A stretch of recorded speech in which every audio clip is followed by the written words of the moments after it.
you're giving us is not adding up. You mean in over 4 years, and spending almost $2 billion, we get to this point, you woke up one morning, you announce that the refinery is... One moment, sir. One moment. Can you please hold on? In over 4 years, $2 billion, you announced the refinery is now operational. We all got into a frenzy, some excited, some unsure. And then we had the issue of blending. Some were concerned about blending because the NNPC had over time made promises that they did not keep. So Nigerians were naturally hypertensive of days talking about blending. So you go from there, and next thing you hear, the refinery is not working. Calibration after, the pace of loading very slow. You were still dealing with that, and now you're saying... Yes, I confirm that to you, but for functionality, they're operational. Okay, so when you say they are operational, if we didn't have Dangote and we're referring on them, what would be the level of productivity coming out from that refinery? No, the truth of the matter is that from the day a machine is commissioned and to effective functionality or optimal operation, there must be ups and downs regarding calibration and all these things. That's why I'm putting to you. You mean a machine that they told us, a machine that they told us was working at 70% of its capacity, and they came back and said was working at 90% of its capacity. Take note of this. Loading at the depot is at the output unit, whereas the production unit is the plant. There is nothing wrong with the plant, but the issue. How many petrol trucks have come out of that refinery? Over 1 week now. How many? And I've confirmed to you. No, give us in numbers. How many have come out? I'm going to the refinery right now to speak. Do we have up to 20 NNPCL trucks that have come out of that refinery loaded with petrol? It's far more than that. Do we have up to 50? As at the Sunday alone, they loaded close 70. As at the Sunday alone. Do we have 200? Do we have the daily 200 that have loaded? It's not up to 200. Thank you. It's not up to 200. Thank you, Doctor. The statistics is very poor, but I think we should pick up this week. Doctor, thank you. Thank you for having me. Yes. Thank God, son, I hear him. Sometimes they say we are the problem. They say we, the journalists, are the problem. They say we, the journalists, are the problem. You see it? That's the expert. If it was Dangote, they would drag him from here to the moon and back. Now, explain your own. The refinery, they say, is supposed to load 200 trucks a day of petrol. A day, 200. In over 1 week, you haven't been able to load 200. That's if the account is giving us is correct, because initially he said he couldn't confirm. It doesn't have the statistics. Suddenly you said 70. as at Sunday. Cumulatively for the period of operation. And as at the same Friday, Saturday, the refinery was not working. Possibly they shouldn't working on Sunday. Nigeria. Maybe Sunday night. Exactly. Started working on Sunday night. And all the engineers, they rush there. Yeah, put the pump, put the nozzle inside the thing, let it put fuel inside. Anyway, let me greet panelists this morning, and then we can continue from here. Fine Face Many Fine Faces here. He's the Executive Director, Youth and Environmental Advocacy Center, YIC Nigeria. Good morning, sir. Welcome. Good morning, Kelly, and good morning, everyone. Arochukwu Paul Ogbonna, Esquire, National Coordinator, Civil Rights Council, is also here. Good morning to you, sir. Welcome. Good morning, Kelly. Comrade Ruben Izu Jr., Public Affairs Analyst, Chairman, NDNAF, River State Chapter, and a voice for Ngeni Kingdom. Welcome, sir. Good morning. Good morning, Kelly. Good morning to Nigerians and to my co-panelists here. Mr. Emmanuel Indukwe, our in-house analyst. Good morning to you, sir. Welcome. Good morning, Kelly. Good morning, Nigeria. Let's stay here. This is one of our issues for opinion poll. Since the panel is complete, we may just continue on this note. So what Dr. Joseph Obele of Petron, is the PRO of Petron, National PRO of Petron, and what the NNPC is telling us. Do you have confidence that refinery is working optimally? Yes, Mr. Andrew. Well, you see, NNPC has not worked in, completely in its facts all along. And so I doubt if maybe in actuality of its actions, it will work completely. Because what the Petron person was telling us this morning is truly not adding up, Kelly. You know, you asked him a question. He was very evasive. He said he doesn't have the statistics. And suddenly, when it heated up at the last lap of the whole interview, he said they were able to load up to 70 trucks or so. So, as it stands now, he has put the public in jeopardy. They don't know where to stand. So, I can't say that the NNPC is working out his talk. The truth is that I don't know whether government itself is monitoring NNPC or NNPC is left to be a country in a country, so that we have two countries in Nigeria, maybe with one name. The umbrella name happen to be Nigeria, and then but we have two nations in this Nigeria. Because how can NNPC be telling us several things? Kelly, tell me, for almost 4 years, they've been working on these refinery. And within that time, they didn't put everything. Let's even say this, he mentioned calibration. Let's even say it's very mystical. This calibration is mystical that you cannot rectify it. You know, even after they went to look for one rod all over the world. I don't understand. And then, suddenly, the mystical issue raised up his ugly head. And then they were able to tackle it slowly. But I'm asking, how many in that steady movement, how many trucks have been loaded? Since that you are now making us know that everything is not completely halted. So you've been working now, despite the slowness of your operations. How many trucks have been loading? You said you don't have the statistics. And who is going to help? Maybe it's the journalist that is the problem now in this case. Because what we want is give us the information from there. But he's not doing that. The funny thing to Dr. Obele that you tried to do was to suggest that the media in Rivers State were unhappy that were not being carried along. Perhaps some of the reports that were dishing out. Really, that wasn't necessary. It really wasn't necessary. See the realities on the ground. Even you cannot give proper information as to the status of the refinery. So if you cannot give, if man cannot give, who can give? Mr. Arochukwu. Well, as usual, the Nigerian establishment doesn't have the capacity to tell the Nigerian people the truth. They have never told us the truth. And I do not expect them to tell the truth. Nothing has changed, actually. Secondly, when you say that the turnaround maintenance has been going on for 4 years, it's not even true. Right from the days of Abacha, we have been hearing of turnaround maintenance. I heard Mustafa talking about a particular case of turnaround maintenance where people went and wrote things and brought to them. And when they looked up such words, even in engineering dictionary and ordinary dictionary, they didn't know, they couldn't find where such words exist. They just formed something from their native language, attached dollar amount to it, and they presented it. That even Abacha government has to raise alarm. As bad as we criticize, that they looked at it and they said this, that they said that the military officers were looking for the dictionary meaning of some of the quotations they gave. And those things doesn't have any meaning anywhere.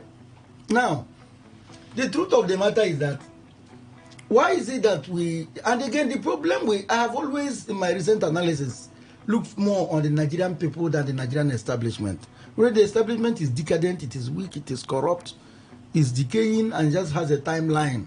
It's like an old man, everybody will know that will certainly die. It's a matter of time. It will be in the next 5, 10 years, but not that he will live for so long a time, because nature has withered him away. He has had his own time. So, some of these refineries may be too bad to be operated. Some of them, corruption must have murdered it. So, why are we finding it difficult? For instance, we can dismantle an NPC. We can dismantle the refineries. Because it's just like the Nigerian railways. Thousands of people are receiving salaries. I don't know. I don't see the train. I don't know. They won't run from here to Aba. But there are millions of Nigerians. I hate that started now. Millions of contracts. To where? No, I hate that started. To where? That Eastern Narrow Gauge. That started now. Up to where? I don't know. Can I enter train in my village as I used to do and return back to Port Harcourt? I don't know how or you to used proceed to do. to we need to find out how you used to do. How we used to do. Yes. Just come out at the junction He's there in here my now. place. You enter. All you need is to come out at the junction there in my place. You enter train to any part of So it's Nigeria. possible now that they would have figured that route is no longer profitable. As I speak to you, there are no even rail lines there. Exactly. So I'm saying they may have concluded that route is no longer profitable. Let's redirect it When the Europeans who mounted the rail line to more profitable areas. So where are the profitable if areas? City centers. If any route is profitable, it's the Port Harcourt route. If any route of the Nigerian railways is profitable in this country, the European who designed it to end in Port Harcourt and to end in Lagos did it for a purpose. These were the major centers of business. Okay, so back to the refinery. So I don't see the refineries working because the attitude and the philosophy of governance of NNPC and the Nigerian establishment has not changed any bit. Okay. For instance, now, look at somebody who wants to talk to us about the refinery. See, he's being speculative. He doesn't have the facts. And he's trying to justify, I don't know whether I got him right, he was trying to sort of justify the status quo or to aid the statement that the refineries are working. But when taken into details, he couldn't tell you, look at exactly what the issues are. Calibration, engineering work and everything. We are supposed to have test run the refinery for at least 1 week. They kept telling us that they were test running. Exactly. So after test running now, you finalize your maintenance before you now tell Nigerians we are starting production on so and so day. But you can say we are starting production, that this refinery has the capacity to load 1,000 trucks a day, but we are starting with 300 trucks a day, that with time we are going to graduate to 1,000 trucks and possibly more. Believing you have done all you ought and should do, you can even test run that refinery for 1 month and be putting products in the market before you officially open it. Without even putting pressure on yourself. Without putting pressure on yourself. And without exposing yourself to any form of interrogation. After 1 month or even 6 months of operation, you hit your chest and tell Nigerians, we have test run for 6 months, everything is working. Expect that from now going on, we are going to be giving you products regularly and it will be distributed. So why being in a haste? Why getting journalists from across the world to come and witness? Why that Rivers State journalists were not invited? Did journalists consulted when these places were built? Do we require them to run a refinery? It is the testimony of Nigerian people on the services you are giving them that will give accolade to what you are doing. Not struggling for popularity, not struggling for people to appreciate what you are doing. We Nigerians will say, oh, there is so much fuel now, the price has gone down so much. Oh, the cost of transportation the food has come down. They say, oh, fuel is now coming out from Port Harcourt refinery. And then our testimony, they say by the testimony of people who saw them that they call them Christians in Antioch by virtue of their behavior, not by struggling to do a PR and people saying, I can confirm it's loading. Doesn't make sense. Fine face. Kelly? This is an area that you should be very familiar with. Relatively, because I'm from that area. Okay. And if I should speak like the LMA Stakeholders Forum Secretary spoke and everywhere started boiling. Even Thomas. Yes. When he spoke, everywhere started boiling and NNPC had to respond, trying to do the damage control they are doing. I think it's unfortunate that the NNPCL and the management of the Port Harcourt Refinery 1 are just trying to deceive Nigerians because they decided to politicize the process of bringing the product to the market. When they told us they were test running, I think it's now about 2 years since they said the flare is up, they are test running and stuff like that. That time maybe they were just kickstarting the facility for the engine to come on. And then the years that passed before now, they were steaming. This is the actual time they are just taxing. They are yet to take off. When they take off, we know. Until there is a crash in the price of PMS in the market, AGO and DPK, because the Port Harcourt refinery is producing, then I wouldn't listen to them.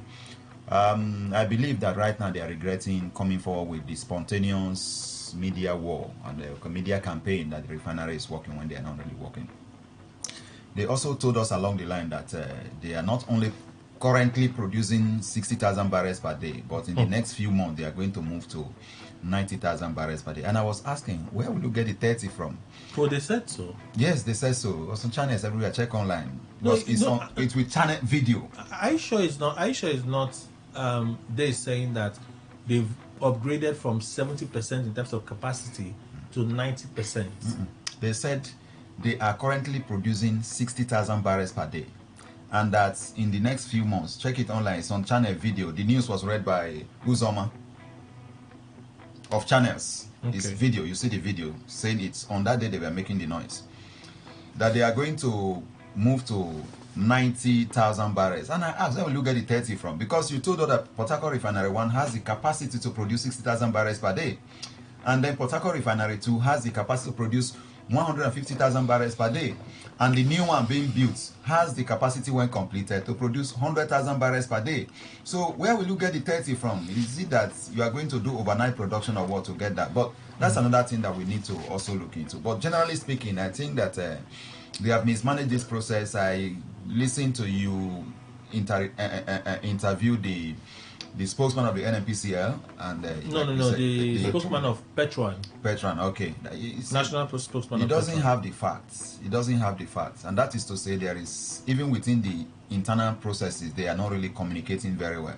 Because the spokesman is supposed to be on top of his game and has every information that is needed. So all of this put together, I think the NNPCL, we shouldn't be taking them seriously until we begin to see changes as a result of their production. You are producing and storing for other days. Say, what facility do you have to can produce and keep when you have and when the product is needed in the market? It's unfortunate. But I think we just need to put away our eyes and then wait for listen to the news we read about. Melikiari saying he will take Femi Falana and others on the tour of the 3 refineries. Let's see what comes out of it. But I think it's just media. There's even a report now. They brought there's a channel's report on the workings of the refinery. The reporter, I think they are their energy reporter, trying to assure that the refinery is working. I saw that report. I said, we don't need all these things. At all. If the refinery is working, it will be the drivers that will tell you that the refinery is working. Exactly. Yes, I said so. It's the drivers that will tell you that we are buying products from there, we are lifting, there's activity at the refinery. We don't need all this TV propaganda.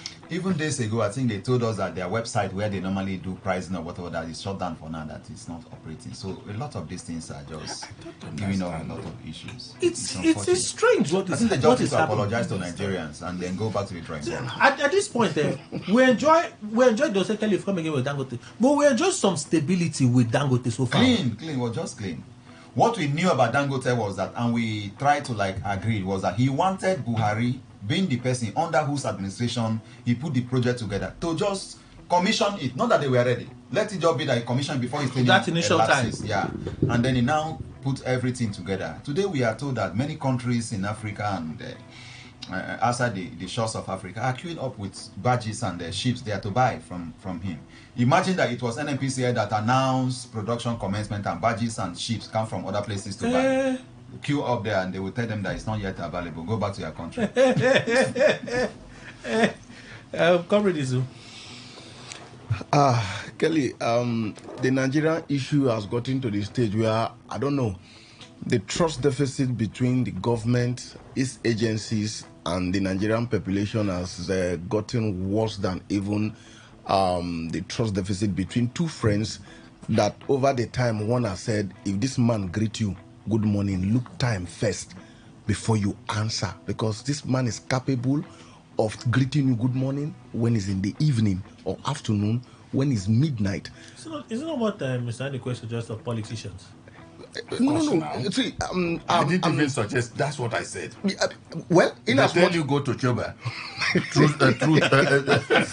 through this way you don't Choba is, please follow Rumokoro. Well, to a large extent, I will say yes, because they control the government, as I am just about saying. That's you too. Sorry? That's you too. Well, to the best of your knowledge, I'm not occupying in a public office. No. To the best of your knowledge. Are you referring to only those that occupy public office? No, politicians. Politicians. When you say politicians, when you say politician, I may be a footballer playing at Rumokoro Field, but when they say Nigerian national team, they are playing football. Those are the ones who give us heart attack. There are levels of politics. The decision makers of politics. But you're in the elite group. No. Our friend here is not like that. It's not as simple as that. There are many of integrity in politics. So he has integrity. Is the integrity one? Of course, yes. I can vouch for his integrity. But even that out of office. But you can't vouch for the integrity group. You can't vouch for the integrity of the integrity group. It was just an English word. Let's cross-check this Arochukwu support. It was just an English word. This Arochukwu support is like good morning while it's bad morning. It's an English word they got from the dictionary. The integrity group. The dictionary is free. You can buy at Imoko market, so you can extract any word from that. And it's just like giving your dog a name. You can decide to name him Bill. It's not Bill Clinton.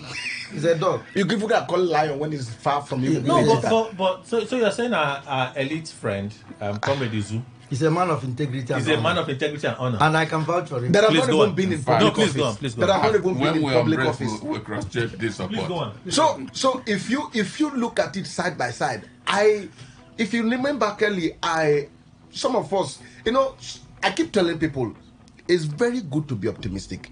There is no doubt about that. But when you're blind in optimism, it's a problem. You just allow somebody who is blind. You manage to have what's this seasonal disease, Apollo, as it's popularly called in the local palace. When you have that infection, as everybody knows, and it's giving you difficulty in seeing optimally, you are far better than somebody who needs a medication beyond the glasses. Yet you allow that person to lead you. That's what the Bible said. When the blind leads the blind, they will both fall into a ditch. For those who have accepted on that very day, jubilating. When I looked through my page, I saw somebody who countered the celebration by the blind Nigerians who believe, I call them gullible, on that very issue, with a footage of the Nigerian airline. Okay. Immediately the person just opposed what was going on that very day. Say those who are believing that this so-called all of a sudden NNPC announcing that Port Harcourt refinery is working, please cast your mind back.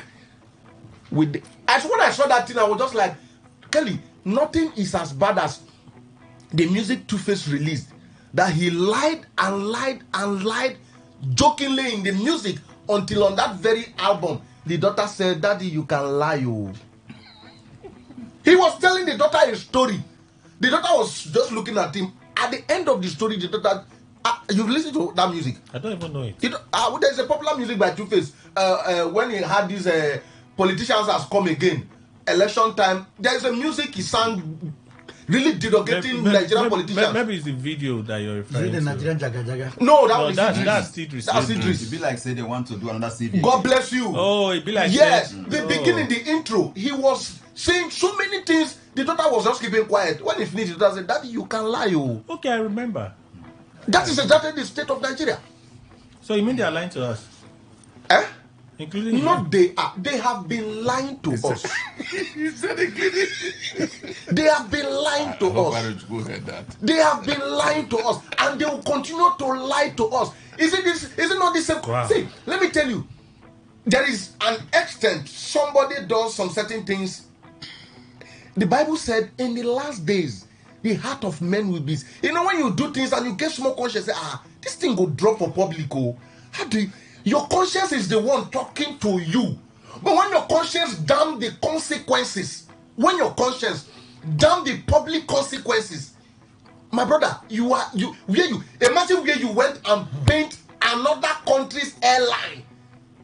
You chartered it now. You hired it. Hey Jehovah, and you announced to Nigerians, we have gotten our own. That is, if that machine there, if it has the capacity to fly, it may be one of those abandoned aircraft. I say it. They brought pot paint on it, third wrapper on it, and said this is. What you won't believe again for this country? Ethiopian Airlines said it was one of their planes was chartered. It was actually chartered. And then you paint it and you come here They and could paint one Ethiopian Airlines. It's a matter of getting people to paint it now. Kelly, is this same country we found government sending delegations to the airport to receive Chinese doctors during the COVID-19?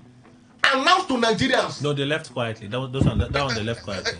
I don't understand. They left quietly. Sorry, except not in the administration of Lai Mohammed as Minister for Information. They left Nigeria Who told quietly. us They never what? they never welcomed that it wasn't in their custody. It was in the public. No, they left Nigeria quietly. Let's not overflow Kelly, this matter. Kelly, no. See, there are some certain issues. It's even beyond flogging. It's overblowing, not overflogging. Your wife would always say she will calm down. Kelly has helped me somewhere. Let's keep it calm. But you see, Kelly. Eh? Sorry. I agree with some persons. Sorry. To an extent, you are a problem. You are a problem. Look at how you were taking on the ram. I appreciated you. I saw the vigor in it. Now you don't want me to do the same to Nigeria State. Sorry, man. Sorry. We have to take it easy. There's a big question I want to ask. This blending thing. The expert I spoke with, that was last week. NNPC told us that. Now. He told us that the concern is about standard. The concern is about standard. But my friends have told me in the NNPC, they said, Kelly, NNPC will not be callous to roll out bad petrol at this time. The reason is they have a strong competition. They are competing against Dangote. And so far, Dangote has allowed for stability in our market. So it will be callous of the NNPCL, right, to roll out bad petrol at this time. But they were callous now. But then they were alone now. They were the ones important. Even now. But no, the second question I want to ask is, are you concerned? May I have left my concerns about the blending issue. They are still saying, in fact, Melikari is saying blending is not illegal. Yeah. Nobody said it's illegal. Our concern has just been so far the concern has just been. Is correct now. If you go to GRA Junction, you can take smoothie that is blended. Oh my God! So it's not an illegal. Fine. Were you concerned and still concerned about the blending that NNPC told us? Yeah, they told us about blending, and they also told us that blending is not a crime. And I think NNPCL had been trying to, justify the blending, that what we have as specification in the United States and other parts of the world different from what we use here. But I would have thought that when you are setting up a facility, you know quite well that the vehicles here different from the specification in the United States. The facility is supposed to automatically refine what the vehicles here will take. But I don't understand how we now finish repairing and then throw it into one tank and then begin to blend from there before it is circulated to the market. It's just similar to what a lot of palm wine tappers do, like the one they sell on Obirikwere. It's not original. They blend it with garnish it with some water and shagarin. You've seen it. And then bring it forward. This matter is not illegal. This matter is more technical than the way you're making it. Of course now, it's Nigeria, not technical. This matter is more technical than the way you're Nigeria, making not it. technical. Than the way you're making it simple. Before they put it out for us, you still take it as palm wine, but it's not. So that Nigerians are still taking the PMS they brought out as PMS, not knowing that it has been blended. I have to tell you. But just watch. If there is increment in the number of vehicles that go to mechanic, moments from now, we'll suspend the NNPC, and I think we should drag them to court. It partially happened to it partially, like you said that very day. We are not in conformity of which truck left this same Port Harcourt refinery to which filling station. We buy at random. So now when you move your car, they do both. No, they've not sold to any other marketer. They also have not announced their price. They said they will not commence bulk purchasing yet. So all the trucks now, went where? All the trucks are all NNPC trucks. NNPC is situated everywhere now. No, but you made it. No, when I mean random, NNPC they are not situated everywhere. They are. No, they are everywhere. They are everywhere. They are everywhere now. But under franchise, are you suggesting that we boycott purchase from NNPC station no, for now? That's not what I've said. I'm only saying that when he made that statement, I just felt to clarify. Okay, let me leave this one. It's time to in life, if one is not living very well in terms of trying to have people's confidence, and is consequent upon the behavioral exhibitions of that particular individual, it will be a very big disaster, because NNPC has lost the confidence of Nigerians, except perhaps those who are benefiting from whatever operations they are rendering or service. And if you talk about blending, ordinarily, an institution like NNPC in any nation, whatever each nation will call its own oil hub, the truth is that one should believe it whenever it makes a pronouncement. But as it stands now, because of this is happening, and NNPC will come and give us another spooky story and all that about it, it will be difficult for anybody to hear that blending and won't be jittery. And as it stands now, perhaps until we start seeing vehicles filing into mechanic areas and all that, They're already filing. before we know whether NNPC, the blending has done us a good blend or a bad one. The product, I understand, is not even sold yet in River State. Okay, I hope it's not sold here even. It's not sold yet in Kelly, River you're State. giving us inside, though. I hope it's not sold here. But when you interview any official, whether of these other people or the one you interviewed this morning and all that, Petron or even other people that sell at filling stations, what do they call them? Is it Ipman? Ipman now, all of them. When you interview them, it might also be very difficult to give us the exact fact we require. However, the blending of NNPC, for me, is just like you use your right hand and touch it. It's hot, and then the left hand is so cold. So you don't know which one you do, because if you put hand on the hot side, it will get burnt. You put this, it will get completely frozen. So you try to stay away from the blending, because the authorities in NNPC have not made us to follow them with trust. Comrade Izu, the blending. If I may say, just like as his people have always said in their area, when elders find parables, what do your people say? Elders in my area do not have too much time for parables. They are not around. So the truth is, when you look at certain things, just oppose it with the modern international practice. Kelly, I keep saying this, so I know some persons will always say I'm too this, I'm too that. But I'm telling you, Kelly, if I believe Arojuku to an extent, if we are part of the committee that looks into the existence of some countries currently, despite I'm a Nigerian, we will take certificate of being a country from Nigeria. Like you withdraw it. I tell you the truth. The way CBN withdraws licenses of banks and we go withdraw them. We have no basis to exist. No, that can be correct. No, say it. What is the duty of government? To take care of the people. So are they taking care of you, Kelly? We have government. Just like in the US, as a parents, legitimate parents, when you're unable to take care of your child, there is a ministry that comes and take it up from you. Actually. They look at your standard and they take it up from you. We've told ourselves to save us the stress on our hearts. We should stop comparing ourselves with America. We're not, Kelly, you are going too far. Let us stop comparing ourselves with America. Even Ghana, yeah. No, you can't say that now.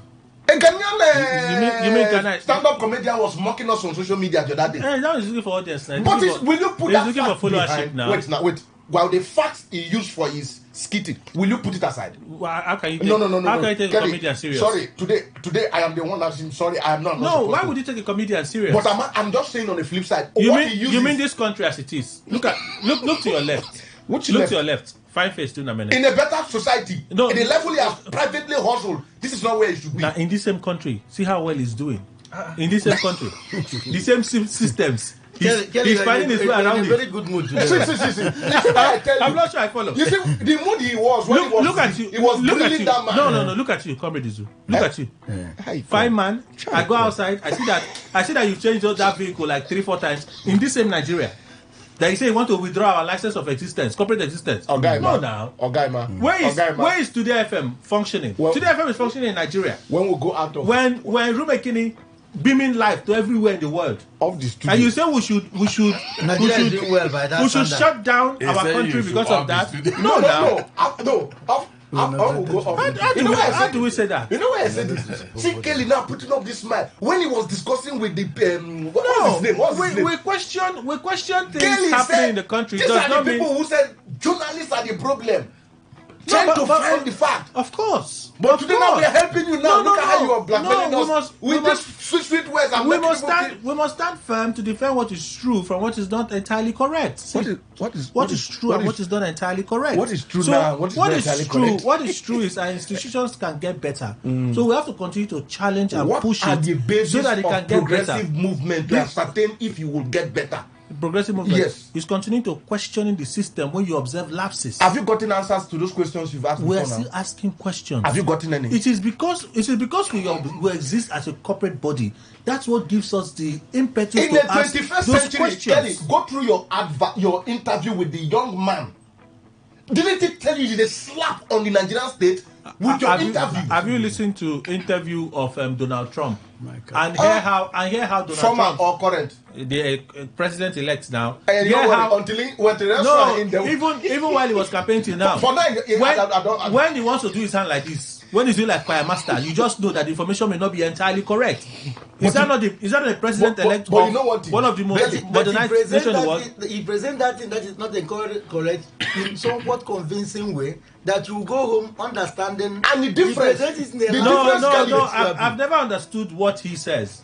Now, Kelly, because I can't cross-reference it with facts. Now, let me tell you, a child in school that has done his readings, he ensure that he will pass his exams and plays with you, and you that have nothing on your head. Even in football, even to yesterday when Chelsea had up to 5 goals, they were playing. You have a deficit, you will be playing with the person if you want to just oppose. That's why I said don't compare with yourself. That's what I'm saying. If US, where they've gotten to today, and the president-elect could, as you are saying, we have not even anyway gotten here should be more serious than them. That's the more reason. So do you see any reason? No, that's the more reason why. No, but that's the more. That's the more reason why one man cannot sit somewhere and be deciding what should happen in another state. So Kelly, do you have? You see the problem. You see the problem of our country. Our problem of our country is huge. He's unable to answer. Kelly, do you have hope? I have plenty of hope. It's Chiku. First and foremost, Kelly, people like you who are very optimistic. I don't know the basis of your optimism, but I enjoy people who are optimistic. I enjoy them. They keep us going. Yeah, they give me a lot of hope. But waking up every day in the morning, I pity my children. I tell them today, I pity you. Because I don't exactly know what to do with you guys. I did tell you. Yeah. Number one, I don't know the school I will send you to. I don't know the teacher that will teach you. I don't even know what to do with you. Yeah. You fly here. I can't guarantee you security. I can't guarantee you nothing. Unlike the society I lived. Don't you pray for them? Already my wife has a lot of prayers, but I know that it's not. So your wife prays for them? He has a lot of it, but is not. So she prays for them now? No, that is not the answer to their problem. They go to school and they come back safe. I grew up in society. They have food to eat. See, she will leave that society. That society is long gone. That's why I said they even review that trade that used to come to your bus stop because they realize it's no longer economically viable. Wait. They have to review it. You need to answer you from where as a young man, your society has long gone. It has gone. I was growing up and we were encouraged that if you work hard as a student, you will pass your exams. If you pass your exams, there are rewards. So there are timelines, there are values, there are standards. So I could afford to enter a car in my village and travel to the present Ebonyi State capital, and my father wouldn't bother whether I'll get to my destination. Good. Of course, I cannot put my child in a car going to government college in Enugu. Why? I can't hear it. There's no guarantee you won't be kidnapped between Lokpant and Lokuku. But there's also no guarantee for you in using that road. Exactly. I don't care whether I get lost in between Lokpant and Lokuku. Is different. That one is not my problem. Yeah, it's all my child. If you catch me up between Lokpant and Lokuku, you do with me whatever I want. Okay, but you know we're all at different levels in this life. Yes. Go to the airport. You see children on vacation flying by themselves. Exactly. Children on vacations are flying by themselves. They are going from Lagos to Port Harcourt, Lagos to Abuja, Port Harcourt to Lagos. They are flying. Beautiful Kelly. The question is not the same Nigeria. How many Nigerian children can afford that? Have that opportunity? Unlike when I enter a train in my place. But they are Nigerians now. I say how but those children, no, we make it seem that Nigeria is a dead country. No, listen, I'm not even. Even the Ukraine that we can say they are fighting. Do their children enjoy more than this? I said that people like you give me hope. What about children in Somalia? Okay, Somali, Sudan. Kelly, go and take. How about children in those countries? Go and take statistics. How about Syria? How about Syria? It's like children in under Nigeria during the Civil War. How about Trinidad and Tobago? I agree with you. Trinidad and Tobago. See the ones they compare. No, you choose to call American. I'm calling other countries now. There's Trinidad and Tobago. According to there's Togo. According to No, our let me even elders. tell you, Kelly, even Togo laborers that used to work for you were Cameroonians who were working here to earn your hard currency when compared to theirs are all gone. Because when your currency is now broken down and vis-a-vis their own, they have no money. It's a phase now. Your situation. Everybody goes through a bad patch. You know, I say that you're optimistic. Wow.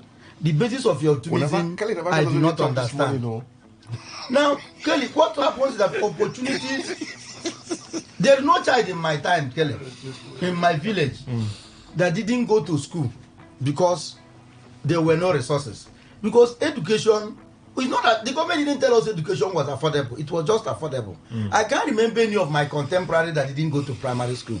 I have been searching. I only know one boy who was flogged one day in our class in primary one and he ran away and never came back. Called Obonia Francis. I told him sometimes. Should be a bigger boy by now. Yeah, he's a very big boy. Obonia didn't go to school again, but he's a rich man now. I know. It's the same Nigeria. Yes, of course. Yeah, and it's for people like him. It's for people like him now. You want to be rich now, just become a nuisance. Exactly. He didn't ask how he got his wealth. It's not everybody. It's not everybody that shoots gun. How. It's not everybody that shoots gun to become wealthy. I have to go for the news in a moment. When we come back. Kelly has been influenced by the Nigerian establishment. When we come back, we'll continue. Differently. I'm just looking at it.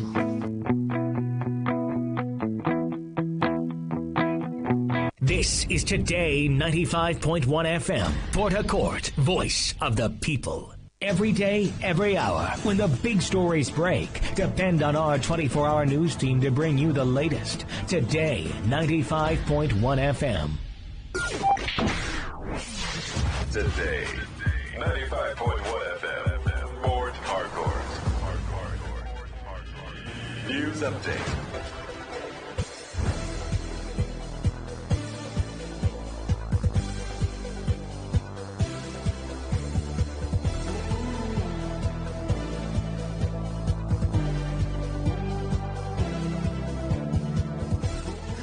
A very good morning to you. Here's the news update on Today 95.1 FM. I am Kelly Ikemenjima. The Senate has mandated its Committee on Aviation to summon the Minister of Aviation and Aerospace Development, Festus Keyamo. The upper chamber also resolved to summon the Director General of the Nigerian Civil Aviation Authority, NCAA, Chris Najomo, airline operators, as well as other relevant stakeholders over incessant flight delays and cancellations. The Committee on Aviation is mandated to investigate the increasing frequency of flight delays and cancellations by airline operators in the country. The resolution followed a motion presented by Senator Buhari Abdul Fattah during plenary, highlighting the negative impact of these disruptions on Nigeria's socio-economic growth and public confidence in the aviation sector.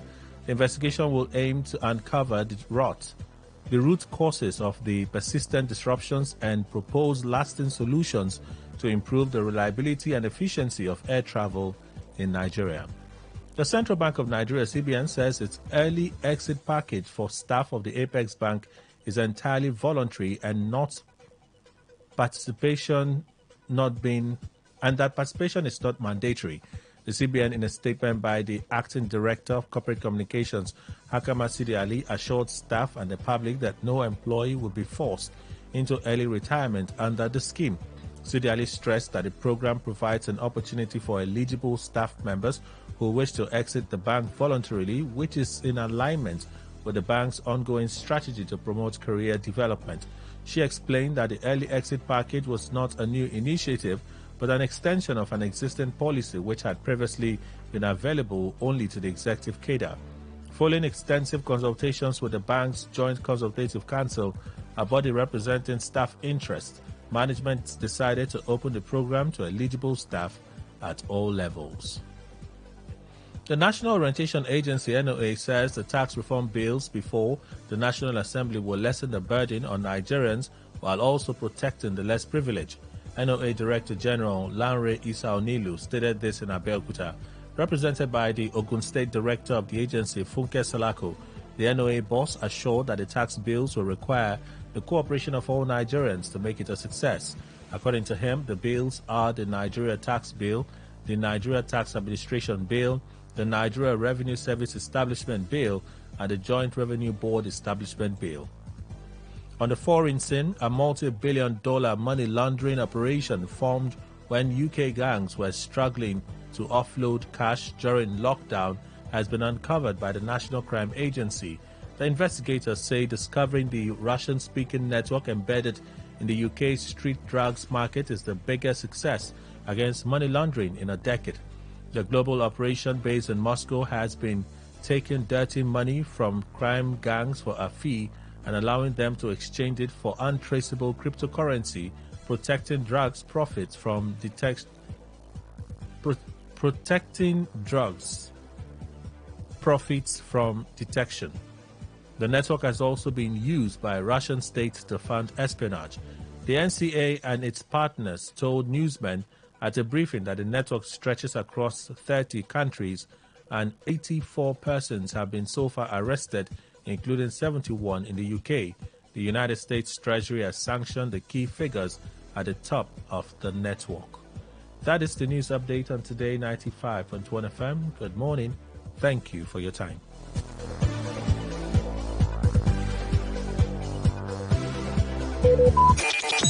Talk radio. I listen to a lot of talk radio.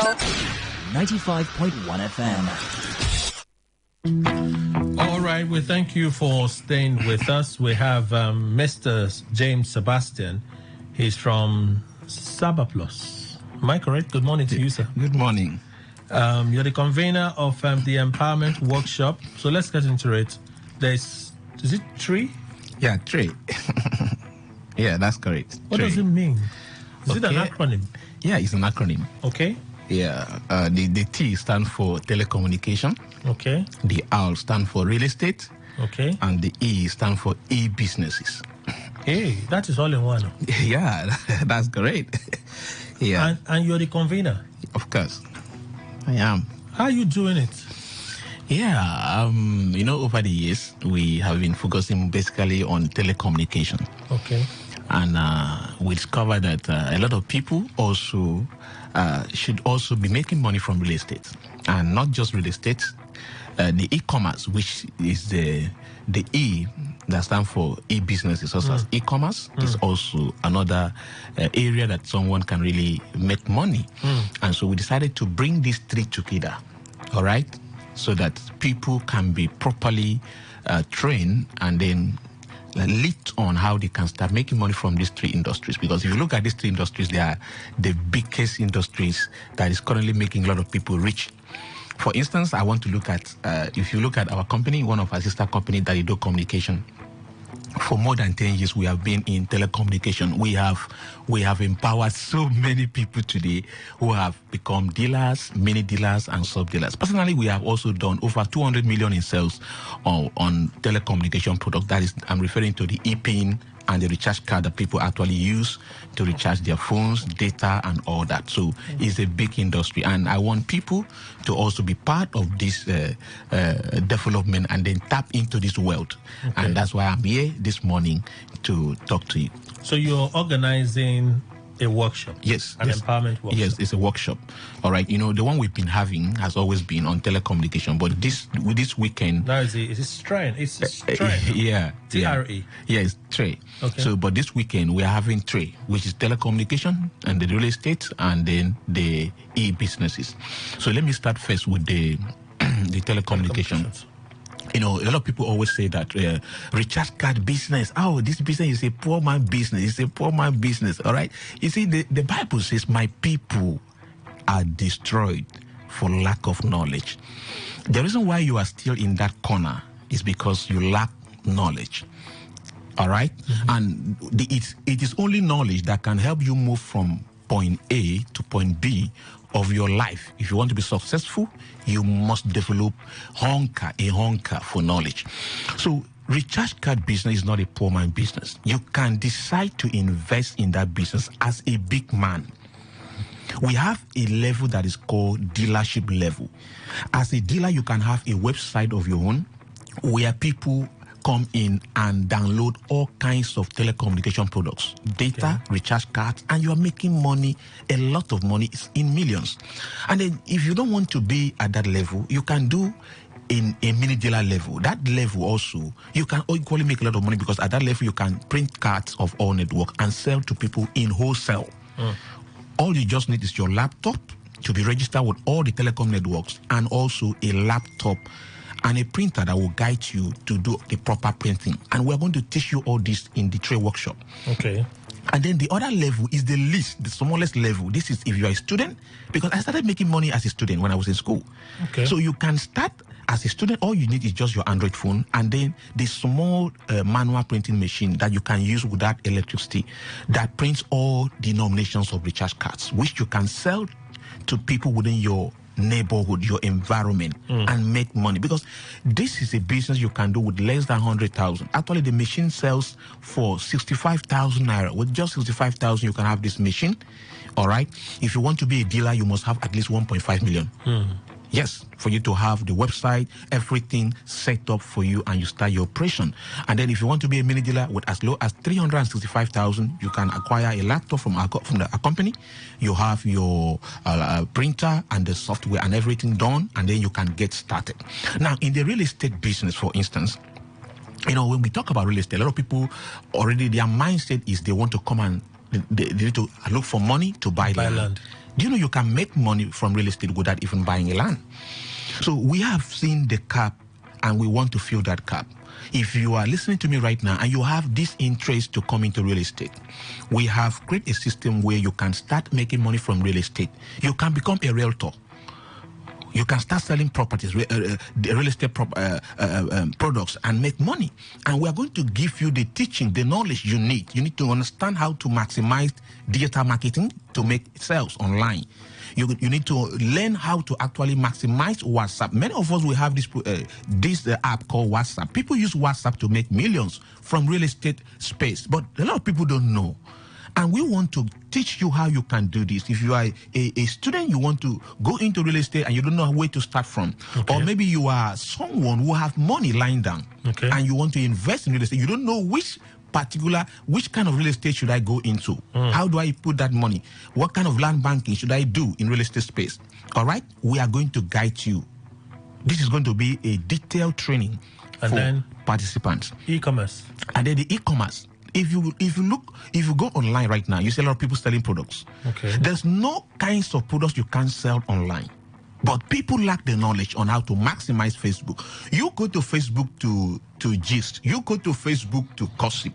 A lot of people go to Facebook to make millions. They've already decided how much, they've set goals on how much they want to make from Facebook every day, every week, every month. So you can maximize e-commerce by selling products online.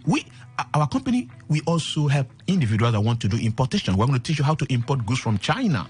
As a matter of fact, we have a logistic company that is partnering with our company currently, okay, meaning that if you want to import goods from China, all you just need to, let's say your goods is worth $1 million, and you can pay 60% of that money. We're going to bring the goods from China down to Nigeria. So all you need to do is to come to our warehouse, pay the balance of your money, and pick your goods and pay for the delivery charge. And then we also have products currently that we are selling. We have all kinds of beautiful, amazing gadgets. All you need to do is to register with us as a partner. Okay. And then you're going to be added to our WhatsApp group, partnership group. And how much do you need to register as a partner? Just 25,000.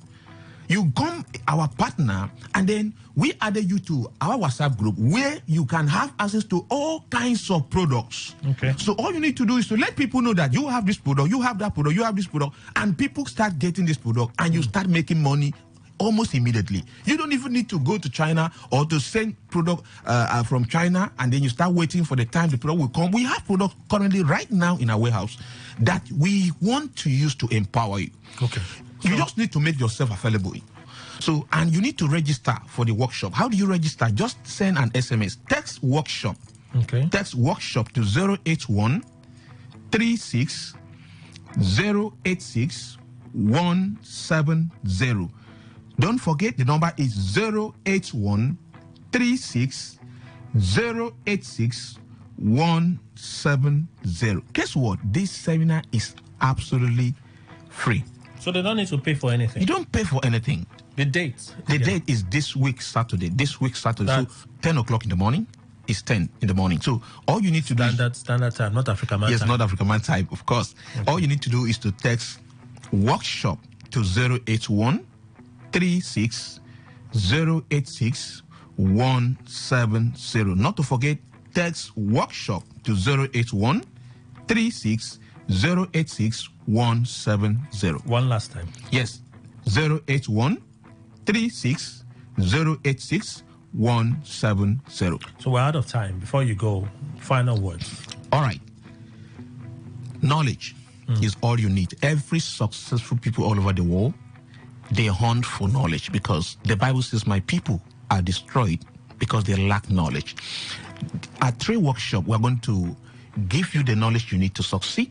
Okay. Either in the telecommunication industry or the real estate space. You want to start making money from real estate space or from the e-commerce space. All you need to do is to make yourself available. All right. It's absolutely free. Just text workshop to 081 36 086 170. Thank you. Mr. James Sebastian, thank you so much for being here and talking about the 3 Empowerment Workshop. Yeah. Thank you so much, sir. My pleasure. Thank you, sir.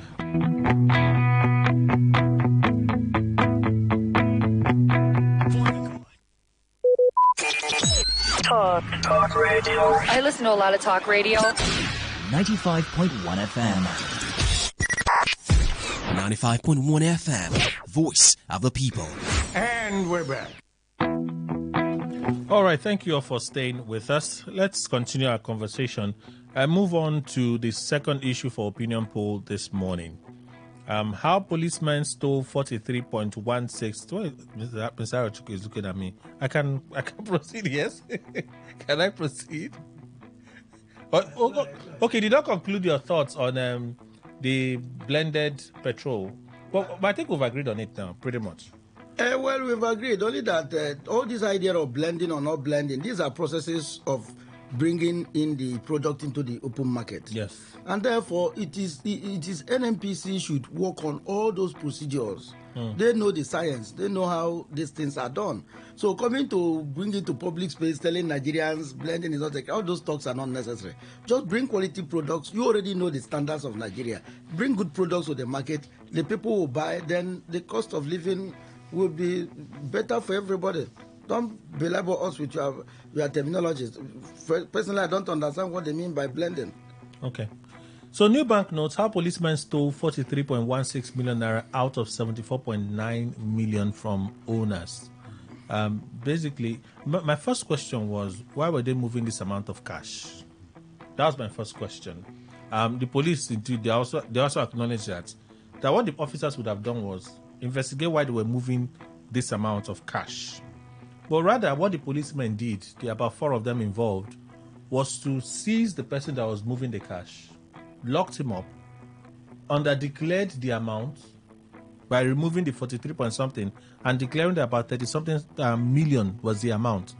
And then the actual owners of the money now petitioned the police that this was what was happening. Further investigation now revealed that they had moved that amount of money. So they are facing discipline. But my question is, this is not the first time. On social media, there's a guy I follow. I see he's always on my algorithm on X because somehow I've liked or something. One Harrison from, I think Delta State. There's always on this police matter. You hear the millions police collect from citizens. They abduct this one, they collect this one, they stop you, they take you to their ATM, they take you to POS, huge sums of money, right? Can the police rid itself of characters like this? That's my question. It's not that this is new. Some of them might have done worse things. How do we have all of these characters in the police? How did they get in? Can the police read them, like cleanse themselves of these characters inside the police? Fine face. Yeah, Kelly, it will be difficult to clear those characters out of the police. And these ones we are hearing is just a tip of the iceberg of what is actually happening involving police officers across the country. It is only the one that came out like this that we got to know. Otherwise, you won't know. Now, I have come to realize, and even hear from a lot of police officers that a lot of them don't join the police because they really like the police. Some of them is just last resort, let it be that they just get employed. Some of them are not also there because of the salary that is being paid. They are there because of these things you are talking about. This is where they make their money from. I've mentioned on this station before that someone I know, police officer, had to call me and warn me to stay away from campaigning against OETEP, that it is from there he makes his money to train his children. By arresting those boys, collecting money from them, and he's using it to train his children. That I shouldn't be campaigning for them to stop, because if they stop, it will affect him as a police officer. And when you see a lot of these things happening, you see reason why a policeman will shoot because of 500, shoot because of 200. We've had a lot of those cases in Port Harcourt alone, where a lot of these things happen. So a lot of this, what do you expect from a police officer who is earning below $100 equivalent of Nigerian naira in a month? But it can't be about salary. If the corruption is eating deep into your fabric, paying you more won't change anything. Stop it. In fact, it will even make you to look for higher targets. Yes, that is the thing. You remember, this is even similar to the Super Cup. I think that's Abakari. You know, things like this, racketeering. So it's difficult for the police, but I think the police will have to try. We've talked about this incident and issue of body cameras. And we've also talked about the need for there to be some kind of policing the police. We've also talked about the fact that there should be maybe toll-free numbers floated for citizens to report incidents of this nature and stuff like that. If they do some of these things, it may help, but it will be difficult to totally rid the police of corruption, rid the police of bad acts like this. But we'll try to see how we can advocate like we are doing, push the authorities to put in place some measures that will reduce to an extent what we have happening in the police. So now the police officers have just looked at themselves. This is money. This is opportunity for them to be rich, and they just grab, some millions of naira from what was happening. And don't forget, the time this happened was when Emefiele created the confusion across the country, blocking the old naira notes, floating the new ones that were not available. So at that time, we even saw videos of a lot of heaps of new naira notes that big men were able to access. So this is part of what was happening, and they may have tidied up all the corners to enable them move the money before these officers. Maybe they were not informed, and then this happened. They now confiscated it and haven't found the money. Mint, original, new money, clean. Let's pick ours. And they did what they did. Now I'm happy they have been arrested. I think they'll be prosecuted, and then it should serve as deterrent to others if it will happen at all. But they can't rid themselves of this element. It's not possible. It can be reduced, but cannot be rid of. Mr. Chico. First and foremost, we talk about the police because they are the people we have encounter every day with. On the road, on the streets, in the church, everywhere there are policemen. The corruption in Nigeria is deep. And when I mean it's deep, it's deep. And no facet, no department of state is exempted from this corruption. So often when we pick on the police, I seem to pity them because there are some departments of state that are far worse than the police. Now, it is difficult for the police to rid itself of this because no Nigerian civil or public servants or worker, even in the informal sector, has rid themselves of it. No Nigerian is willing. Corruption is a means of production in Nigeria. It's a standard way of operation, of making a living. It's, yes, partly because of salary, but not entirely about salary. It's about conduct. Kelly, when we set up our own vigilantes in our communities, I mean members of our communities, our own cousins, brothers and sisters, what do? They turn local pump action rifles and some other weapons to weapons to intimidate, rape, maim members of, and they stop beyond the community. That most times it's even the same community people that set up a vigilante to help to complement the effort that is run to the police to disband these people. They immediately wear a character worse than that of the police. Vigilante groups have slaughtered members of the communities in broad daylight, intimidated policemen, chased them out of their city, killed people in front of police stations in this country, in different parts of Nigeria, extorted people. We have gone to rescue some people who were detained by a vigilante group. A lady was there being raped for 2 weeks. And raped for 2 weeks? Yes, and the parents, and we went to court. And the vigilante people sent a message that they will kill me personally.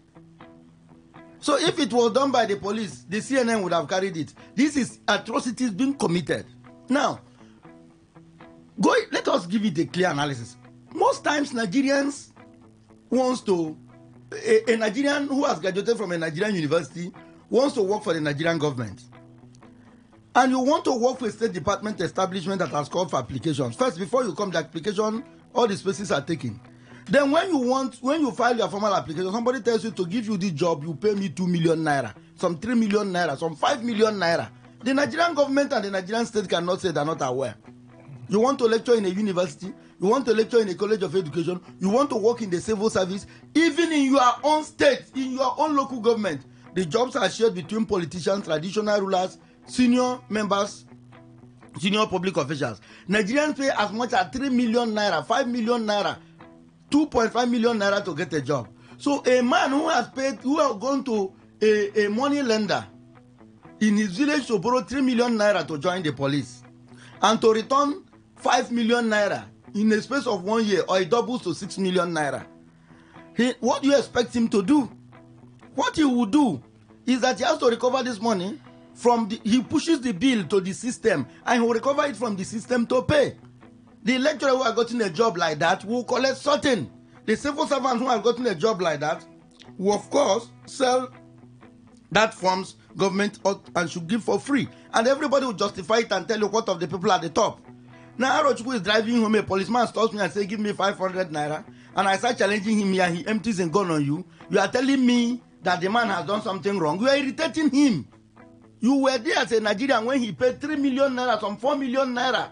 Some even pay to avoid posting. You have been posted to places you have to pay for you not to get there. How do you recover that money? Every evening, if you go on by Rumola, you see policemen menacingly collecting money. Trucks are coming, they don't care, blocking all the keke drivers there and getting money compulsorily as a matter of right. Who challenges those ones? So, the police people, and again, the police hierarchy, are they free from it? Are you suggesting that if I'm a commissioner of police and policemen are working under me, and the story and the news of their extortion of citizens in the form of bail money, in the form of dues paid daily by cyclists, keke drivers, motorcyclists, everybody is under me, and I as commissioner is not benefiting, and the AIG in the zone is not benefiting, they can't stop it? You mean the money doesn't get to me and I can't stop it by using disciplinary measures when I have the power? The money eventually trickles back to the headquarters and everybody is smiling away. These policemen will be victimized simply because of the image of the police, simply because they were caught, and possibly because it's impossible to hide this particular case.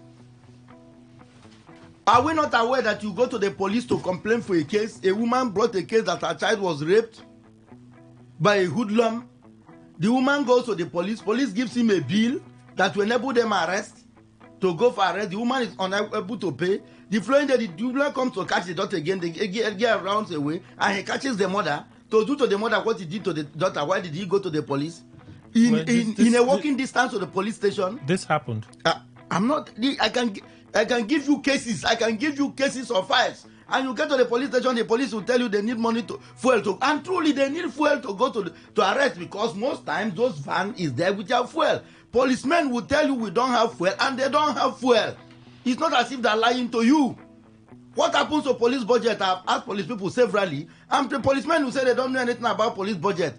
I have told you in this station, I go to zone 16, go to submit petition, I go to zone 9 to submit petition, and police officer insists that I must pay a certain amount of money in Omaya. I was quarreling with the woman, raising my voice. The senior police officer, the office of the AIG is opposite us, is open, thinking that the senior police officer will intervene. One man called me and said, I should pay now. I said, where do I pay from? He said, were you not paid? I said, I will pay my legal fees. He said, pay me my police fees. I said, are you not receiving a salary? He told me, how does that concern me? So he said, I should pay her police fees. And two of us shouted for more than 45 minutes at the top of my voice. Nobody cared. At the end of the day, my client overheard me and said, what's the problem? I told him. He said, but you have to give them money now. I said, where do I get the money? He said, but I'm here. You should come and ask me for money. Let me give them. What is your problem? I told you to stop quarreling with people. The man had to part with 10,000 naira and with apologies. They stamped the thing and gave to him. Said, don't mind the foolish lawyer. And the man came down and told me, if you keep on quarreling like this, you won't get cases and you won't make progress in your cases. You have to find a way to give them money to make them friends. So what I will advise you, when you are charging clients, charge this one on top of it. That's a client telling me, always be charging on top. So the situation is that bad that Nigerians pay the government of their country to get a job in the country. The government, that people announce recruitment in the State Department. and give you time and date for interview. And by the time the period of submitting application, bring application, these spaces are filled, and somebody will also call you by the phone and say, if you have 3 million. And I ask one, if somebody has 3 million, an average Nigerian youth has 3 million, he won't look for job. The average Nigerian youth, I know, has 3 million naira, will not look for job. Kelly, that is the reality. Or even when we say our police people don't have fuel, are we lying? Go to the police stations around and go and put the van. They catch look, a case where when me and my friend went to a police station to look for, we saw a lot of girls in detention, and we asked the police officer what's happening. He said that they raided one brothel. I said, huh? He said, yes, now that is how they get money for fuel. That if we have money, we can bail any person and take the person home. He can pay you at home. It happened in the afternoon. Before me, men were coming to pay 5,000 and take a particular girl, follow you home to pay you off for your 5,000 naira. And that is how we get money for fuel. There is no fuel. Go and ask them, how much do they give you to manage a police station in a month? You go to see somebody detained, they tell you, I have arrested somebody, and when they decide to bring money for tissue. I started quarreling. After quarreling, I have to give the money for tissue. Because the stench coming out from the cell alone will teach you that this person, you didn't arrest him to kill him. You have no intention of murder. And look at where you put a human being. You have to bring money. I stopped quarreling over tissue. Now when I go, I buy tissue. Because you have to buy tissue. You go to some police offices, all the upholstery there was bought by the police officer.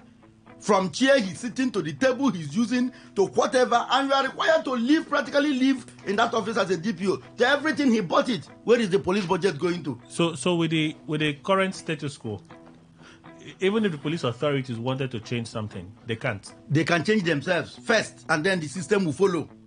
It is difficult to read the police of this thing. The police bosses. The change has to begin from them. If once the police bosses change, definitely the boys will change. Number one, means that the resources meant for the police will get to every police officer as and when the issue of police officers buying uniform at Aba or Port Harcourt market and sewing for themselves and other police accoutrements has lived with the police as a reality for a long time. So when we hear that police, and again, let Nigerians understand. Before I used to get annoyed with the police, I have come to understand that this is just my country. You just have to adjust and love your countrymen and live with your countrymen, because this is where you found yourself. That your countryman behaving like that, it's not as if the policeman hates me particularly. It's a survivor thing. It's a survivor thing, which the vigilante we set up in my village to do a similar job is doing worse than him. I'm talking about a civilian Nigerian. He's doing worse than that. What vigilantes do, police, since they were founded in this country from the colonial times, have not committed 1/10 of what a vigilante that has spent just 2-3 years in a community, the atrocities they commit. And often intimidate, use charms, weapons, intimidate the police from intervention. So let us, in as much as it's a very painful process, but that is our reality. These police people will go in for it simply because of the image of the police. Not that I've done anything outrageous that police people don't do on a daily basis. Not at all. So the police cannot rid themselves of these characters? Only police, the politicians, and the politician cannot change the police bosses until the politicians change. So there is a history to it. When the police budget doesn't get to police, where does the budget start from? Does it start in the office of the IG? The police budget starts with the civilian rulers, get to the police account, and down. How much of those billions we say we have allocated to the police do we give them in a year? The one that gets to the police, how much is budgeted to the CPs? How much is budgeted to the DPOs who are actually doing the security work in the grassroots? The man who is going out with police van, how much have you given to him for the maintenance of the van, for the maintenance of that vehicle, for fuel? And again, how did you recruit this man into the police force? How did he come into this place in the first instance? How? What was his qualification? What was the background check you did on him? A man who has borrowed money to pay you to come into a force has to recover that money because interest is running with the local money lender or with his uncle that gave him the money. So he wore the uniform to make money. Simple. That is a reality. And once we appreciate this reality, we can now begin to interpret or understand why every other thing that happens. It's not as if the policeman out there that extorted me last week and will extort me this week and upper week hurts me as Arochukwu Paul Obona. He doesn't hurt me. It's a system that created him, and he has fallen in line with that system. Let me go to Mr. Ndukwe. We're looking at the second story for opinion poll. How police officers stole 43.16 billion naira out of 74.9 million naira from a cargo company moving that amount of cash. And they were found following series of investigations on the part of the police. Eventually, the owners of the money raised a petition when their staff who was moving the cash was apprehended by the police. On apprehending him, they underdeclared the amount. So rather than declare 74.9, they declared 30-something million. So they had moved 43 million for themselves. And in the 30-something million, they were asking for commission. They were asking for commission from that 30-something million for them to settle us, give us something, let's release the money for you. And then the man at that point raised an alarm to the police authorities. And I'm asking a question, how can the police rid itself of characters like this? Very difficult. The simple reason why where the difficulty lies is because the authorities in the police force, I think, are backing such deviance, if they could be called so. Because when you allow your men mount roadblocks, and what they are practically doing there is mobile banking. You go there and give them money, you pass. No inspection of whatever may be in your car. What they may be looking for may be in your car, but so long as you are coming, you flag that money. They'll collect that and you pass.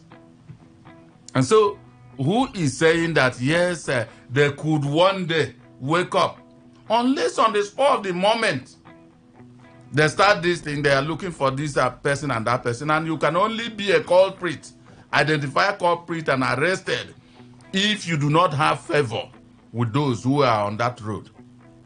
Because, and again, remember, you could be arrested, the system we see in this country. You could be arrested and then a call will be put to whoever. And then information will come in, release that person. And he goes. So, Kelly, I don't know, I choose not to be optimistic.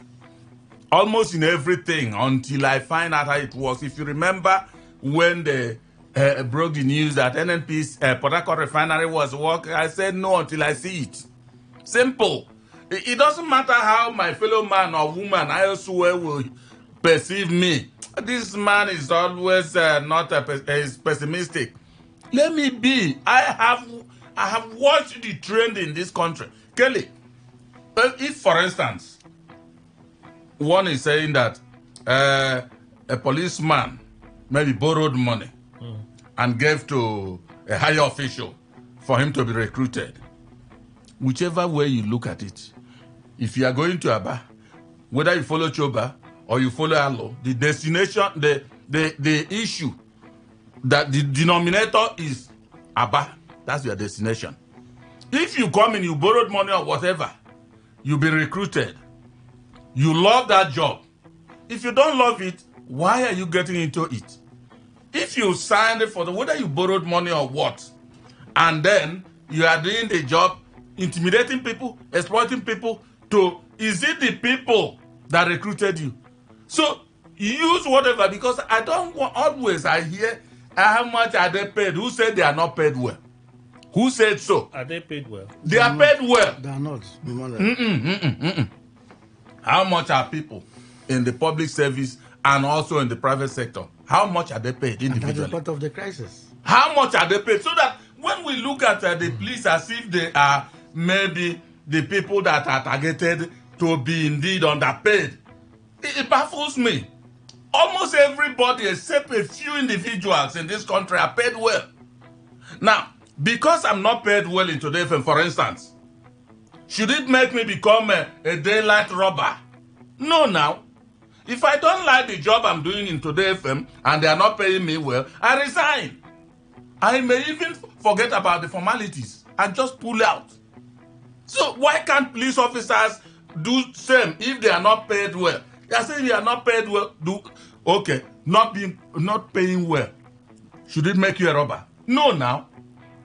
So for me, I think we have no hope of any time weeding out these bad eggs from the police force. Look at what you are saying.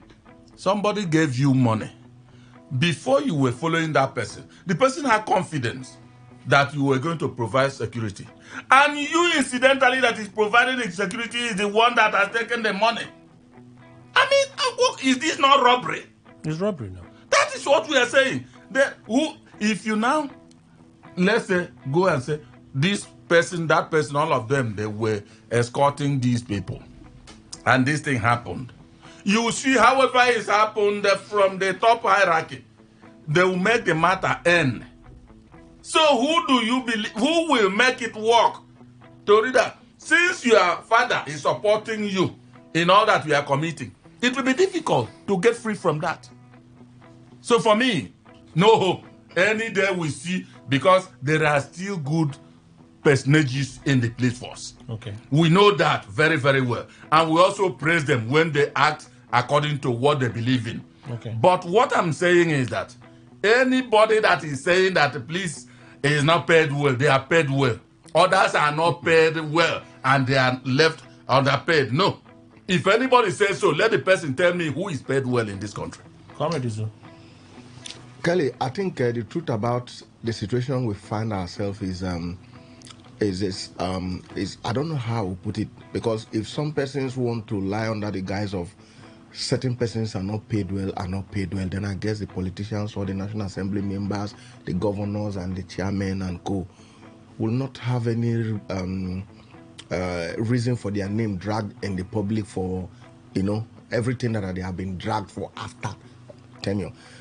But the problem here is, I think, I don't know if I would say it's a system, is a system problem within us, because we've seen a situation whereby, like for this very case, listening to it keenly, it baffles me.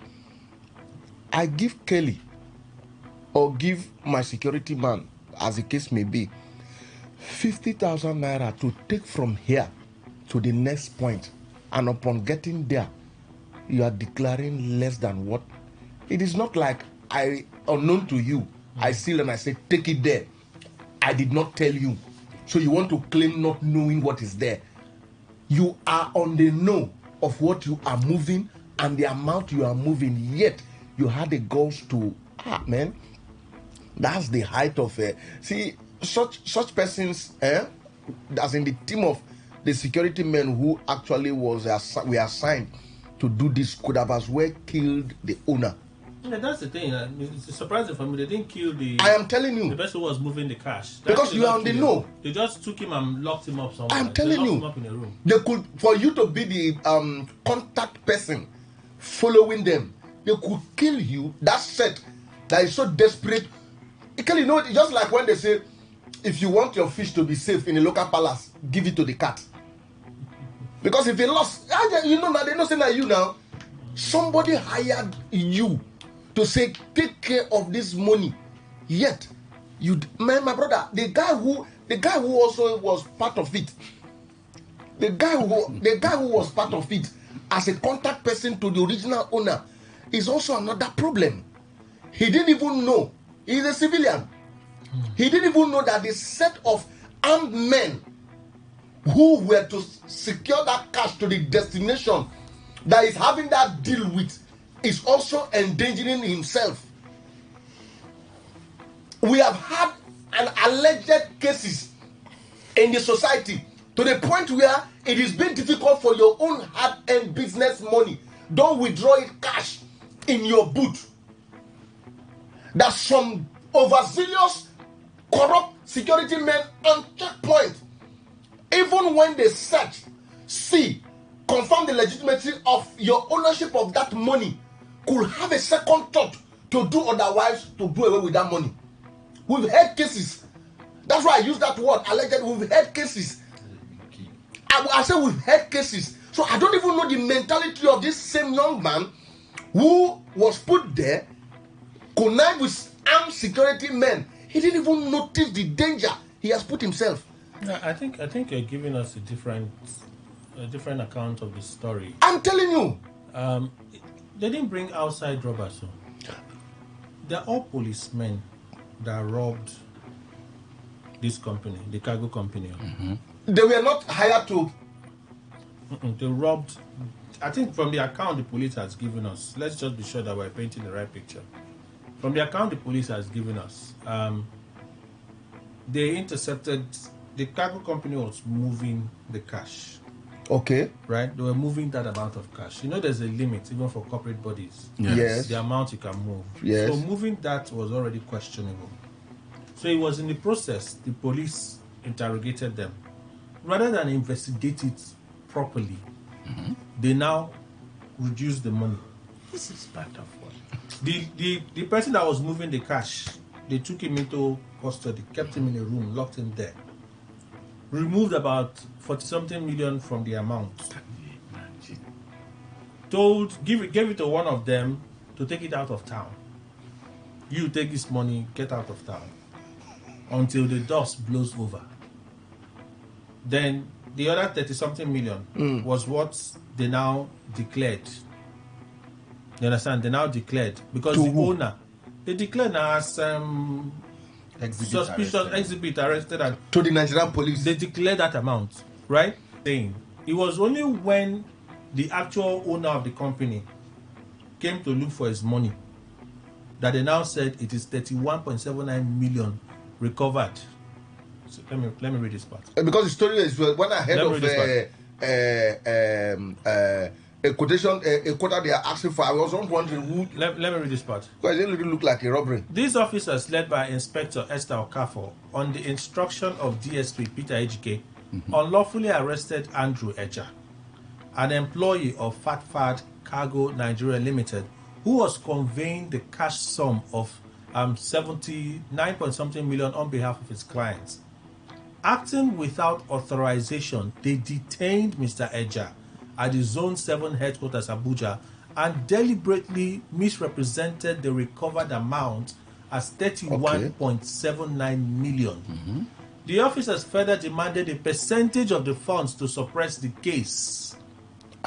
Can you imagine? To suppress the case. Upon being contacted by the alleged owners of the money, the officers claimed that the sum they had recovered from the arrested suspect was 31.7, that's about 31,790,000, and requested a percentage of the money to jeopardize investigation and suppress the case. Outraged by their actions, the money owners petitioned the force headquarters, Abuja, and the matter was directed to the IGP monitoring unit for investigation. So that is the process. So it's not like they were escorting. When I heard it's not like they were escorting the money. No, but it's like you know, the police, they have a way. These checkpoints. I know that they do a lot of nefarious things, but we also know that through some of these checkpoints, they've arrested some persons. Of course, yes. Of course. They've arrested some persons. So you're right. One of those processes, you see this kind of thing, you could lock them down now. So why are you moving this amount of cash? So that's what the police are saying, that they should have. What they should have done was remain professional and investigate it. But rather than do that, they now waylaid it. Yes. And they even took more than. Yes, more than half. And then demanded another percentage again. As professional police officer. Yes, commission. As their police fees. Yes. Let me finish. Kelly, well, now I'm getting the real picture, but I wasn't too, just from the escort angle, but from the real action, I wasn't really too far. What I was alleging, I will use that word, that in checkpoints in the society, we've heard people during elections, we've heard people during the normal working hours moving cash from one point to another. And when you are unlucky to meet this set of security agents in a certain checkpoint, even when it is not above the withdrawal limit, that their eyes are red for what they will take off from that very checkpoint. Kelly, sorry is your name. What they will do with you first, only God knows. I am not saying what is not known by the public. I'm only using this word alleged because no, we've not really had an absolute prosecution that anyone is being convicted for it. So I will just use that word allegedly. But it does happen. Is it phone? Is it whatever? And another thing, Kelly, this has opened or laid to rest the earlier allegation Nigerians had on, especially EFCC. If the Nigerian security agency, like the police, could do this, that is before the owner. Somebody was saying some few days ago, I will use an ex-convict, that a man stole about, while he was in detention, a man who was brought there stole about a certain amount of money from his boss that was in a brand new car. As soon as he dropped his boss from the airport, he drove off with the brand new car with the money in the boot, as against what he was told where to go with the money. When this same incident happened and the police stopped him, since it's not his money, he couldn't give an account of it. He was now picked by the security, and they did so many. Finally, he landed in the same cell where he was. But in the process of investigation, the same thing. In the process of investigation, when the owner actually a man, that is when they knew that the money was not complete. Now, if this thing has been brought to the fore with this, you now ask yourself, when the EFCC goes after these big dollars without me and you, except what they come to tell us, how do we give an accurate account? Okay. So it's impossible for the police to rid itself of these characters. My dear, that's why I first of all said it's a system issue. The system issue is this. Some of them do this thing, but except they get to the point where even the boss who knows is beyond my control, that's when they vomit, they give you out. Okay. But in most cases, they try their best because they are part and parcel. You see, Kelly, police is your friend. You can see how friendly they are. You see, when I hear certain things, I don't understand the person that is even saying it, what you always have in mind is telling me what I'm saying on Port Harcourt Street, that police is my friend. Which friend? Friend in the sense that if they ask me a question, I said, no. Why are you asking me? They look at the way, they'll slap me. Is it how friendly they are? Now, see, when you are talking about police is not paid well. Now, the National Assembly members, are they paid well? Yes. Good. If they are paid well, are they also doing well what they should do at those who are completely paid well? You see, the problem is that we've raised the culture like a man that picked a serpent at the youngest age, started feeding it until the serpent grew up, and looked at this man one day and know that very soon you get into this my belly.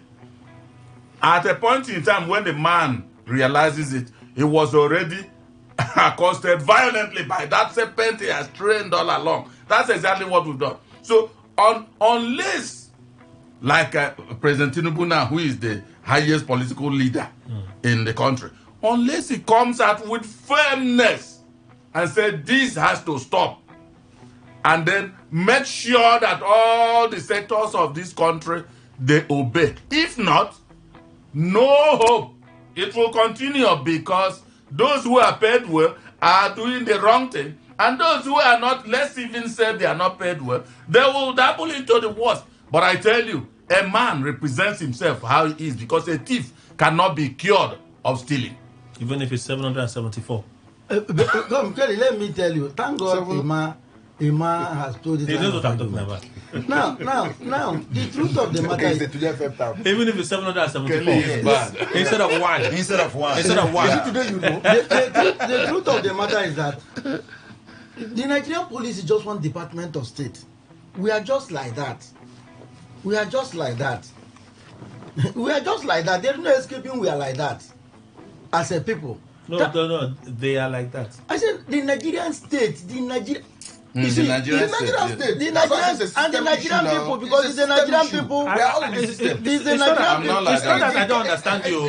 We are not talking about Kelly. They are like that. The Nigerian people are the ones who run Nigerian institutions. I'm not there. These Nigerian institutions run by Nigerian people is like that. You remember that? That one is government. This one is they are like that. Do you remember It's not we are like that. Because if we say,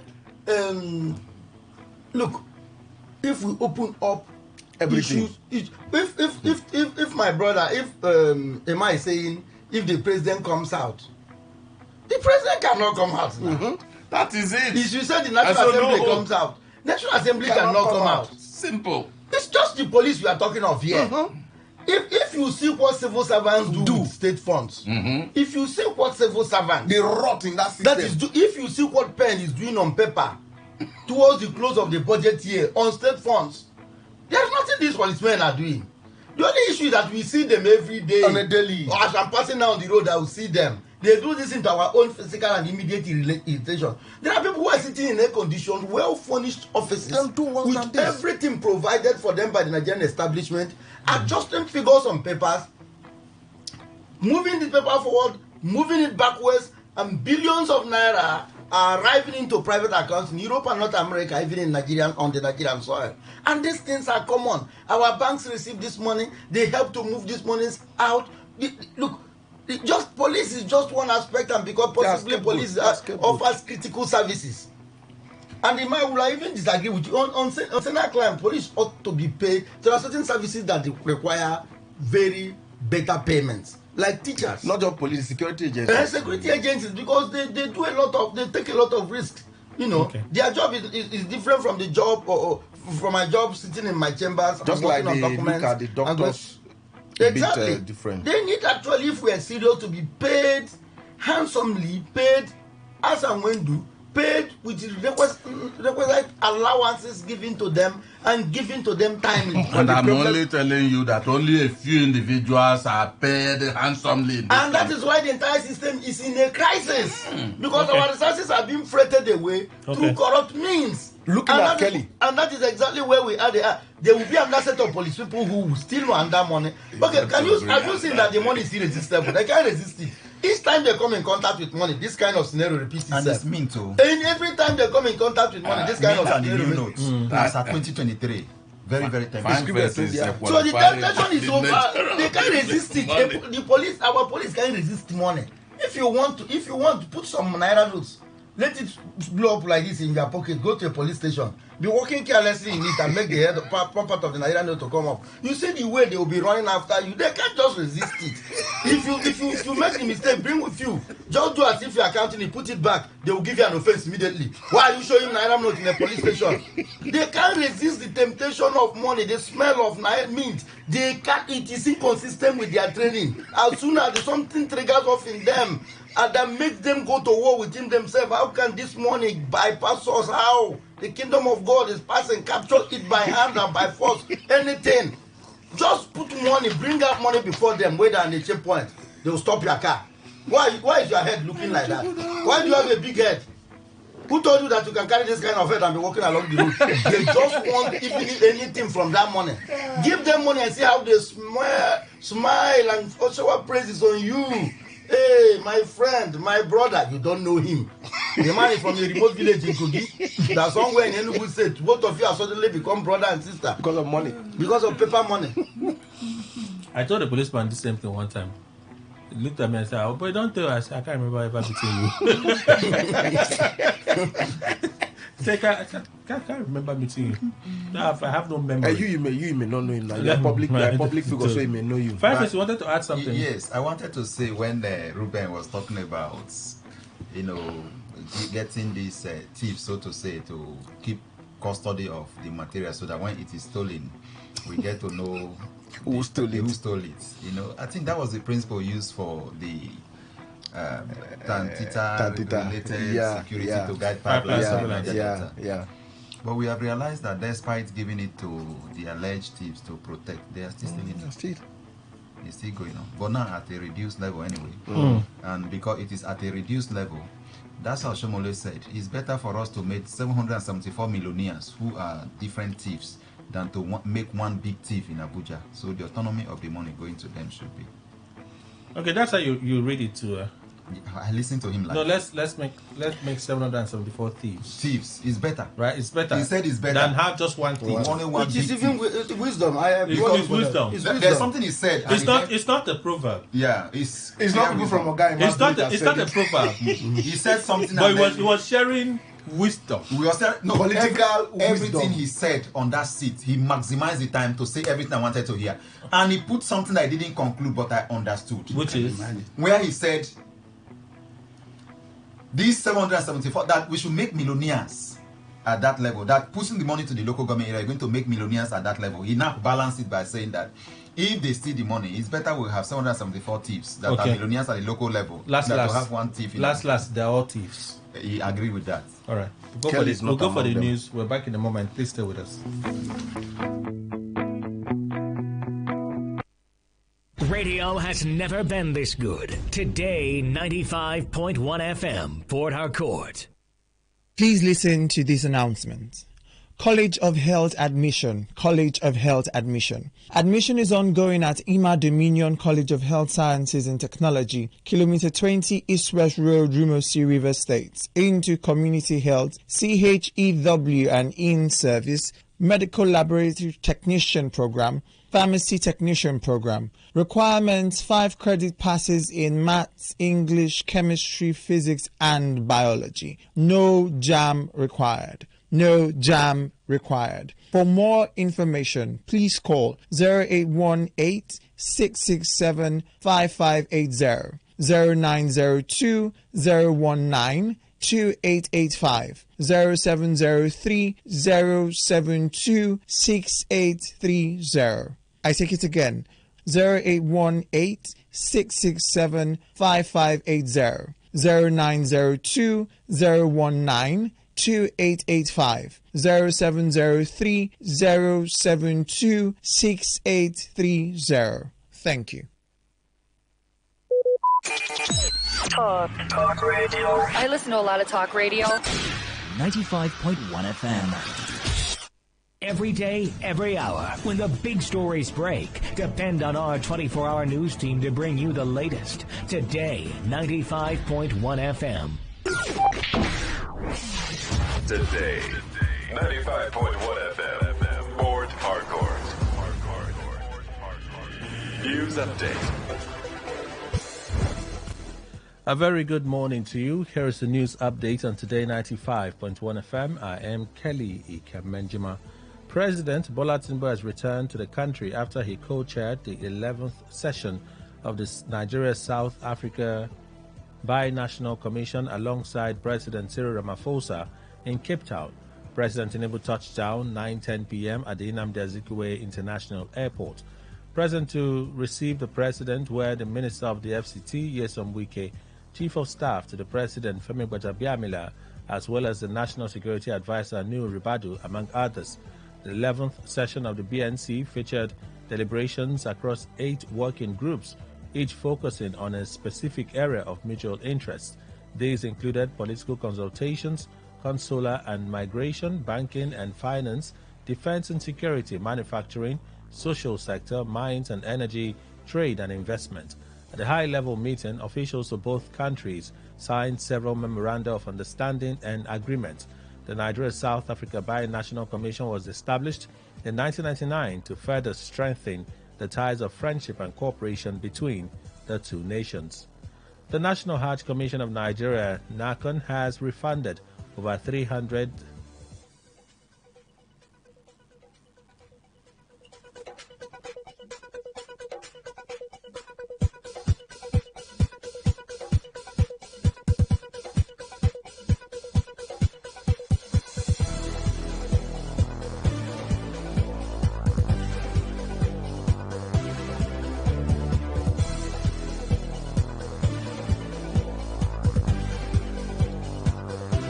The National Hajj Commission of Nigeria, NACON, has refunded an amount of money from pilgrims in Kebbi State who performed the 2023 Hajj.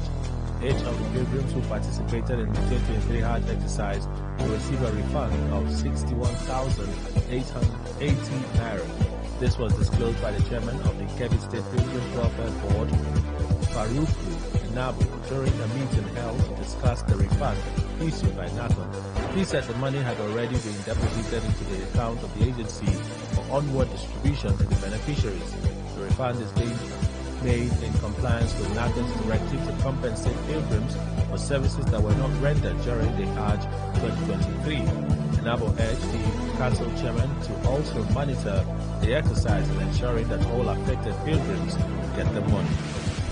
The Pan Niger Delta Forum, PANDEF, has warned proponents of the Biafra Republic to desist from including communities in the Niger Delta or South.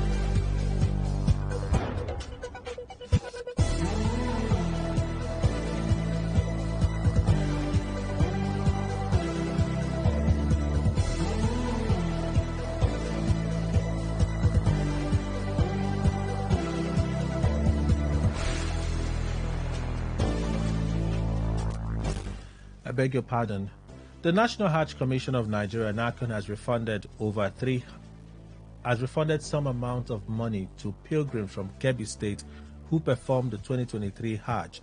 Each of the pilgrims who participated in the 2023 Hajj exercise will receive a refund of 61,080 naira.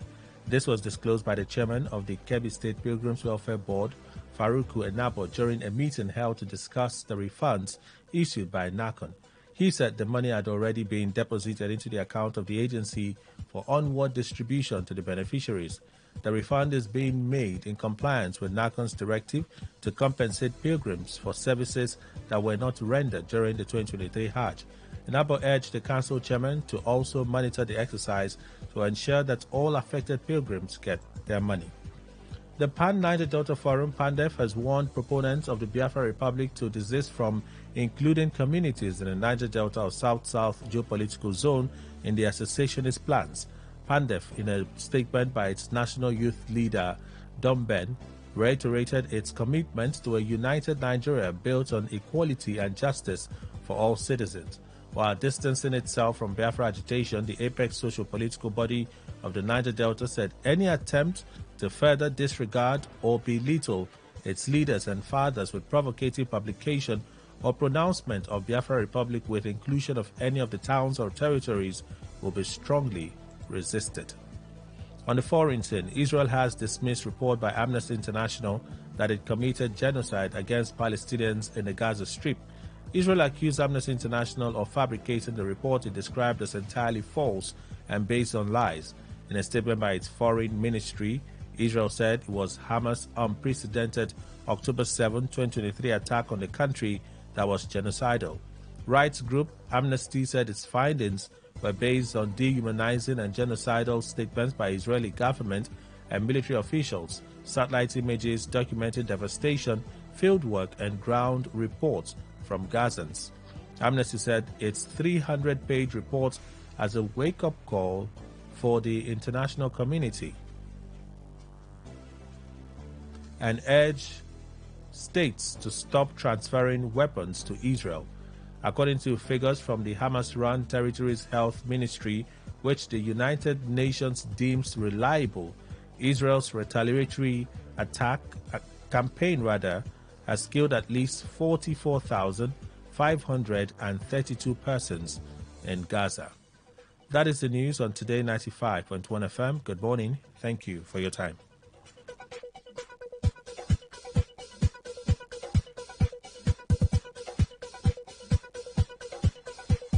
This is 95.1 FM, Port Harcourt, voice of the people.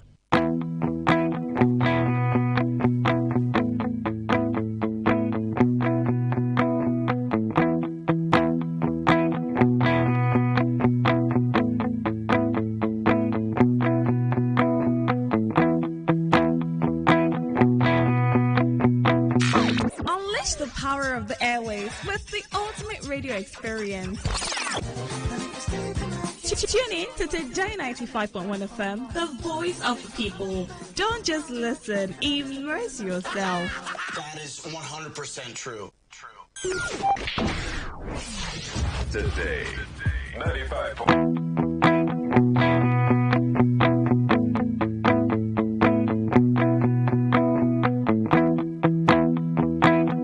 All right, let's continue our conversation. Thank you all for staying with us. I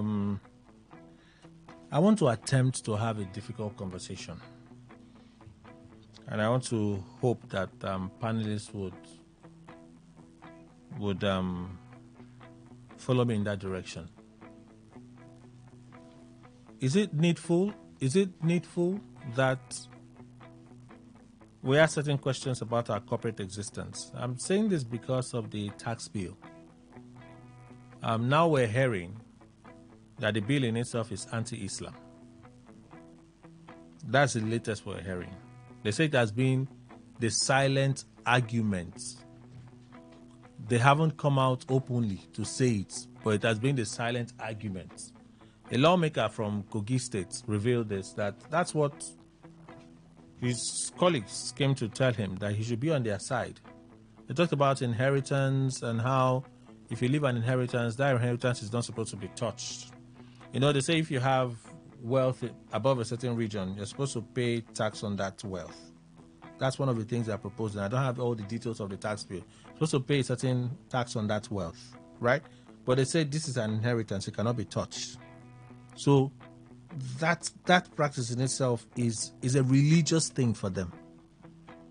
So I'm asking, if we're to co-dwell together, and a part of us say it must be like this, and that thing they are insisting on is perhaps anti-progressive, right? They say it must be like this because it's our religion, it's our religious belief. You know, one time my mom would tell me, she used to tell me that when the Muslims are slaughtering animals, that the way they slaughter is not, they just don't put the animal inside whatever and cut off the head. That's correct. That for them, the animal has to face a certain direction before they slaughter. And there are certain prayers that must accompany that follow, right? Yes. I raised that thing with a doctor, and the doctor told me, Kelly, that is nonsense.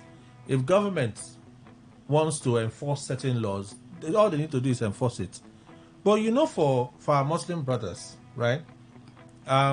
Their religion is not just a practice; it is their way of life. Exactly. It is their way of life. So the moment you go against that, it's like you're going against them. Mm-hmm. That's why most of the time you have the almost instant kickback, backlash, and all of those things. So if you have a bill like this at this point, that it's not a silver bullet that's supposed to address all our issues and all our challenges, but to bring in religion, to think of it, the chief proponent of this bill is a Muslim. That's the president. He's a Muslim. Why am I raising this? Is it necessary that we look at our corporate existence as a country if we're really interested in going forward? This bill also tells me how difficult the conversation on restructuring will be. It points to how almost impossible it will be. And then you look at how the National Assembly is structured with the numbering and all of that. It also tells you that we have real challenges here. Could we as a country and the people of this country look at our corporate existence and have a sincere dialogue in the nearest future? I have to go for a commercial break I was supposed to go for. When we come back from the break, we'll have this conversation. So then we allow panelists a moment to think about it, and then we're back. Nothing to think about.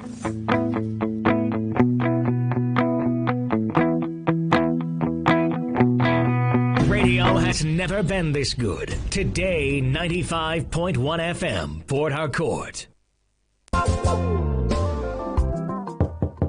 My brother James, wetin you dey find wey dey scatter everywhere like this now? Omo, no be small thing o. I dey look for my Highlander smart key. I carry am comot yesterday. My wife say she no see am. My children themselves say they no see am. Now you dey bother yourself. Rush na go PO and Company Nigeria. When it comes to locksmith, car keys and smart keys programming. See, dem dey into Toyota, latest and old model. Even Lexus sef dem dey active. Mercedes-Benz, sucking keys, they dey run am for there. Range Rover, Nissan, Infiniti, see, any kind cars wey you fit talk about and just carry am come PO and Company Nigeria. Their office dey for 191 Ikwe Road, opposite NNPC filling station, Mile 3, Dio, Port Harcourt. And their branch office dey for 54 Location Road, opposite Dave Dance Supermarket, Oyibo, River State. Or if you call them or if you tanana them for 070-3738-9841. If you still call them for the second line, 080-233-47733. As the matter be like this, now PO and Company Nigeria. When it comes to locksmith and smart key programming, just handle it, they go there.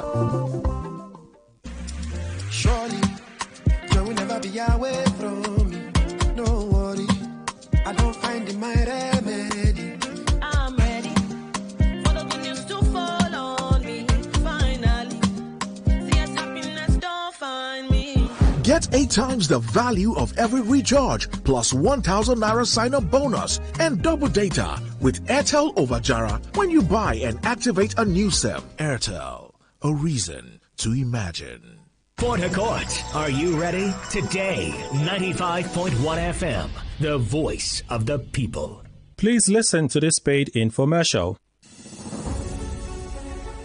Hi, have you ever wondered why does it seem difficult for some persons to get visas to travel abroad? Or why do some Nigerians who relocate or Jakpa get stranded abroad and have no option but to do menial unthinkable jobs or call home to beg for money just to survive? And sure, you don't want your family or friends to go through this predicament. So what can be done? For you that wants to travel abroad, what is your plan? Starting afresh abroad shouldn't mean starting from the bottom. You can get your visa and be sure to land a good paying job when you arrive in your desired country, be it the UK, USA or wherever. Blue Petals College is equipping her students with relevant skills, internationally certified and recognized courses to ensure that you get a decent and great paying job abroad. At Blue Petals College Caregivers Training Center, we offer 7 internationally accepted certificates, 6 weeks intensive training, practical letter from our hospital and college. We help with your visa processing with 100% money back guarantee, and our students get free breakfast, free scrub, stethoscope and other learning essentials. Blue Petals College has 7 training centers in 6 states across Nigeria. Our next batch of training starts on December 9, 2024. To enroll and to get more information, send CARE via text or WhatsApp to 0707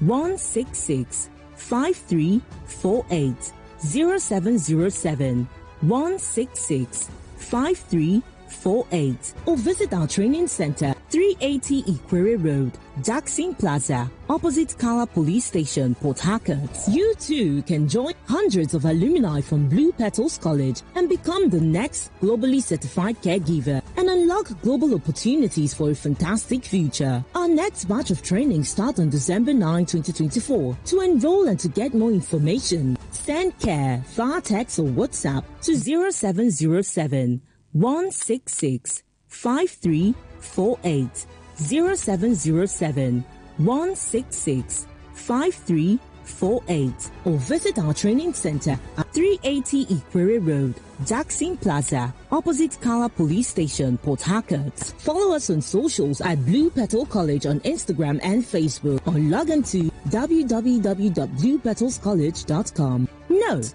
human trafficking, fraud and abuse are still on the rise all over the world. Be smart. Stay vigilant. This message is brought to you by Blue Petals College, your gateway to global career opportunities. And that was a paid infomercial. Okay, all right. All you need to know about this one is that 95.1 FM. Such a unique style. Red is passion. Pink is for unconditional love. Blue is for loyalty. While black is secretive and mysterious. Baby, tonight. Let's talk about love. The passion, the bliss, the betrayal, and everything in between. On Lovey Dovey. Mondays to Thursdays from 11 p.m. beneath the night sky with D. Amaka Felix on Today 95.1 FM.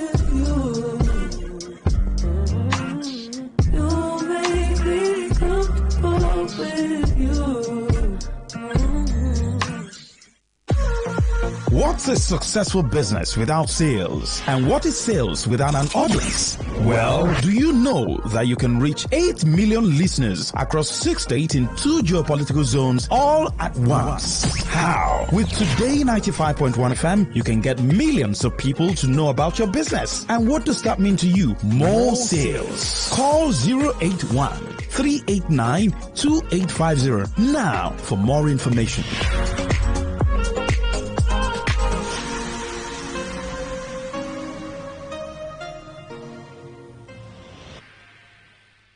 It's been a long time.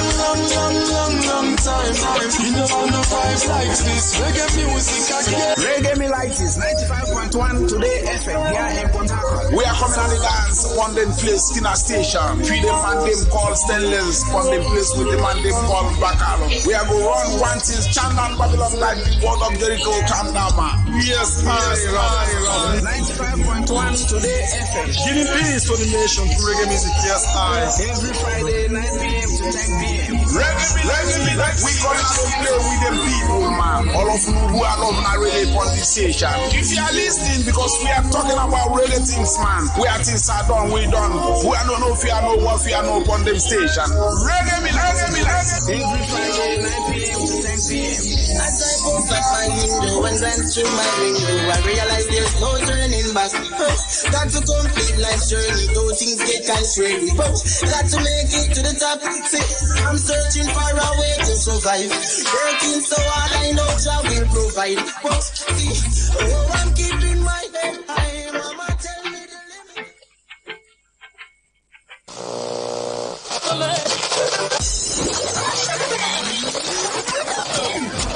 Hello, join us Fridays, 7:30 a.m. on Our Top Picks, and together we'll review the big national stories of the week, all in 30 minutes. It promises so much fun. Our Top Picks, Fridays, 7:30 a.m. Don't miss it.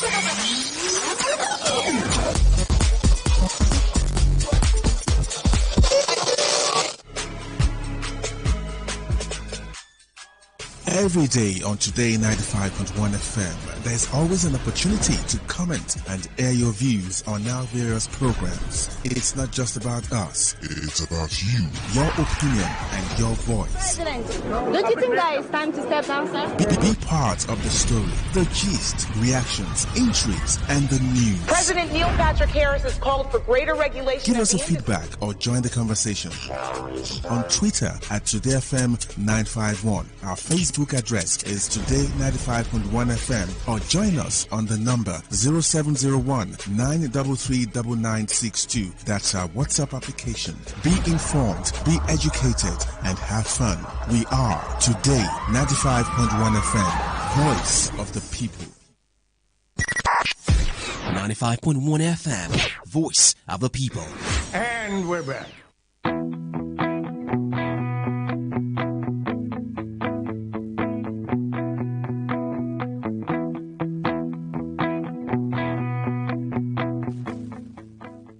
They came to me today and told me that the bill is against inheritance, which is against Sharia law, Islamic law. And I asked, why is the agitation so much? So this evening they told me the truth is it's against their religion. I said, which aspect? They said, for example, they gave me an example that if you have 100 million and you want to give as inheritance to your children, that this current tax law will take 24 million away from it.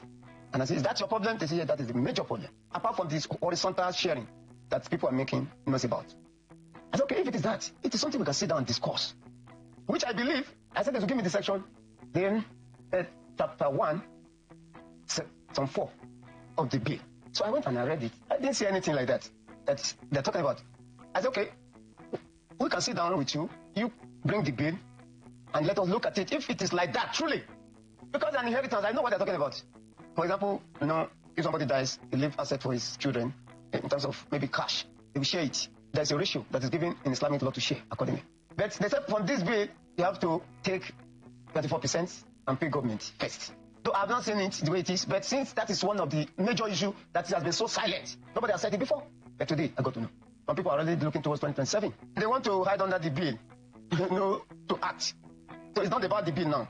And that's why I suggested that this bill should be written, also be translated in Hausa language. Hausa man can read very well. Yeah, because majorly Hausa is the common language in the north. Okay, so that's really where I want us to have this conversation from. Do we need to have, in fact, even if we needed to, would the authorities encourage such a conversation? Mr. Ndukwe? What kind of a conversation? Our corporate existence as a country.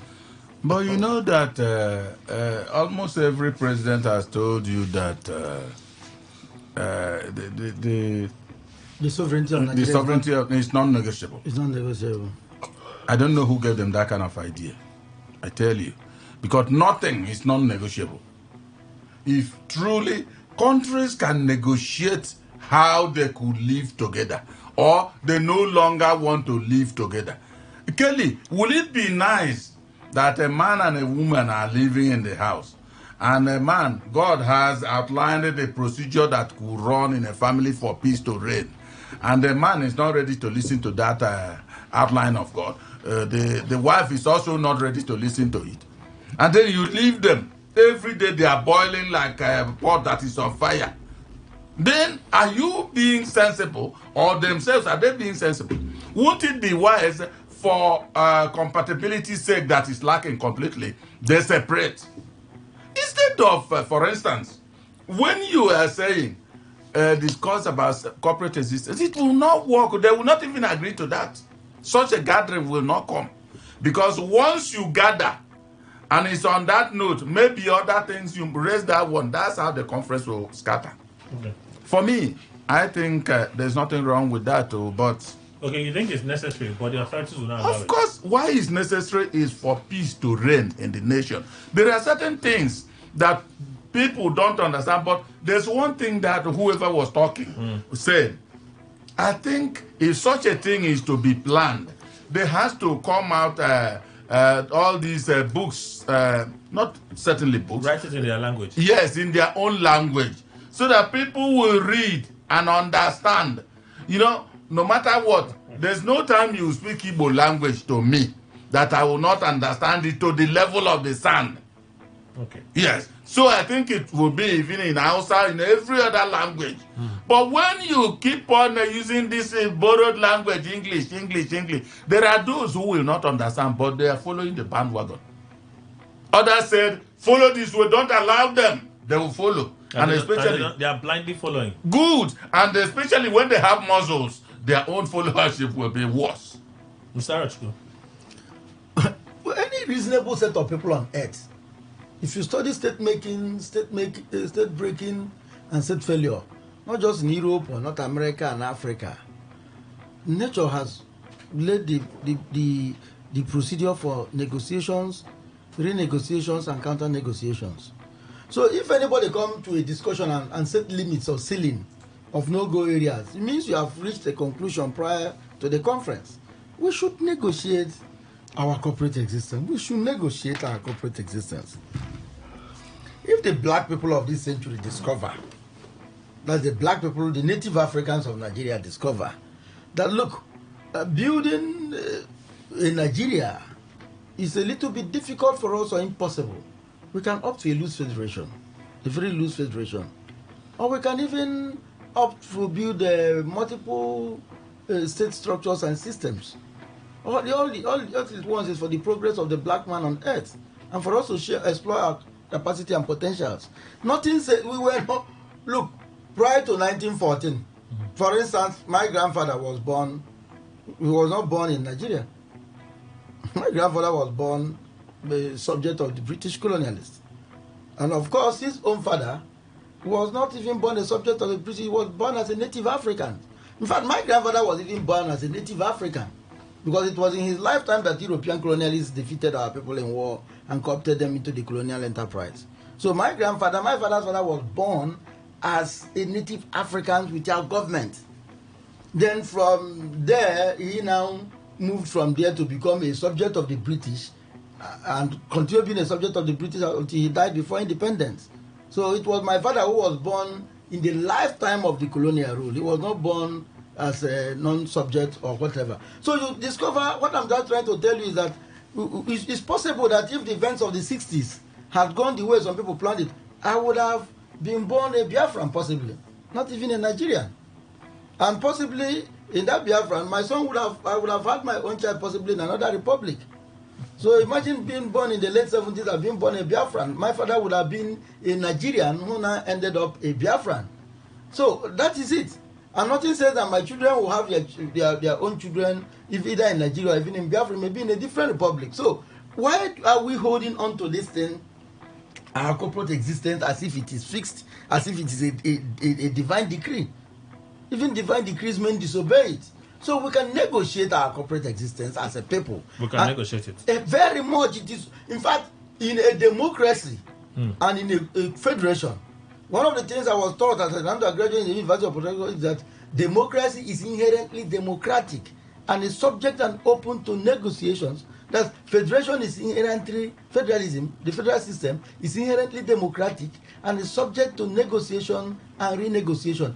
It is a progressive process. Okay. In fact, a federation is, or a democracy is a negotiation in motion. Okay. But for cases like this, with all of the dust it is raising, the lawmaker also advocated that put these documents out in their local language. Does it help?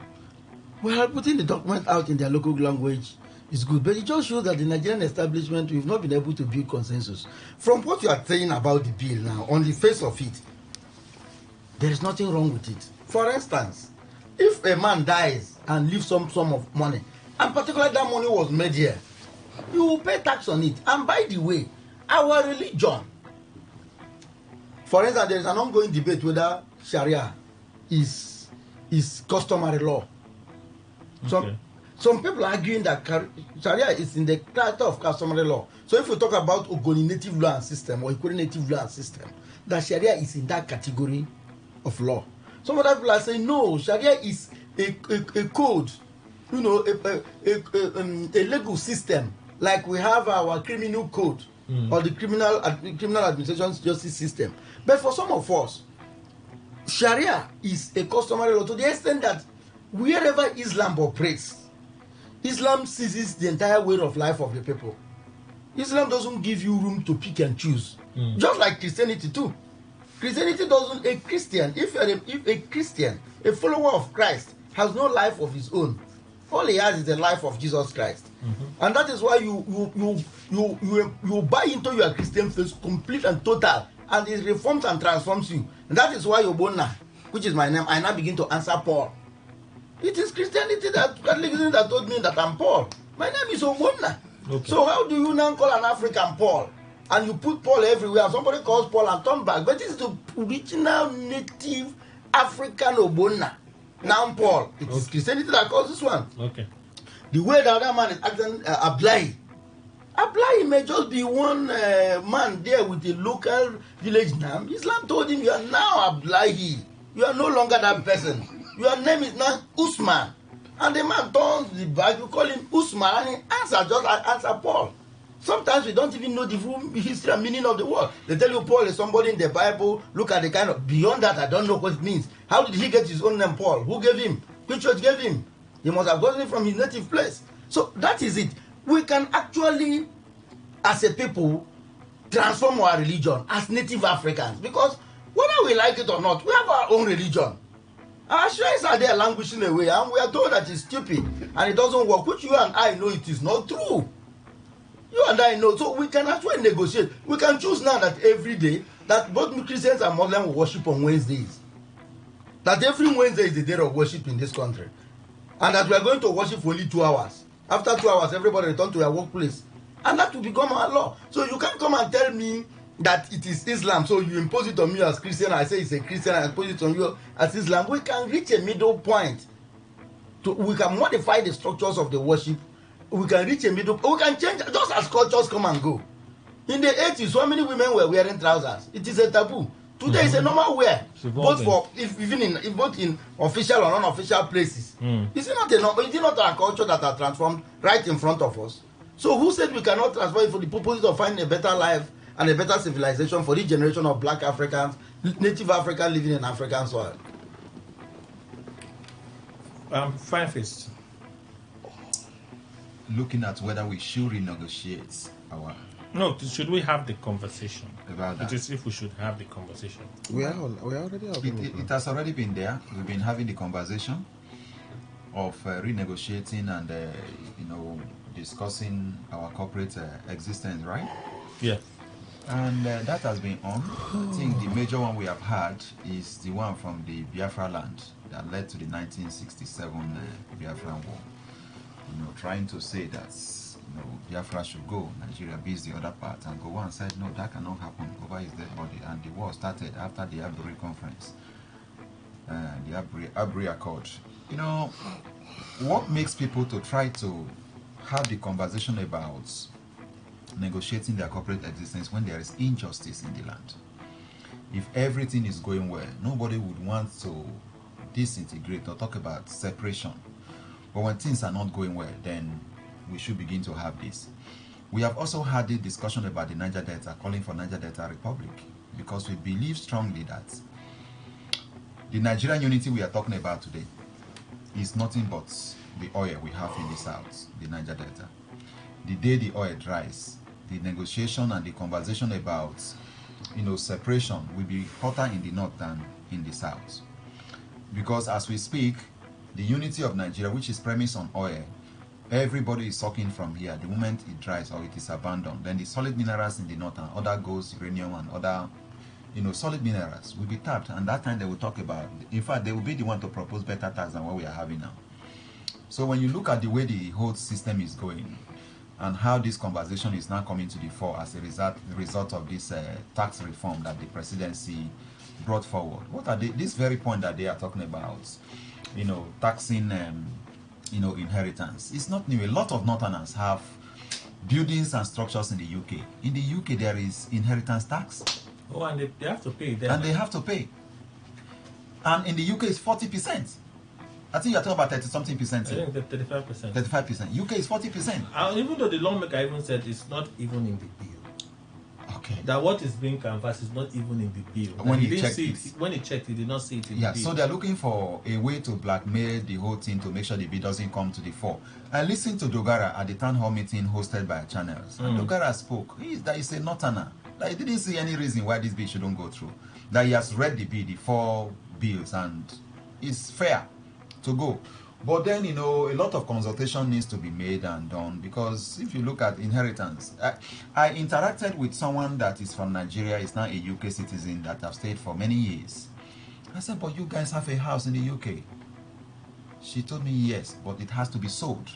I said, why? She said, because of inheritance tax. That they take 40%, you can't negotiate it. That when you look at how much you are going to lose, the least threshold is, I think, £325,000. The moment it is £326,000, £1 adds, it is under the law now. You have to pay 40% of it to the government. So it is as hard as that. That for them to be paying that inheritance tax 40% like that, they just have to sell the property and share the resources among themselves, and then you start afresh to make sure that whatever you have as your husband does not get to the threshold. Otherwise you pay.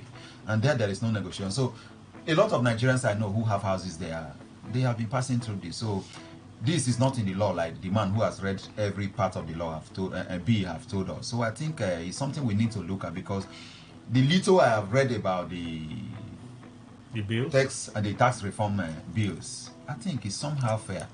The one that struck me most was the one of the phone call. So all the phone call we've been making, Lagos have been collecting. Lagos have been collecting all. And then the economy will be very huge. So they've been getting more. They've been getting more. It's terrible, But then I'm happy that the discussion is on. Now that the bills have been stepped down, I think more consultation should be done. We're talking about getting it in some languages. Well, if that will help, I think it's also okay. All the stations in the country should also sensitize on this bill so that we can see the direction that it is going. A lot of people have said this may cost Mr. President 2027. I think there are other things that are higher than what the bill may bring to the table that may cost him 2027, and not just the bill. But then I think that if it is going to be fair and give more money to the states where derivation is coming from, tax is coming from, I think it's something we should consider.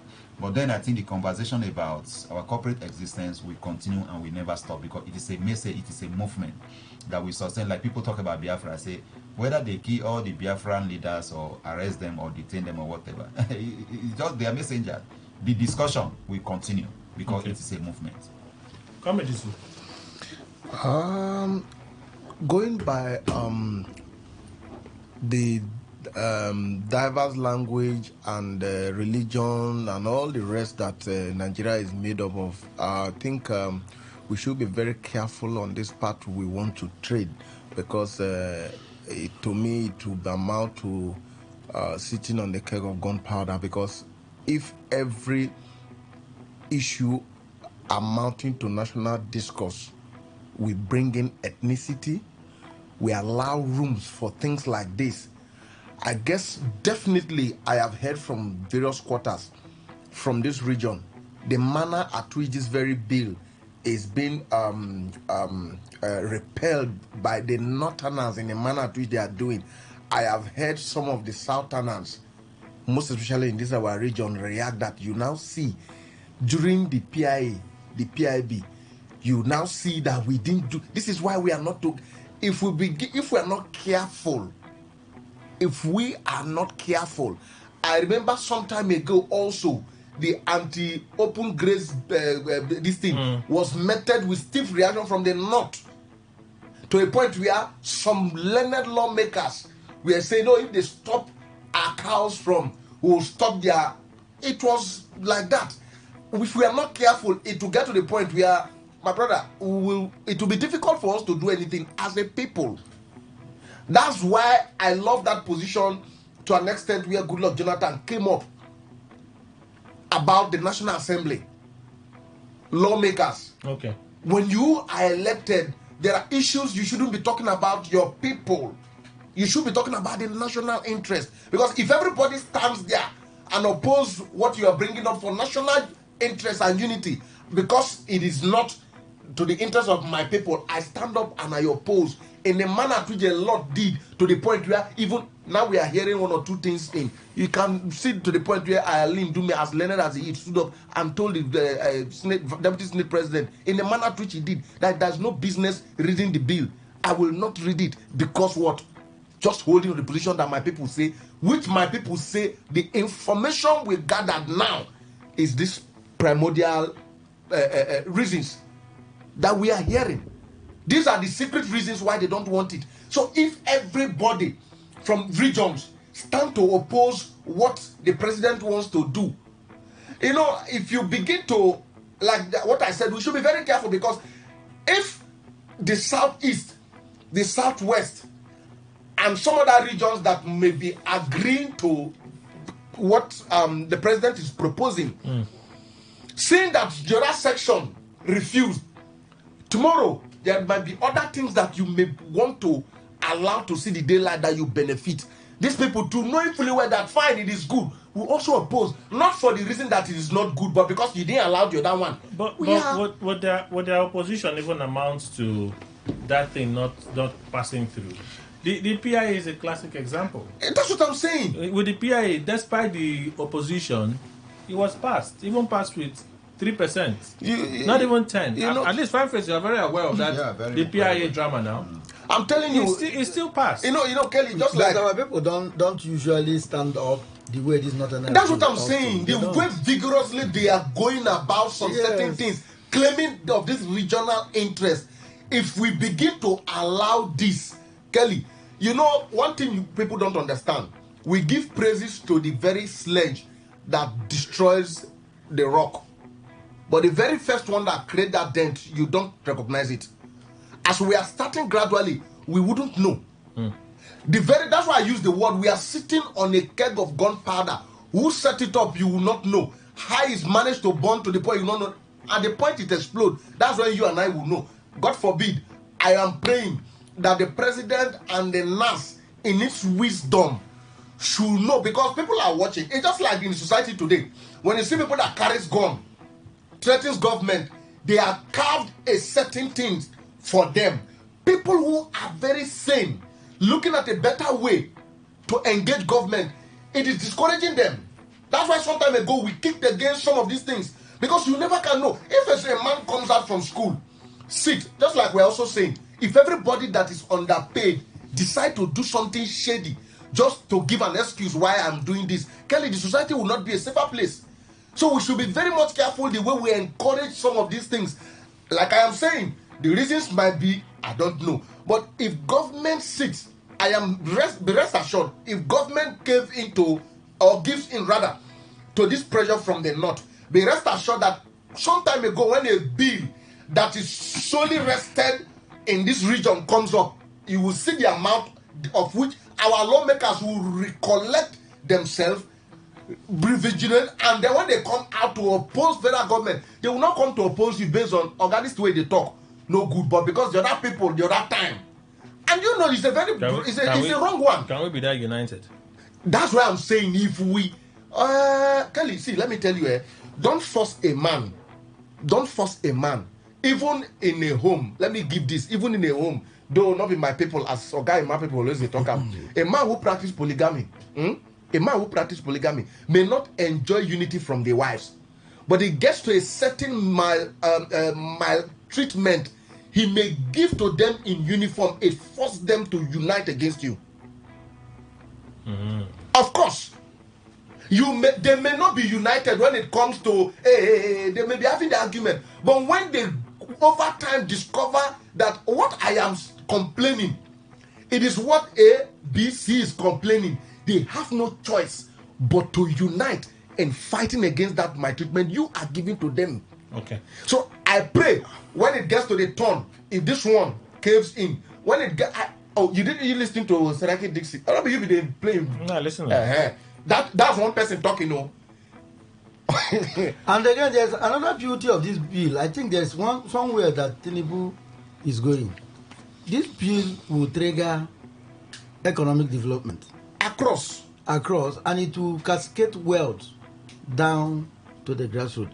But another thing they are trying to do, they are gradually getting to the point that people will begin to be in control of their resources. The fear of some people now is that they believe that, there are people who have been getting free money. Every part of the country gets free money, but there are people who get free money and who say it's their religion. They hinge it on religion. Some of these things have nothing to do with religion. It's just the lies men tell, Kelly. For instance, the African, or particularly the Nigerian Muslim, will tell you that Islam says at least 4 wives. His brother in America, the American Muslim and the British Muslim, will he take a British woman or a woman in the soil of Britain, one, take another woman in the soil of Britain, two, and marry them according to the laws of Britain because Islam says so? Or will he do that in Northern Ireland, or do that in America or London? He wouldn't do any of these things in Portugal. So why is it that in Africa, the interpretations, the Bible is interpreted differently in Africa and interpreted differently in Europe? The same thing has happened to Islam. Now, what some people are afraid of is that there are a lot of superstructures being created, traditional institutions and structures being created, receiving free funds and resources, and being sustained some decadent, old, moribund institutions that have absolutely no business with the modern world.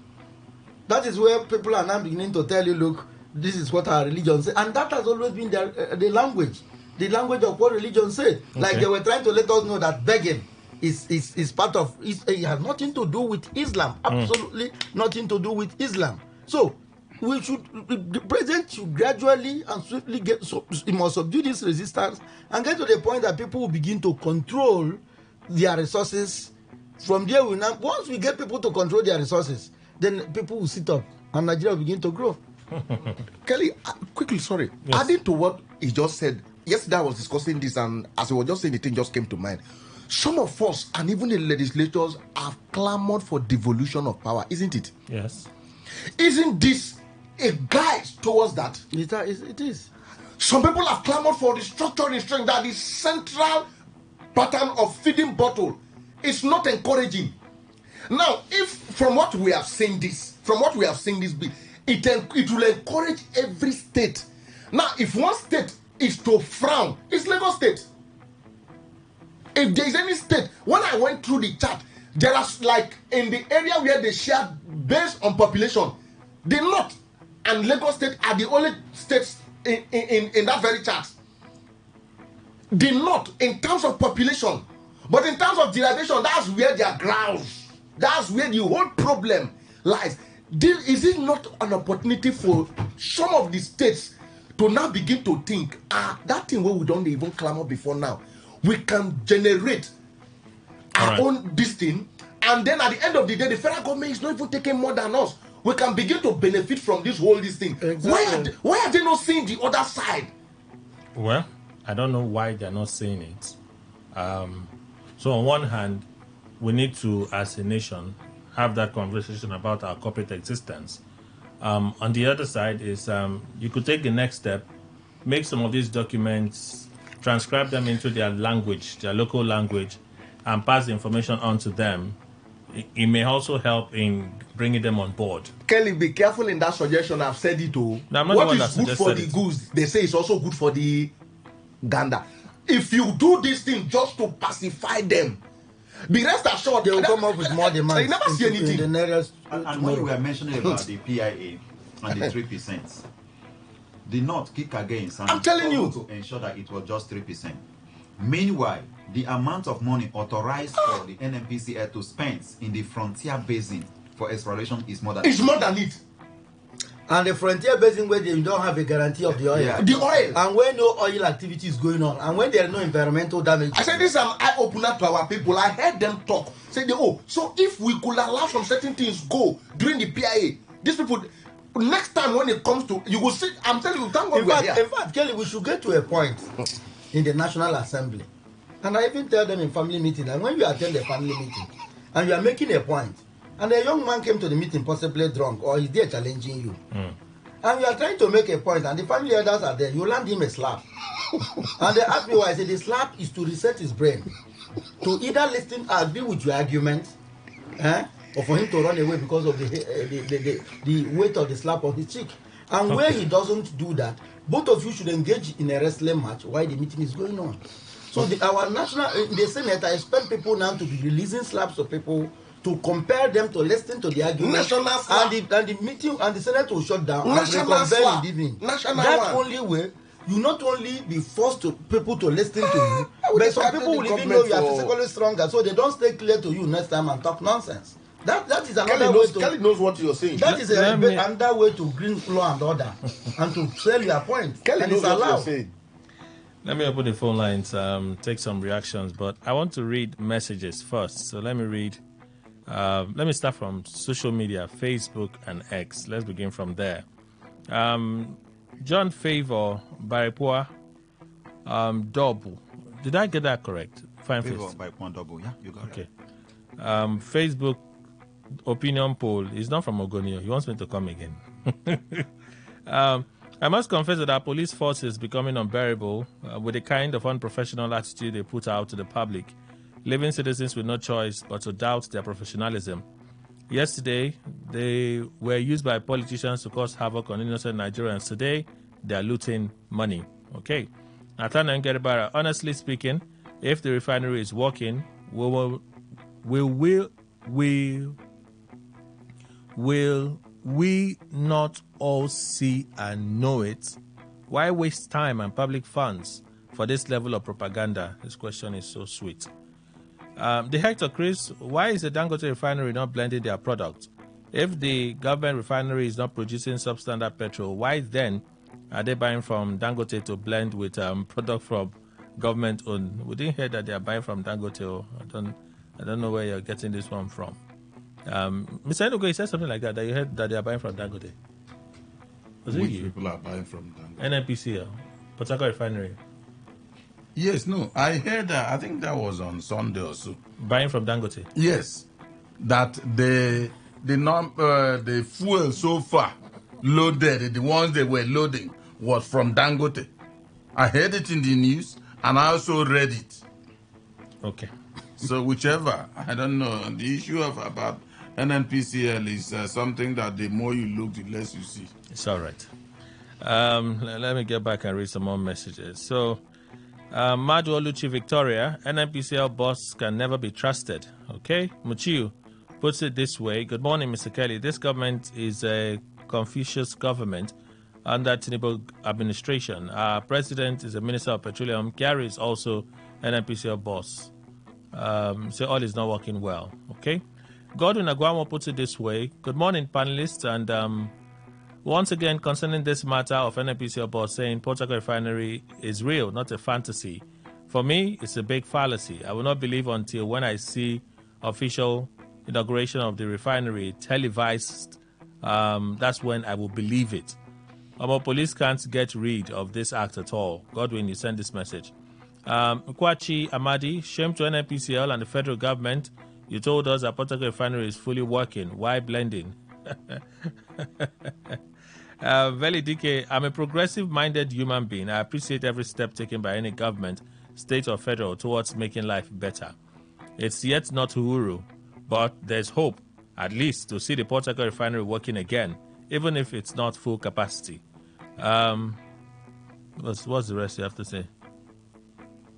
Okay, thank you. I've read the part that is important. The rest, I'm not interested.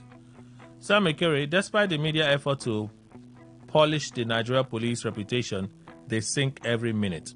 There's no fine police in Nigeria, just a lack of opportunities to extort that makes some pretend to be nice. No, there are some very outstanding officers in the Nigeria police. Very outstanding officers. General Post, where Medino puts it this way. Okay, this just dropped now. Let's look for those that sent earlier. I see just, okay, 3 of them. Let me read the 3. Chile Edwin, the police should work on their image and not see the people as their enemies. Chukudi Banugo, new bank notes on the police embarrassing situation. This is embarrassing and unfortunate.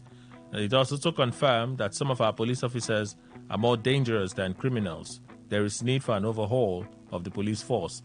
Dr. Mrs. Inma Olebara from Owerri, how 4 police officers stole 43 million naira from a suspect. Imagine stealing from someone they are supposed to protect.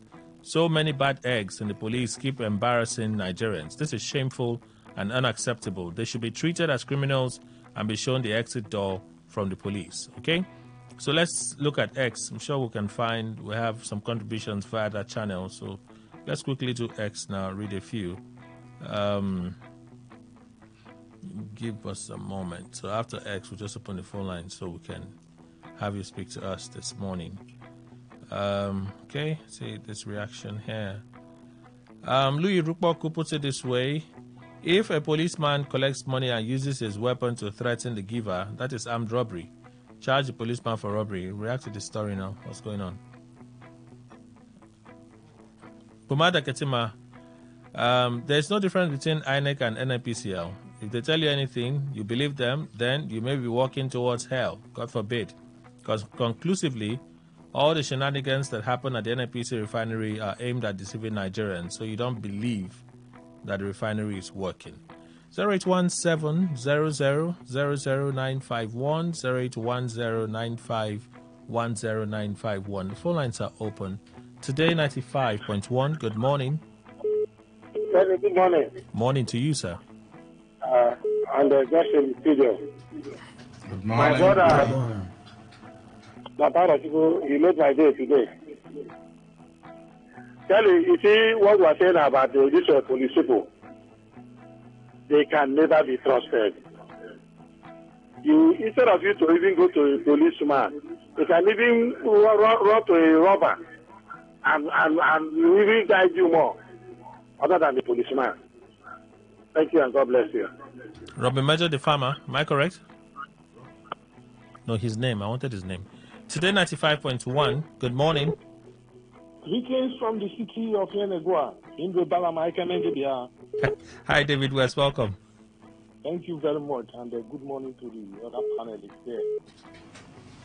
Yes, let me look at the conduct of the men of the Nigerian police force. With greatest respect to them, so we know without the police, there will be problem. While we are sleeping, for some of us, they are out there, watching over us. There's no doubt about that. But the attitude of some of these police officers is something one cannot comprehend. I say this as the chairman of Civil Liberties Organization, Bayelsa State. The interactions, the issues I have on daily basis with respect to conduct of police officers. But I also give it to the Nigerian police force with respect to discipline of their men. If such issues are reported, and at the end of the day the police officer is found wanting, the police does not hesitate to discipline their errand officer, either by dismissal or any other form. So I give it to the police. Then very quickly, finally, okay, quickly, I think I also want to share my opinion on this NNPC issue. I have said it times without numbers, and I'm going to repeat it today again. Not until Alhaji Meleke release NNPC, we will not get the end of Port Harcourt refinery and no Port Harcourt refinery. All right. Nigerians are tired of all these stories. Thank you, All we David want West. to see is let the products be there and All let right. the people buy it cheap. Thank you. Good morning. Thank you so much. Today 95.1, good morning. Hello, good morning. Morning, sir. Welcome. Hello? The signal is not clear. I'm sorry. Please call us back if you can, yeah? The signal not clear. Today 95.1, good morning. Yeah, good morning, Kelly. Welcome, sir. Yeah, my name is Gustin. Actually, just a quick one on that police issue. I just want to share an LFI just briefly. I live in LLO. There was a day I was going to repair my television. I think that was when these then-known stars were still around. The SARS man asked me where is the receipt of that television. I brought the receipt and showed it to him. Do you know what this guy did? The guy just took the receipt and asked me to get into the van. And I was saying, officer, see my receipt. Then one of them came out and asked me, if you know if you move me, I will move you. So I just quietly entered the van. And the guy tore my television receipt in front of me. While the one in front of the van is busy wrapping Igbo. Like he's wrapping Igbo. Yeah, he's busy wrapping Igbo that he wants to smoke. And they told me to bring 10,000 naira. Or else, they'll take me to where maybe I'm not even going to like what will happen to me. Okay. Bro, by force, I sent 10,000 naira to them. And that was how they just drove me up to the point of close to Oimi and allow me to go. Then I walked back to LLO. My house is just at Arrest TV here. Then I had to walk back with my television. Thank you. Thank you for sharing. You ask Nigerians, you have many stories like that. Today, 95.1, good morning. Hello, good morning. Morning, sir. This is Kafan Kari from Bocho. Okay. You see, police, we don't have hope on police. I always say that police is not our friend. Instead of police to protect us, police are doing normal nonsense. If you see how police are erupting themselves, Commissioner of Police, people should take time. Thank you.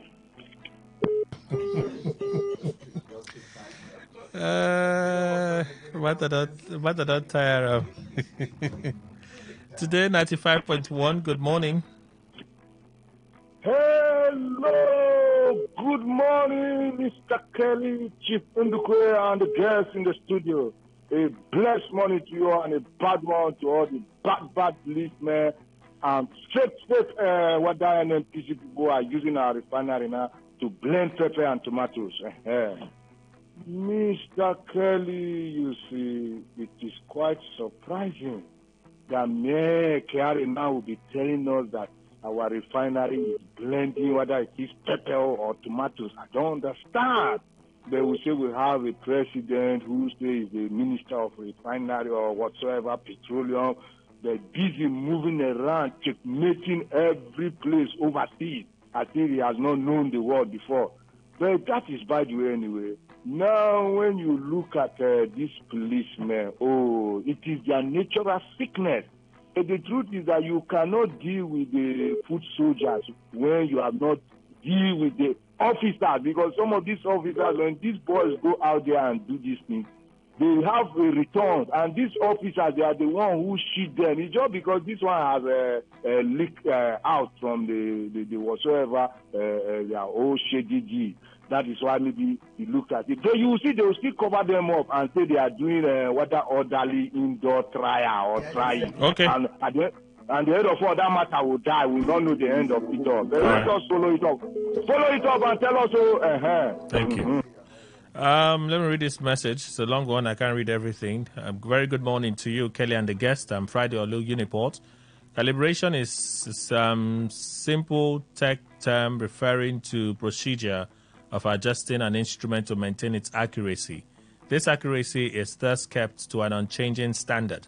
Now, there's turnaround, which sometimes referred to as TAR.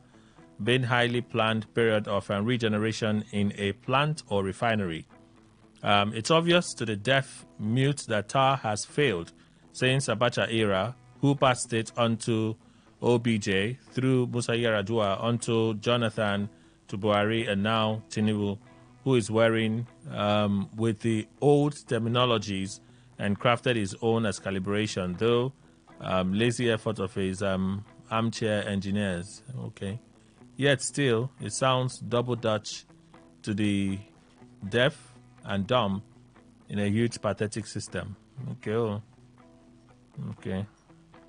Let there be peace. I have read it though. I didn't understand a thing.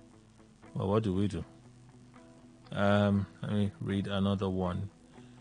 Okay, still taking calls, by the way. Kelly, take calls. Today 95.1, good morning. Yes, Kelly, good morning. Welcome, sir. On the statement of the NNPC boss. Yes, sir. They say when purpose is not known, abuse is inevitable. Perhaps without a clear understanding of a purpose, they think what you do amounts into nothing, but becomes a total experiment. A facility, the area 5 of that refinery, as we were being told, they said it was built by its design to blend, for blending, not for refining. I wonder why all this while they've been struggling to convert that area. And it does appear that it's not coming forth. Rather than owning up and coming clear, the NNPC boss is telling us that it is not wrong. It is wrong. Because our hopes are now dashed. We expected that they will come up with something better. But to what we are seeing, it's like the purpose has been defeated. So I think we should sit up. All right. Thank you. Thank you so much for reaching out. We'll do 2 more calls and then read messages. Today 95.1, good morning. Very good morning. Morning to you, sir. I greet the panelists in the house. Good morning to Good you. morning. I'm Coach Enzi. I'm calling from Iluiche. Okay. Kelly, I want to ask, who is the Minister for Petroleum? Is it not Tinubu? Well, de facto. To start with, how can the president be the Minister of Petroleum, also he become the president? And he has not said anything, he has not done anything since that time. Even the person you were asking that both of you were having conversation with this morning, he couldn't even tell us what we need to hear about this refinery. Why are they, every time they are telling us cock and bull story concerning this refinery? I thought they said that this refinery has started working.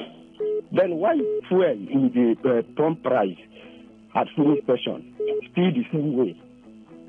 What is really happening in this country? Why are they doing all this kind of thing? What kind of lies are these people telling us? Are we children in this country? Are we no longer citizens of this? Why is this government, terrible government, started from Buhari to this terrible government, making us to suffer like this? Okay. APC government, APDPC government. Why are they making us to suffer? Thank you, sir. Thank you. Let's do a final call. And then we open the other channels, read your messages, okay? A final call so I can read messages. Today 95.1, good morning. Good morning, Kelly. Welcome, Frank. Please go on. Yeah, I greet all our guests in the studio. Good morning to you. Yeah, let me react on this tax reform bill. I want to appeal to my northern brothers that this tax reform bill is not against them.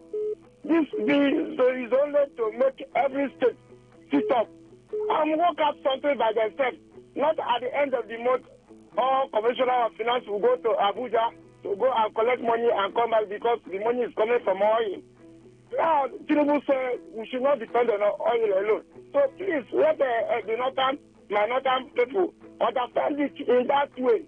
For them to think that if this get through, it will not make them go and bring them down. That is not true. Please, thank you and God bless you. Frank, thank you so much for reaching out. Let me read some messages. Good morning, Kelly and the panelists. John from Port Harcourt. David Umahi's response to the House of Rep. Useni. No, okay, my mistake.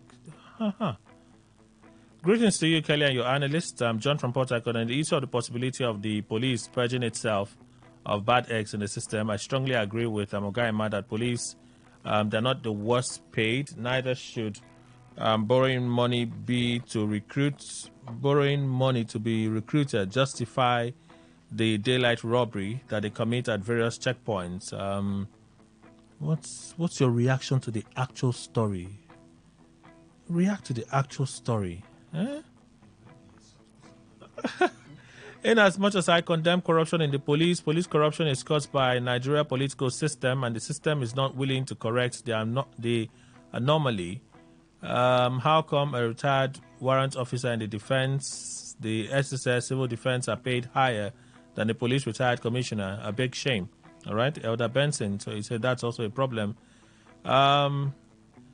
Kelly, thank you for squeezing out the truth from Dr. Obele about Port Harcourt Refinery. I'm happy to hear the voice of Barrister Arochukwu. I love the way he would always add some sense of humor to the topics of the day. We were worried when our government said they must borrow despite having enough to fund the budget. And I said to myself that it was like I'd forgotten that Barrister Arochukwu was once told us that Nigeria is running a borrowed economy. Okay, Andy from Port Harcourt. Yeah, I said a lot of things now. It's just that I don't agree.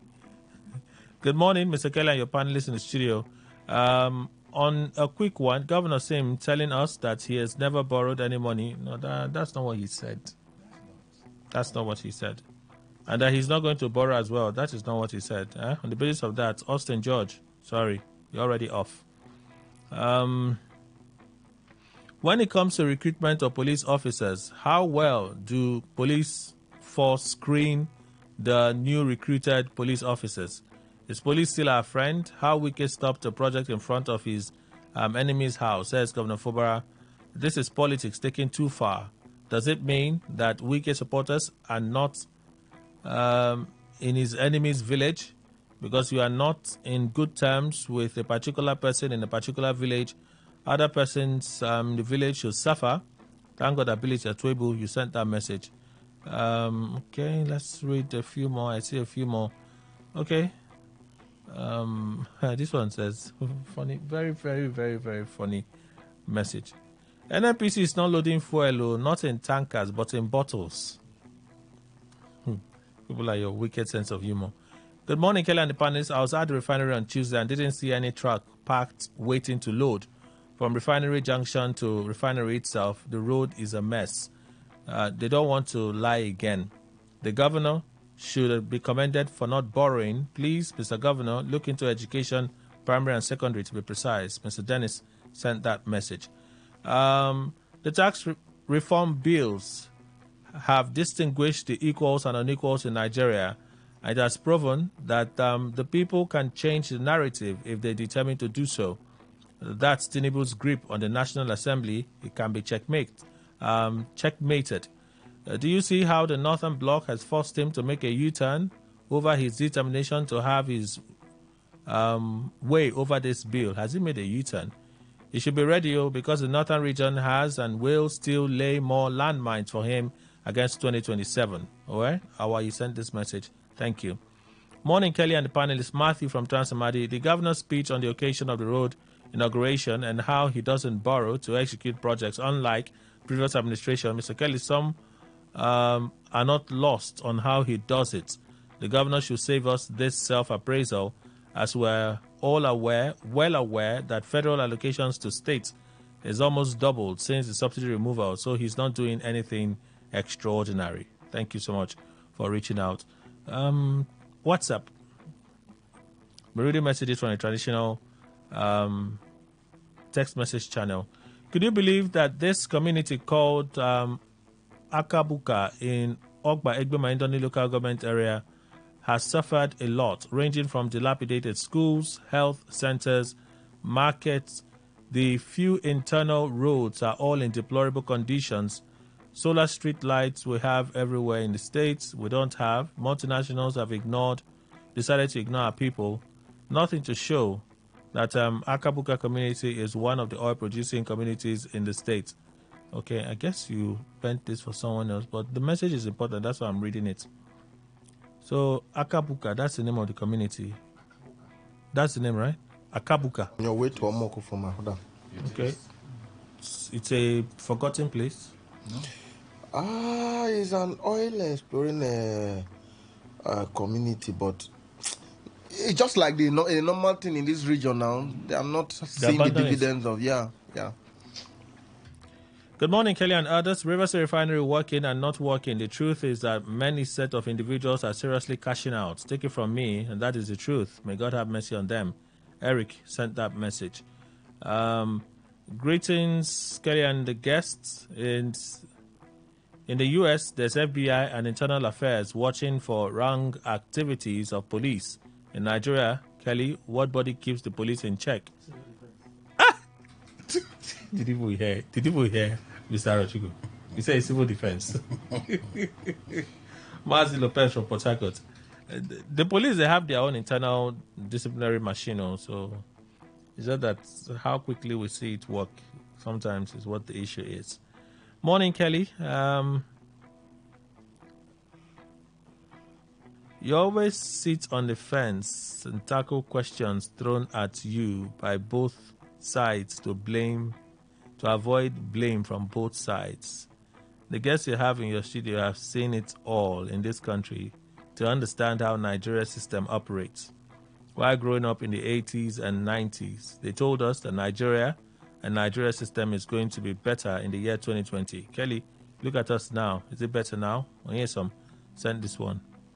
I don't used to answer questions now. People should know I don't answer questions. Hello, Kelly. Until you as a journalist listen to wise counsel like your guest, barrister, who spoke the minds of Nigerians, your bad feelings against the police will not yield results.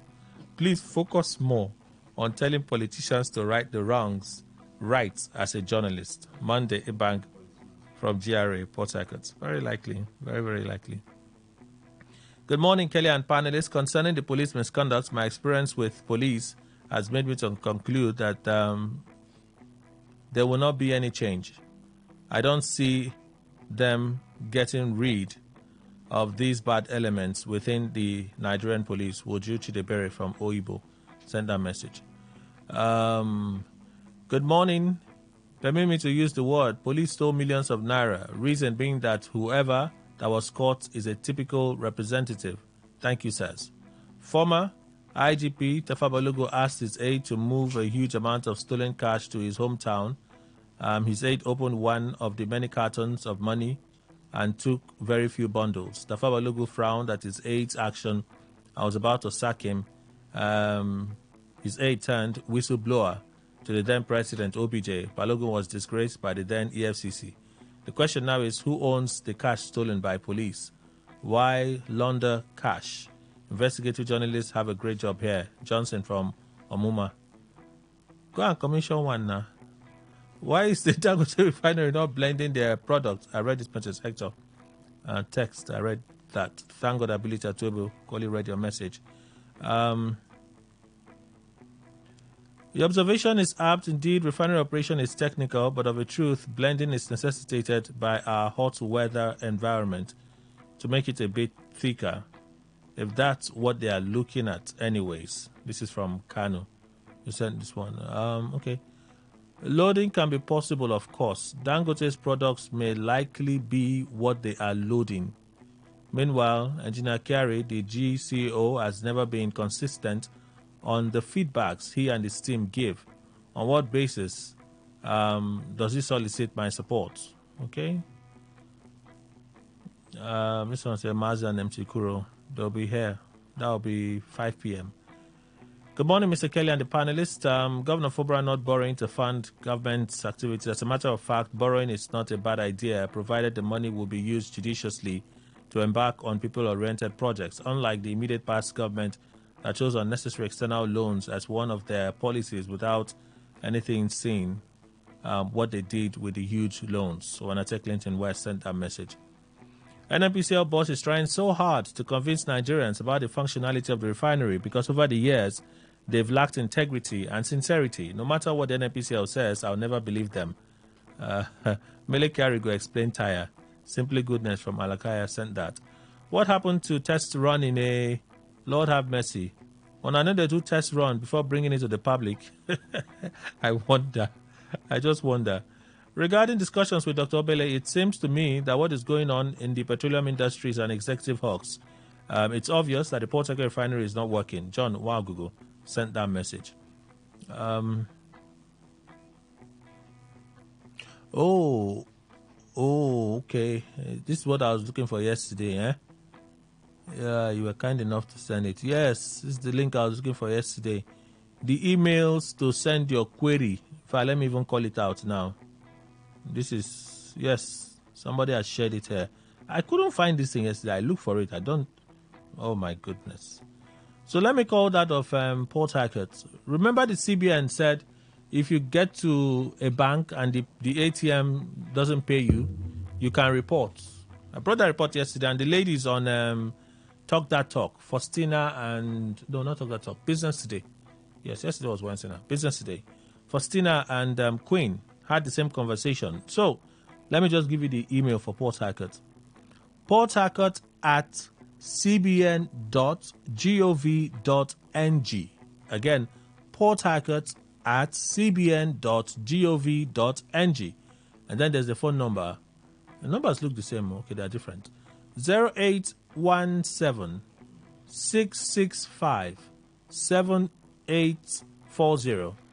0817 665 7840. Test it. Report somebody. Let's see if they are serious. It's only when you report you know if they are serious. Greetings, Kelly and the panel. Let me say thank you to the guy that shared this. Okay, didn't drop your name. Thank you.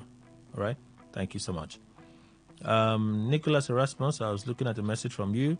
Greetings, Kelly and the panelists. Please make Ona drink water and pray Nigeria doesn't happen to any of Ona. The refinery is drama, and Nigeria, I have long to dash my hope. So God help me. Amen. Nicholas Erasmus. Thank you. Mr. Kyari is working for his stomach and not for Nigerians. In fact, the refinery is working only among himself and his greedy colleagues. Brighter from Woji. I have a few more to go. Chiso Mamagwa, I think it would be safe to call Port Harcourt Blendery since they no longer refine but blend. Bandit Blow Bridge in Zamfara State. Is this how bandits will continue to be raining havoc on Nigeria and Nigerians, and government in power also will not be able to put them in check? There is fire on the mountain. Pastor Olushola wrote to me from Igbo Eche. Greetings, Kelly. First, I want to commend and appreciate Governor Fubara for being so prudent, using Rivers money for Rivers people. You are indeed a God-sent governor. Aboyo Kingsley, Rumokuta, thank you. And then, Gift Joseph. You see, after the IG will tell us to stop posting police misconduct on social media, just imagine the huge amount of money allegedly stolen by the police. They're supposed to fight against corruption, and nothing will come out of it last. Kudos to our able governor Sim for using Rivers people's money for them. You should keep it up. Those are the messages we're able to take today. Let's close the show. Let me say a big thank you to panelists for making the time, sharing information, and just contributing to what we do positively. So I thank you. Fine Face Jim Fine Face, Executive Director, Youth and Environmental Advocacy Center, YIC Nigeria. Thank you, sir. Thank you for having me. And I will say to NNPCL that they told us about the Port Harcourt refinery, and just like an aircraft, you have rehabilitated and refurbished people properly and go about it if it is something that is going to move Nigeria forward. And Kelly, I must take your permission to say happy birthday to a friend, Chini Bright. Happy birthday. All right, sir. Thank you so much. Comrade Ruben Izu Jr., a public affairs analyst, chairman, NDNAF, Riverside chapter, and a voice from Ghana Kingdom. Thank you, sir. Kelly, it's always a pleasure coming around, sharing ideas and as well profiling some of the cases and seeing how we could go as a nation. But in as much as we are doing that, I think when those who are actually having or have got the opportunity to be in the public space, just as against you and Arochukwu Ogbonna asserting that I'm not in a public space. If we have been, little of what we are discussing here will be, But then you're an elite now. That's incontrovertible. You're an elite. Thank God my name is not where you're writing those elite.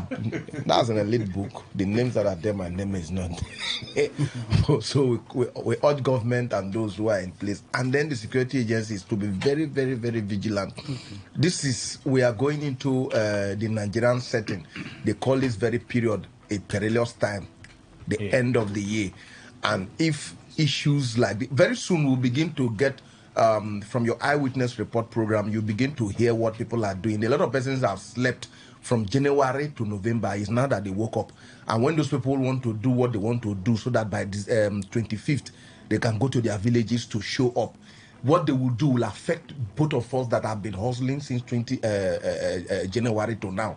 And that is where we need the security agencies to be alert. But when we get negative reports like we are getting, it baffles me if they can actually stand for us. Thank you, sir. I appreciate you, Kelly. I love your hair. Thank you. Aratuko Paul Ogoda, Esquire, National Coordinator, Civil Rights Council.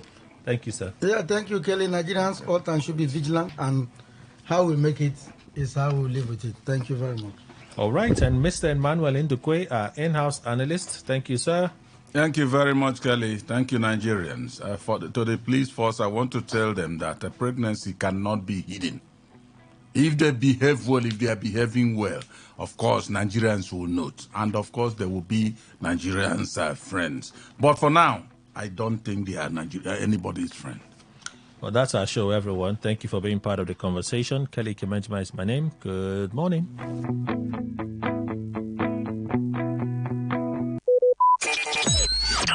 Talk radio. I listen to a lot of talk radio. 95.1 FM.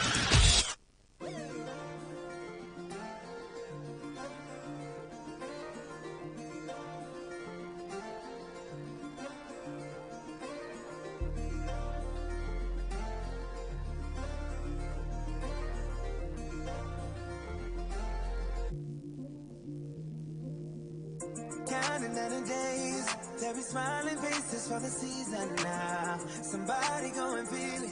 Whether you young or old, we got the presence now. I know, you know, I know, we know, we do. Every year we get the family, come on. You know, I do, we know, we do. No matter all the riches or poorest, we're all here as one. Christmas is giving, now we're all here for love. If you want it.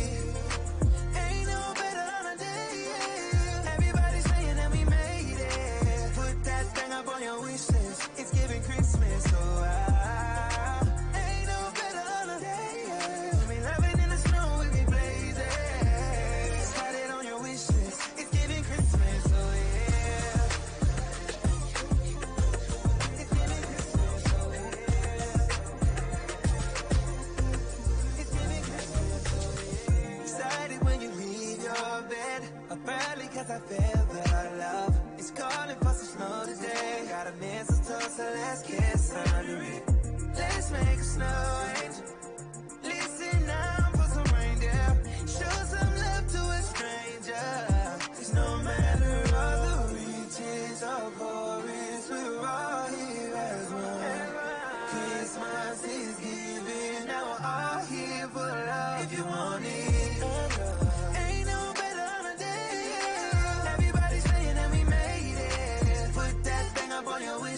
It's giving Christmas, so ain't no better holiday.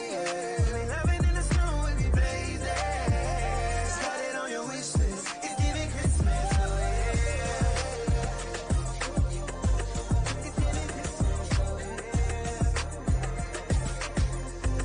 It's giving Christmas, so I need your love. Let my heart feel love. Sleigh bells ringing for a while.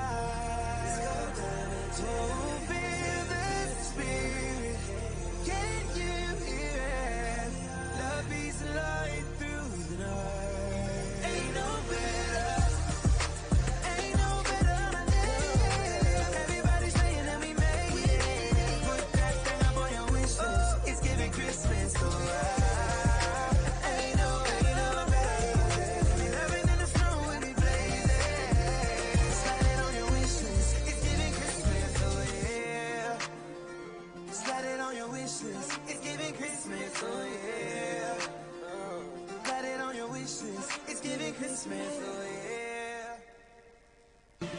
On this day in history. On this day in history. On this day in history. Today in history, December 5th. In 1901, Walt Disney, the pioneer of animated films and creator of Disney Studios, was born in Chicago, Illinois. In 1917, Finland declared independence from Russia, marking the birth of the Council to address conflict across the continent. In 2013, Nelson Mandela, former South African president and anti-apartheid leader, passed away at the age of 95, sparking global mourning. In 2018, Nigeria global mourning. In 2018, Nigeria experienced its largest voters registration exercise ahead of the 2019 general elections. On this day in history. On this day in history. On this day in history. Unleash the power of the airwaves with the ultimate radio experience. Tune in to Today 95.1 FM, the voice of people. Don't just listen, immerse yourself. That is 100% true.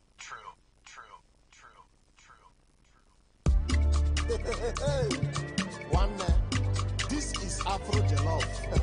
We will share the rice according to alphabet. If your name start from Z, you don't go reach you. Let's go.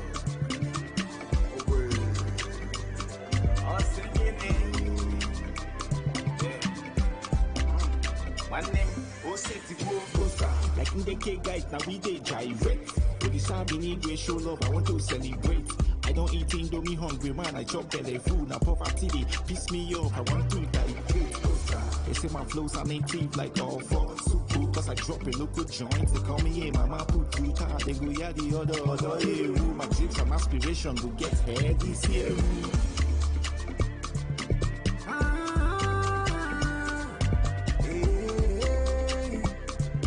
Once in a while, mama so walk, rockin' Louis Vuitton. Bobby Kerenke, once in a while, mama so walk, rockin' Louis Vuitton. Bobby Kerenke,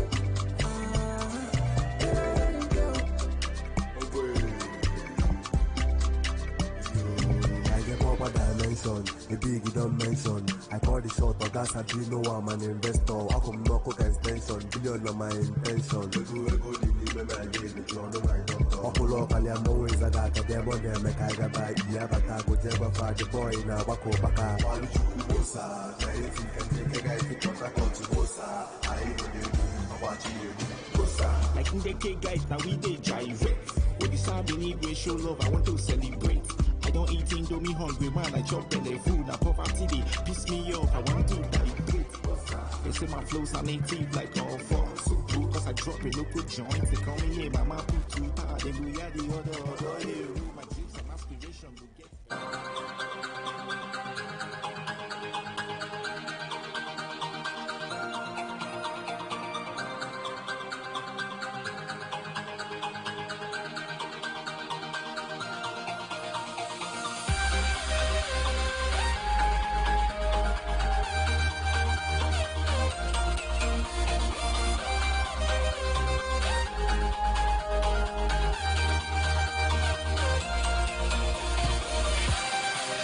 The beautiful thing about music sometimes can be the collaboration, right? We've seen several arts from outside the country collaborate with some of our big stars. Remember, we did the collaboration with the American rapper, what's his name, Snoop Dogg, and several collaborations. And now it's collaborating is the big way to win. The song you just listened to is Mr. Clef Bosa, and it's a Port Harcourt and Enugu collaboration. If you saw the progression, if you listened to it, but we'll get into all of that. This is Entertainment Today on Today 95.1 FM. My name is Queen Chima. All right, today is Thursday, December 5. I get excited with you when we're getting close to the weekend because I know what it means for the both of us. Yes. Not the people in the studio, no other person, just me and you. We know what the weekend means for us, right? So I can't wait for Friday, and I know that you can't wait for it too. But first, let's begin with the news, and you get to meet some people that I have with me here in the studio. So we get talking to them, find out why they're here in the studio, okay? We'll get into all of that.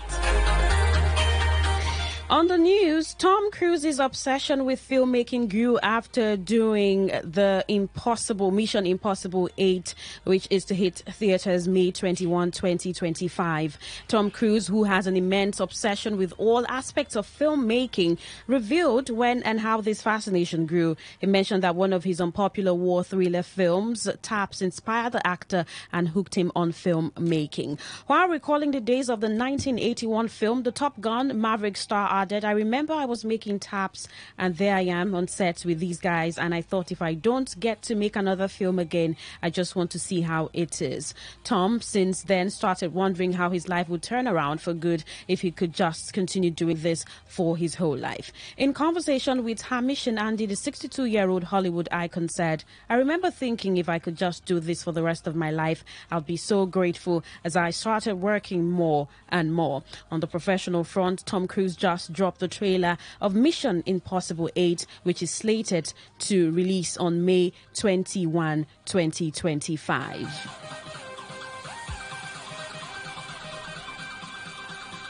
Taylor Swift has recently added another feather to her cap after earning Spotify's top artist position for this year. According to Associated Press, the singer's The Eras tour book broke records after becoming one of the biggest debut ever, citing data from Pages. Taylor's book reportedly sold 814,000 copies in its first 2 days on sale, marking the second highest number of books scanned in a single reporting week after BookScan began tracking sales in 2001. Last year, Taylor collaborated with AMC to release Taylor Swift, The Eras Tour, which made over $200 million at the box office and stood as the highest grossing concert movie in music history. Interestingly, the singer also smashed first week sales of the Ving and CD editions of the Tortured Poets Department, the anthology. Meanwhile, Taylor was recognized as the most streamed artist globally for the second year in a row by Spotify. A day ago, the streaming platform revealed that Taylor also earned the title of most streamed album with over 26.6 billion streams worldwide in 2024. While King Charles and Queen Camilla got emotional as they said final goodbye from Buckingham Palace yesterday, Wednesday, King Charles's office is set to close its doors for 3 years due to intense renovation works. No more state visits will take place at the palace until 2027 as the 369 million euros refurbishment program is ongoing. All state visits will be moved to Windsor Castle instead. The royal couple bade the Qatari royals a formal farewell after hosting state banquet at the palace for the last time. In the newly released pictures, the 76-year-old king and his wife Camilla, 77, appeared in high spirits, but a royal insider claims they were little emotional. The refurbishment works, which first began in 2017, also means that King Charles has had to relocate his private office in the palace from the north wing to the Belgian suite on the ground floor of the palace's west-facing garden wing. This new workspace includes the Orleans room, the same room where the king was born on November 14, 1948. King Charles appeared in good spirits today, Thursday, at St. Peter's Church, where he met staff, aid workers and volunteers who have supported the Middle East and Ukraine humanitarian appeals. In Nigeria, Nigerian music stars Ashake and Ira Star have emerged as the most streamed artist in Nigerian Spotify in 2024. Fiona Okumo, Spotify's head of music Sub-Saharan Africa, who disclosed this in a statement on Wednesday, said this according to Spotify Wrapped 2024. Okumo said that the 10 most streamed male artists in Nigeria for the year included Ashake, Sheyi Vibes, Burna Boy, Wizkid, Rema, Benson, Odumodu Black, Charlie Poppy, Davido, and Young John. According to her, the 10 most streamed in Nigeria were Caesar, Tiwa Savage, Bloody Civilian, Rihanna, Simi, and Fave. She listed the 10 most streamed by Ayo Math and Fireboy, Different Pattern by Shei Vibes, Higher by Burna Boy, Woto Woto Seasoning by Odumodu Black and Black Sharif, and Aquafina by Young John. She said others were Stronger by Young John, Egu by Chiki and Mubad, Instagram by Muiz and Shei Vibes, Cast by Charlie Poppy, and Odumodu Black and Poe by Ruga and Benson. For the 4th year running, Nigerian artists have dominated the top 10 most streamed list, proving the nation's unwavering love for its homegrown talent. Ashake takes the crown as the most streamed artist in sub-Saharan Africa, specifically in Nigeria, Gambia, and Benin.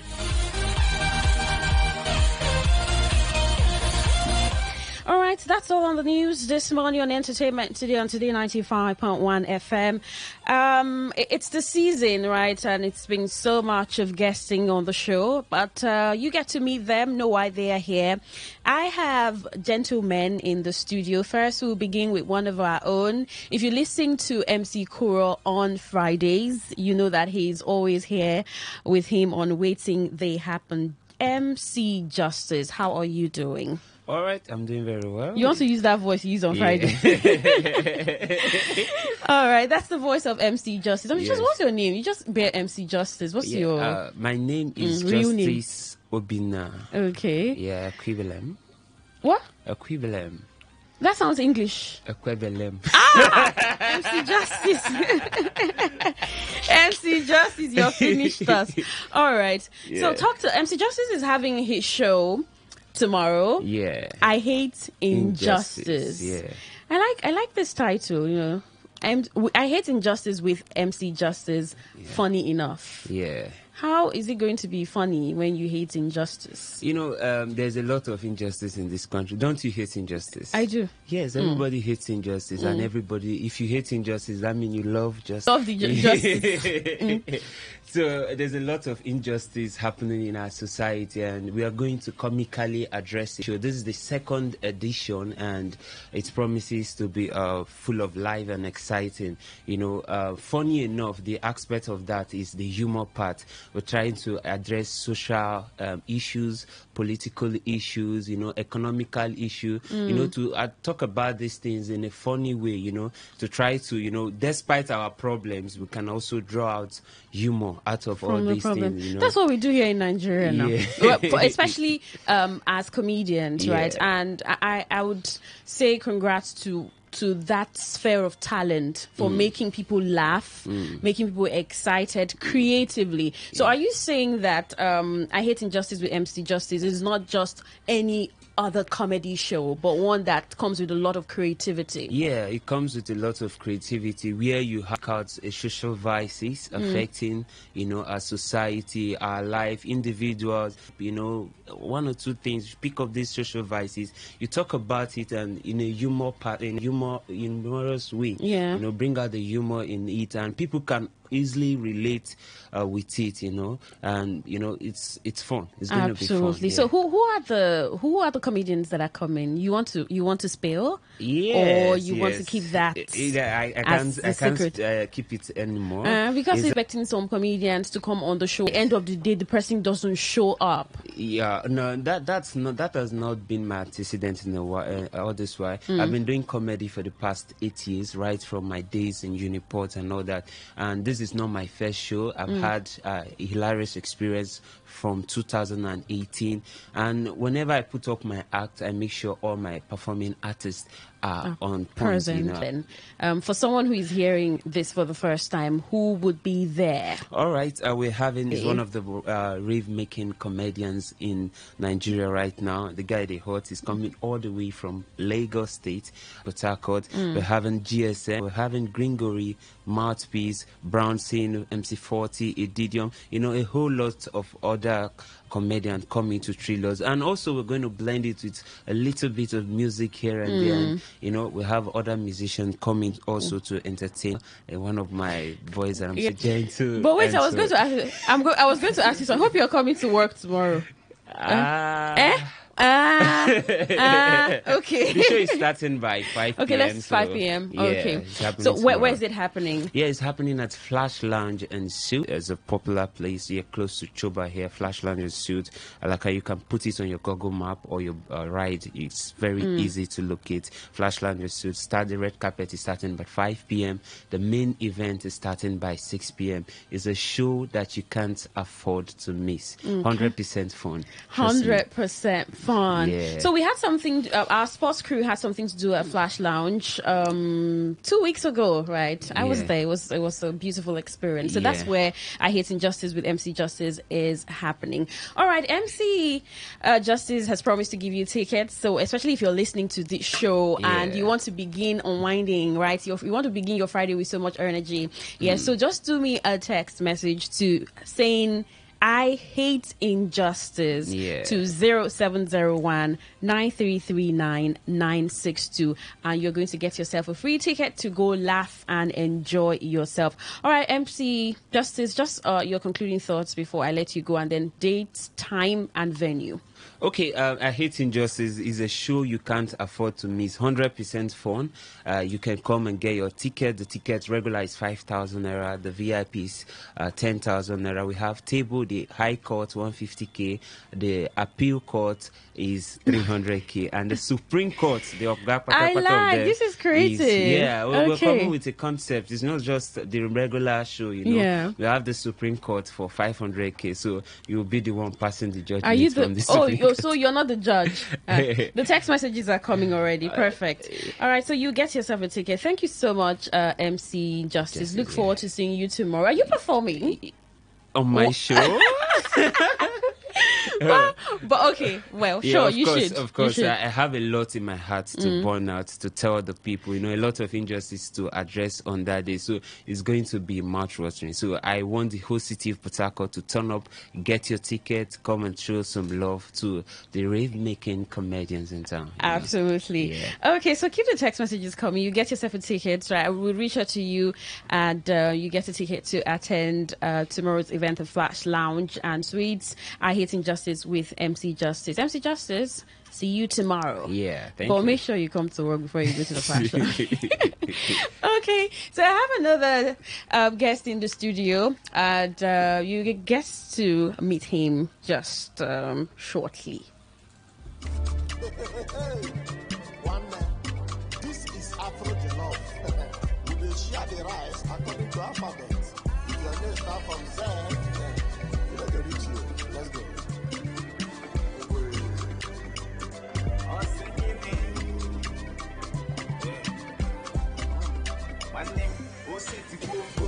Like in the K guys, now we dey drive it. With the sound we need, we show love. I want to celebrate. I don't eat indomie hungry man. I check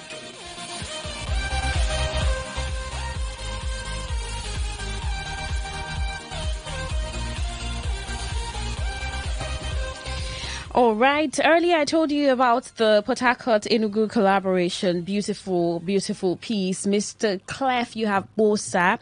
Bosa, you have Mr. Clef on that one. How are you doing, Mr. Clef? Good. I'm good. Okay. Yeah. How did you go all the way from Port Harcourt to go collaborate with an Enugu-based, not just Enugu-based, but Jerick is big in the southeast, doing amazing. Why did you leave me? I'm an amazing singer. You haven't heard me sing before. I could do. Should I show you? Okay, I was here. You think? I better go. Mr. Clef, what's your name? Okay, my name is Mr. Clef. Really? Yeah. Like Mr. Clef, Mr. Clef. Like that's my music name. You want my real name? Yes, no, your real name. My name is Clever. Clever. Yeah. What's your surname? Wokocha. Wokocha. Where are you from? I'm from Omok. Omok. Amazing. Yeah. Is this your first song? No, it's like my second. Okay. Single. Yeah. I had two songs. I had just two songs. Yeah. The first one, I had one Abanton on the song. Okay. And this one, I have Jerry. Yeah, and Sabinus. Yeah, I had the introduction. Sabinus likes food a lot, right? So you told me that this is Afro Jollof. When you told me that outside the mic, we're not here. I'm wondering Afro Jollof. What does that mean? Okay. As a genre of the song. That's a genre. That's a new genre, like my movement. Your movement. Yeah. Okay. So it's part of Afro beats because there's Afro there. Yeah, So what does it mean exactly? Afro Jollof. Yeah, if you listen to the song has more of food play, Yeah. The word plays are around food. So we just had to, and my songs recently have been rhyming on, those kind of word. Yeah. So that's the reason why we had to just go on that Afro Jollof. So is Mr. Clef going to be doing a lot of Afro Jolloffs or, Afro soul, Afro? Yeah, it's a movement, so we are You moving. intend to continue? Yeah. Absolutely. So how long have you been singing for? I've been making music for like 10 years. 10 years. That's a lot. But it shows in the whole symphony and everything. But how was it like working with Jerick though? The rap part, and how did you enjoy working with him? Okay, Or how did he also enjoy working with you? Yeah, we're both rappers. Yeah, so it was more like everybody delivering his part on the record. But then I didn't really work with him, like we did not do the collaborations together. Okay. Yeah, I did my own part. And he did and then his. I sent his. And he did his. And then he did and sent back to me. Amazing. So there's a wave in the East, right? I mean, that part, the Southeast, Enugu, Anambra, especially Enugu and Anambra, Zoro and Anambra, Zoro, Jerry, Aguero Banks, and these guys are. Do you know why this is happening? We know that Port Harcourt has birthed quite a number of great artists, but do you think we have that kind of wave here in Port Harcourt? Okay, if I have to be real, we don't have such. Why is that? I think we're not that big compared to the East. I think we have like 3 states that made up the eastern part of Nigeria, right? So, and these 3 states, they understand themselves, like when they speak a language, because these guys are like vibing with their language. Yeah. So they have a lot of persons there that listens to them compared to we here. We're like, this is Port Harcourt now. We have a lot of languages in Port Harcourt. Yeah. Yes. So could that be a challenge too? I think that's a factor. Because if it's Igbo, it's Igbo. Yeah. Okay. So that's what happened with them, and that's what we're lacking here. Yeah. But we're doing good. Yeah. We're fine. Yeah, because we have you now, Mr. Clef, and quite a number. Yeah, we have a lot of us. So, what other collaboration are you looking at? Maybe someone from Port Harcourt who's also gone global. Who would that person be? I think that would be Burna Boy. Burna Boy. By the way, he's topping. Spotify. Yeah. Did their wrap up for all of their customers for the year, and he's topping like a lot of people listening to Burna. I saw the video of Timini Ebuson saying Burna is his second after I think Burna is his first, and then that list. Burna is an amazing singer, so you look forward to doing something with him. Yeah, like when next year? I think next year. Okay, it could be now. Well, from your mouth to the world, and it will definitely happen. So what more are we expecting from Mr. Clef? What more? Is there something in the works? Are you planning a show? I'm looking at, this was supposed to be an EP. Yeah, okay. But then I had to just put out a single so I could, test the fan base and see how I can, promote and get more people to listen to my EP. Yeah. So I think from like now till like January, the EP will be ready. Okay, amazing. You guys. I was talking to a talent manager, and he said it's much more than doing music, that you have a lot of people who can sing, that it's gone way beyond that. There's so much more involved. There's the talent, there's knowing people, there's the talent management.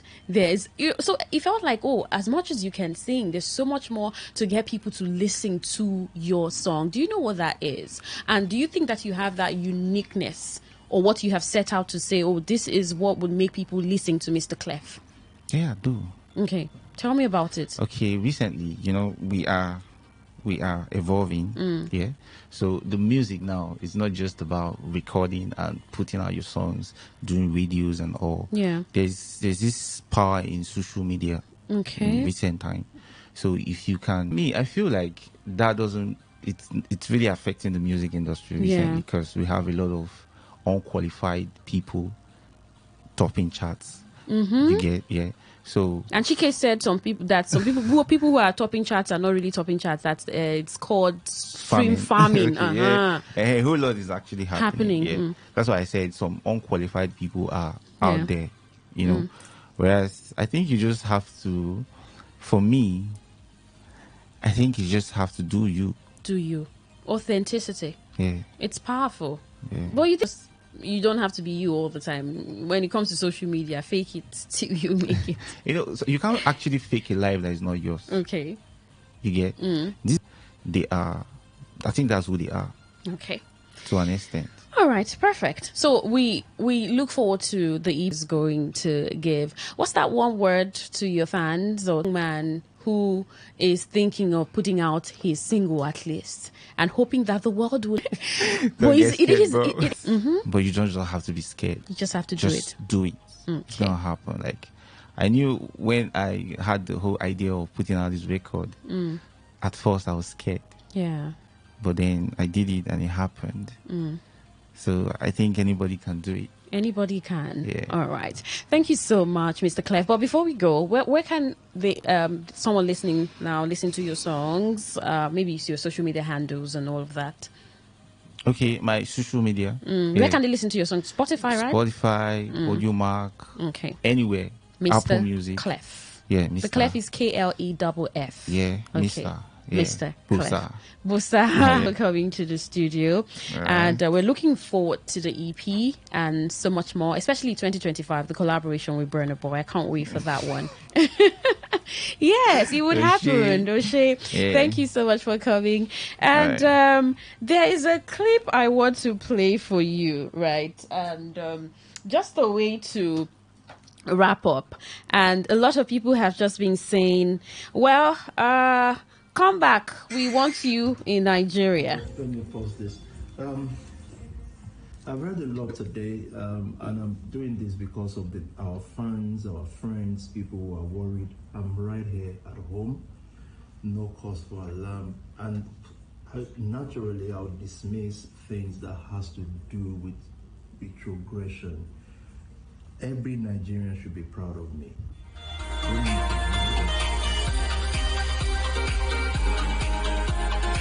All right, that's Pastor Toby Adeboyega who says that every Nigerian should be proud of him. Well, he loses a deportation appeal over 1.87 million euros fraud allegations. Now, anytime he puts out his video on social media, you have a lot of Nigerians calling him fake or not fake. And now that this has happened and an immigration tribunal has ruled that he, who has been living in the UK, Toby Adeboyega, has been living unlawfully since overstaying his visitor's visa in 2005 and should be deported to Nigeria. A lot of conversations have stemmed from that, especially with Daddy Freeze talking about it and Solomon Buchi talking about Toby Adeboyega. But let's see how this turns out exactly. If he comes back to Nigeria, well, I'm sure it's his country. Open hands, he will be accepted. But let's see how this goes. He's been very controversial, a very controversial pastor. People talking about what he does and what he stands for, asking a lot of questions. But there are still people who truly, truly like him. But I think that's what life is about, right? You have people who like you and people who don't like you. What's most important is probably you just keep living your life and doing what works for you. Thank you so much for tuning in to Entertainment Today on Today 95.1 FM. My name is Queen Chima. Good morning.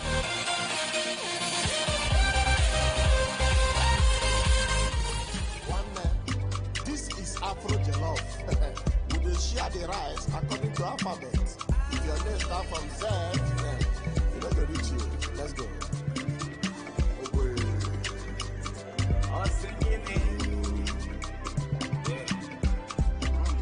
One name, like in the K guys, now we they gyrate. With the sound beneath we show love, I want to celebrate. I don't eat indomie hungry man, I chop belly food, now poverty they piss me off, I want to die. They say my flows are native like all for super, cause I drop a local joint. They call me, hey, mama put you tired, they go, yeah, the other, hey, woo. My dreams and aspiration will get here this year.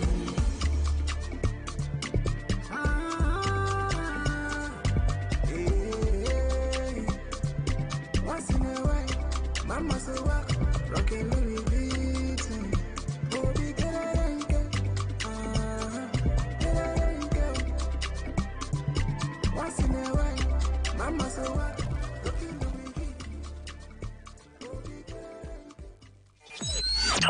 Talk radio. I listen to a lot of talk radio. 95.1 FM. What do you love listening to? What's your style? What's your choice?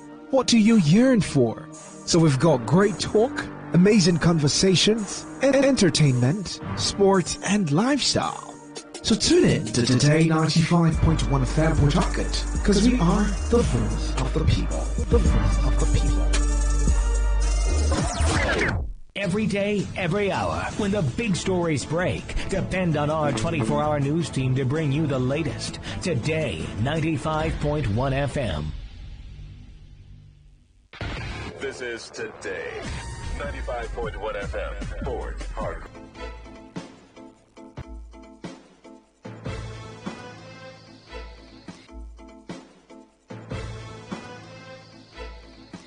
Good afternoon. This is the World News on your premium talk radio. Today, 95.1 FM, Port Harcourt. I'm Queen Chima. The headlines. Nigeria Senate suspends further legislative actions on President Bola Tinubu's tax reform bills. Nigerian Armed Forces retirees shut down Federal Ministry of Finance in Abuja over unpaid salary increment from January to November 2024. And on the foreign scene, Palestinian Ministry of Health calls for international intervention to halt Israel's attacks on healthcare system in occupied West Bank. Now, the detail.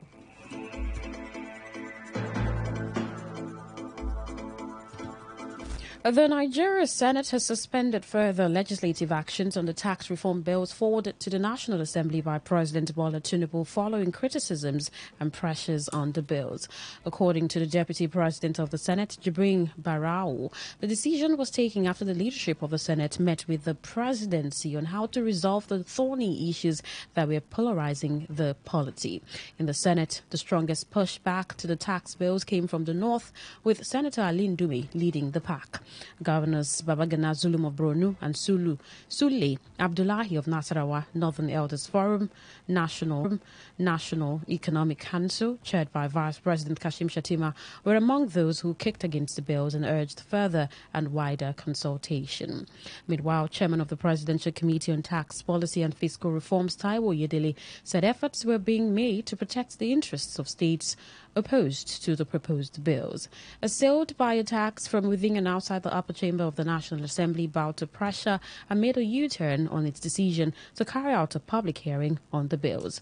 Consequently, a 10-man committee was set up to meet with the Attorney General of the Federation and Minister of Justice on ways to resolve contentious issues in the bills. The Senate asked its Committee on Finance to stop further action on the tax bills that passed for second reading last week.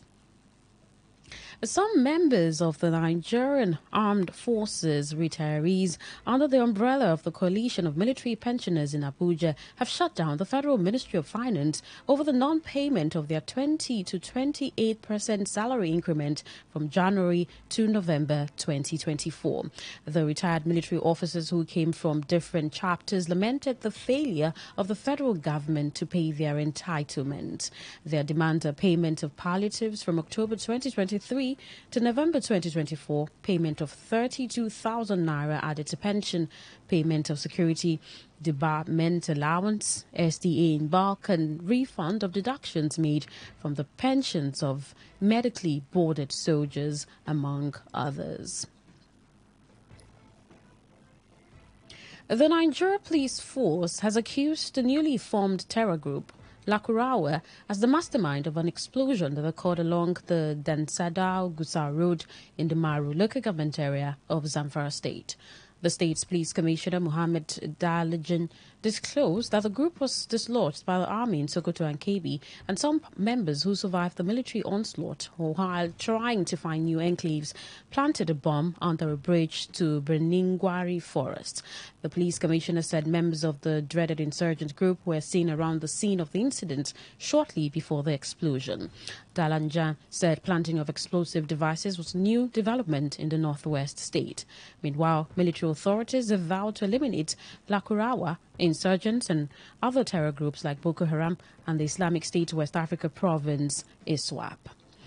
Well, moving on, the Central Bank of Nigeria says its early exit package for staff of the Apex Bank is entirely voluntary and that participation is not mandatory. The CBN, in a statement by the Acting Director of Corporate Communications, Hakama Sidi Ali, assured staff and the public that no employee would be forced into early retirement under the scheme. Sidi Ali stressed that the program provides an opportunity for eligible staff members who wish to exit the bank voluntarily, which is in alignment with CBN's ongoing strategy to promote career development. She explained that the early exit package was not a new initiative but an extension of an existing policy which had previously been available only to the executive cadre. While following extensive consultations with the bank's Joint Consultative Council, a body representing staff interests, management decided to open the program to eligible staff at all levels. A Rivers State High Court sitting in Port Harcourt has declined an ex parte application by Edwin Nwoko, Nelson Dike, and two others seeking to stop the chairman of the People's Democratic Party in Rivers State, Aaron Chukwuemeka, and the other members of the state PDP executives from parading themselves as leaders of the party. The court, presided over by Justice Stephen Jumbo, refused to grant the ex parte motion, asking the plaintiffs to put Chukwuemeka and others on notice to tell the court why their motion should not be granted. Justice Jumbo thereafter adjourned the matter to December 10, 2024 for their motion to be heard. Speaking to newsmen outside the courtroom, counsel to the plaintiffs, Bruno Mbaeri, explained further what transpired in court. In court today is as a result of the application we brought before this honorable court to restrain the Aaron Chukwuemeka purported-led ESCO and for court to nullify all the various congresses they have purportedly conducted in Rivers State, which is causing a whole lot of crisis in Rivers State. Now, the court has asked us to put them on notice because we brought motion ex parte for court to give us an interim order restraining them to that effect. But court, in its wisdom, has considered our reliefs and decided that the respondent should be put on notice. And basically, we have taken the next adjournment date, which is on the 10th of this December, for our motion to be heard before the Honorable Court. On his part, Edwin Moko, who was a plaintiff in the matter, said his led ESCOs are the valid leaders of the PDP in Rivers State. Following the 10-year expiration of the Chukwuemeka-led ESCOs, a decision, he said, was reached by stakeholders of the party in the state. Our application before Honorable Justice Jumbo is explicit. We are praying to the court to restrain Honorable Aaron Chukwuemeka and his co-travelers from parading themselves forthwith as the ESCO or the executives of River State PDP. That my own ESCO, Edwin Nwoko, we are the valid, authentic ESCO members of River State PDP. So we are praying that Aaron Chukwuemeka and his co-travelers, having completed their 4 years tenure, they should pack their load and go and allow this party to have a fresh air. You are listening to the World News on Today 95.1 FM, Voice of the People. After the break, more news, foreign and sports stories. Stay tuned.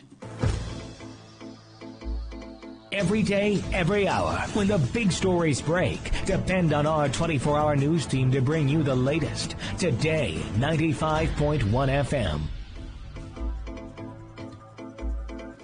Thank you so much for staying with us. Now the rest of our stories. The Niger Delta region has been plagued by conflicts and crises, but traditional rulers in the region believe that transparency and collaboration between oil multinationals, government agencies and local communities can foster peace and development. This was the consensus at a recent training program facilitated by the Community and Rural Development Directorate of the Niger Delta Development Commission, NDDC. The program, which was held simultaneously in Akwa Ibom and Rivers states, brought together traditional rulers from Rivers, Bayelsa, Cross River, and Akwa Ibom states. Speaking at the event themed Capacity Building on Emerging Trends in Rural Governance, one of the participants, traditional ruler of Kerike Kingdom in Rivers State, King Air Commodore retired Tansiki Ugube, said the lack of transparency and collaboration has led to conflicts in the region. King Okube lamented that the oil companies are not dealing with the traditional rulers, but rather with people perceived to be violent, people who are not interested in the development of the community, emphasizing that the traditional rulers are not against development, but want to be carried along in the decision-making process. Most of the oil wells are local government area, but they are not dealing with me. They are dealing with no development, no project, no nothing. I have written to not had anything and some other districts. Instead of coming to the real communities, they engage with these fights and blow up the pipes. But because we don't blow up any pipe, they don't recognize us. So it's an issue. Some of the recommendations could be made for them to take it to their various respective authorities to look into all those areas to avoid crisis. Also, the chairman, traditional rulers of oil and mineral producing communities, Bayelsa State, Amananoe Godwill, emphasized that collaboration is key to fostering peace in the region, noting that the traditional institution and the government must work together to ensure that developmental projects are implemented without hoarding information. For a community or an organization to foster peace is collaboration. Today, leadership, all is based on development. And development will come from governmental and industrialists. So those who are providing developmental projects are openly coming out to communities without hoarding information. We will foster peace. Today, everybody is enlightened, and we want to always show what is going on in his or our society. So when we are doing that, and when we go to find information that are not in past, there will be conflicts in society. So for us to foster peace, perfect peace, it is not lying only in the hands of traditional rulers. A resource person at the training program, Stanley Okereke, emphasized that the critical role of traditional rulers in building sustainable peace. So they have a critical role to play, and that role must start from them, because they must have this peaceful disposition and then try to mainstream peace across every stakeholder in the community, not just being selective. They should involve all gender. They should involve all stakeholders in the communities. I'm talking about the youth, talking about the women, talking about those persons living with disability. It depends on how you bring them together, bring them to table, and dialogue with them. It's a process that has to be continuous. You don't do it today and expect a change immediately. It's something you have to be engaging continually. The leadership and members of the Simplified Prayer Network, in collaboration with the Supreme Council for SIM Worldwide, are inviting all lovers of River State and Governor Similayo Fubara for end-of-the-year Thanksgiving service. The Thanksgiving service, tagged Rivers Prayer Summit and Thanksgiving, is taken from Book of Philippians, Chapter 4, Verses 6. The event is scheduled to hold on the 7th of December 2024 at 10 a.m. at the Ecumenical Center, Urubum Abonima Wharf, Port Harcourt. Those who will minister at the event include His Lordship Bishop Emmanuel Okojaja, Bishop Obioko Bob Manuel, Evangelist Peter Taylor Ellison, Reverend Gabriel Lebem, and Pastor Uchichuku Friday Nwokocha, who is the state coordinator and chief host of the program. While Governor Similayo Fubara will be a special guest of honor, His Lordship Bishop Emmanuel Okojaja will be the spiritual father of the day. His Royal Majesty Eze Chike Woluwodo, Chairman, Rivers State Council of Traditional Rulers, will be the Royal Father of the day, and Pastor Joshua Fubara, who is the convener, Supreme Council for SIM Worldwide, will be the chairman of the occasion. The information is jointly signed by the Chairman Planning Committee, Reverend Canon Joshua Ogbologugu, the media coordinator, Pastor Ovodo Thank God, and Pastor Isaac Nwabu, who is a member of the Planning Committee. And on the foreign scene, the Palestinian Ministry of Health in the occupied West Bank has called for international intervention to halt Israel's attacks on the healthcare system after Israeli forces raided a hospital in Nablus and arrested an injured patient. The ministry issued a statement calling the raid a flagrant violation of all international laws and conventions that stipulate the protection of treatment centers and patients. The statement said a man identified as Ayman Ghanem was arrested at the Arab Specialized Hospital after being targeted by a drone attack near Tubas. Israeli authorities confirmed having apprehended a Palestinian at a hospital in Nablus. The Israeli military said the attack that injured him also killed 3 others. In a joint statement, the Israeli military, the Shin Bet Security Service, and the Israeli police accused him of being the 3rd member of a terrorist cell that carried out the shooting attack at Mehola Junction in August, in which an Israeli was killed. And in sports, Super Falcons goalkeeper Chiamaka Nnadozie has been shortlisted for the prestigious 2024 CAF Women's Player of the Year award. The Paris FC shortstopper will compete against 4 other stand-up players for the top honor. The other nominees include Morocco's Sana Sodi, Zambia's Barbara Banda, and Malawian duo Tabita Chawinga and Temwa Chawinga. In addition to Women's Player of the Year nomination, Nnadozie is also vying for the Women's Goalkeeper of the Year award. The 24-year-old clinched the inaugural Goalkeeper Award in 2023 and will be aiming to defend her title. The award ceremony is set to take place on December 16, 2024 in Marrakech, Morocco. In the world of entertainment, the creatives in Andoni local government area have announced that the upcoming Andoni International Unity Festival will serve as the platform to expose talents from the Obolo extraction.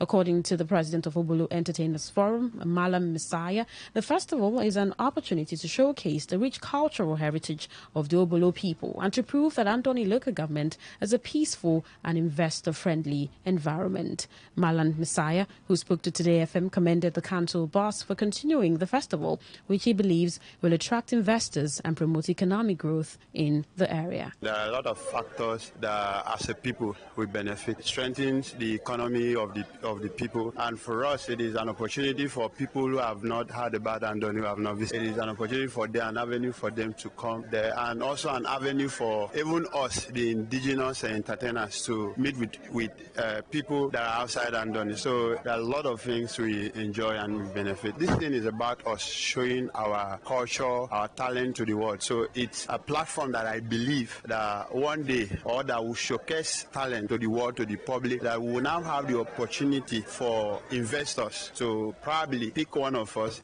Other entertainers also praised the council boss for his efforts in promoting the art and culture of the Obolo people. Honestly, I really expect the carnival to make, more especially me, my musical career to the world, like to showcase me to the world, because I believe on the Andoni Carnival. Andoni is experiencing a time where we are battling with sustaining the peace mission. You know, over the years we've had issues of youth restiveness, but in the recent times we are recovering. So there has been a peace mission already on ground. So we've spent about 3 years. This is, of course, the 4th edition of Andoni International Carnival, and the carnival has played a role in sustaining the peace mission in Andoni. For a long time, we are experiencing the coming together of all the youths in Andoni. You know, regardless of the divide, you know, everybody will come together, enjoy. Earlier, the chairman of Andoni local government area, Lazarus Gogote, who was represented by the special advisor on entertainment, Ingo Diene, encouraged entertainers to continue to be ambassadors of Andoni to the world. The Andoni International Unity Festival is expected to bring together talented individuals from the Andoni extraction and across the world to celebrate the people and rich cultural diversity of the area. To end the news, here is a summary of the major stories. The Nigeria Senate has suspended international intervention to halt Israel's attacks on healthcare system in occupied West Bank. That was the news as edited by Stella Sasongo Okori. For comments and inquiries, please call 0818 389-2850 or send your emails to news@todayfmlive.com. You can also read our stories on www.todayfmlive.com. My name is Koin Chima. Thank you so much for listening. Good afternoon.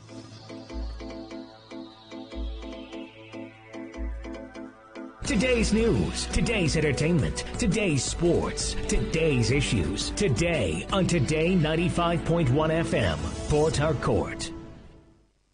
Governor Sim Fobara Ejale. His Imperial Majesty Eze Sir Ambassador Kelvin Ngozi Anuwa PhD FNIM MNIMN CNA SFALPP JPAP Ezekbelogbo III and Aklaka the 12th On behalf of Ekpeye Council of Traditional Rulers and Chiefs and the entire people of Ekpeye ethnic nation, welcomes our great and amiable leader of our generation, His Excellency Sir Amopusanibo Seminalai Joseph Fubara, GSSROS Man of Peace and the Executive Governor of Rivers State, on his one-day visit to Ekpeye land for the commissioning of the ultra-modern government girls secondary school, Ahoda. Your excellent situations of the average Rivers man. Welcome to Ekpeye land. Ejale, signed His Royal Highness Eze David Chigemerim, Secretary, Ekpeye Council of Traditional Rulers and Chiefs. Today95.1fm Limited. We produce polypropylene branded moving sacks for companies and market use. Oh yes, are you into rice production and packaging of all kinds? Our PP polypropylene bags is specially made for you. Today95.1fm Limited. We produce top-notch branded bags, nylon for companies' use. Whatever business you are doing, you need our bags for packaging and easy movement. Our products are woven sacks available in different sizes, woven sacks available in all colors, and we also print on woven sacks, agro sacks, shopping sacks, twine, nail sacks, and general PP woven sacks. Locate us at plot in 23 Harbour Industrial Layout, Atani Road, behind the former Paul Mike Sports Stadium, Onisha. Our contact phone numbers are 0913 966 3639 or 0813 928 4850. We produce polypropylene branded moving sacks for companies and market use. Today95.1fm Limited. We are known for uniqueness. One God on one stage with one voice and one sound. 1 Million Man Worship 2024. Happening live at Yakubu Gowon Stadium, Stadium Road, Elekaya, Port Harcourt, River State. Date 20th to 22nd December 2024. Time 4 p.m. daily. Ministering Todd Delaney, Dunsin Oyekon, Sinach, Prosper Ochimana, Reverend Victor Atenega, Wisdom K, Steve Crown, Ada Ehi, Afi Douglas, Priye Odede, Chioma Jesus, Mr. Two, Prince Emmanuel, Mr. Wealth, Oche Jonkins, Nyon Adejo, Samuel Afolabi, Jackson Jones, Valentine, Victor Sam, African Joy, Prophet and Chinelo. Also ministering Dr. Pastor Paul Enenje and Pastor Mrs. Becky Paul Enenje, Pastor David Ibiomie, Reverend Professor Mosi Muduba, Pastor Hilary Nlumanze, Pastor Chris Ugo, Pastor George Izonwa, and Reverend Larry Olusheye. 1 Million Man Worship. Get ready for Jesus. Port Harcourt, are you ready? Today, 95.1 FM, the voice of the people. Governor Sim Ubobi says, welcome to Ahoda town.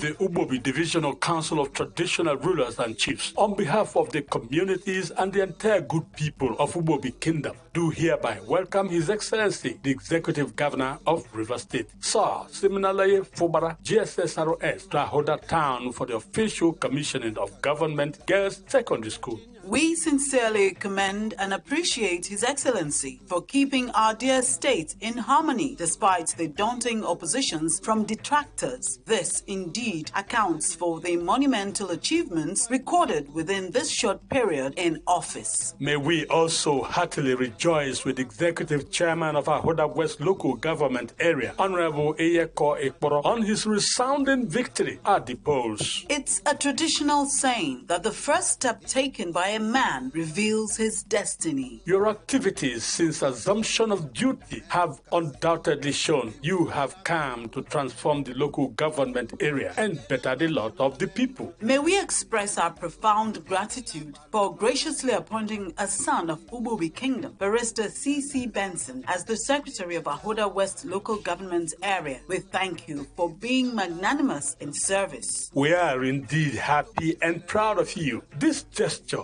has no doubt increased our faith, admiration, and loyalty to the Fubara-led administration in the state. We would remain grateful to your administration for empathizing with and demonstrating uncommon love for Ubobi people. We deeply appreciate you. May God continue to give you strength to do your avowed duty to the people of Ahoda West Local Government Area. God bless you. Signed, Chief Honorable Ibejim Green Obuleka, Chairman, Ubobi Council of Traditional Rulers and Chiefs.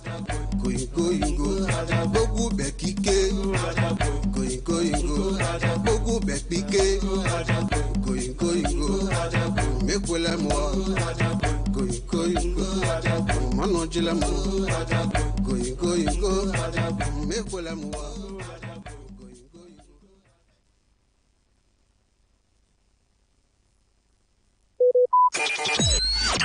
Talk radio. I listen to a lot of talk radio. 95.1 FM.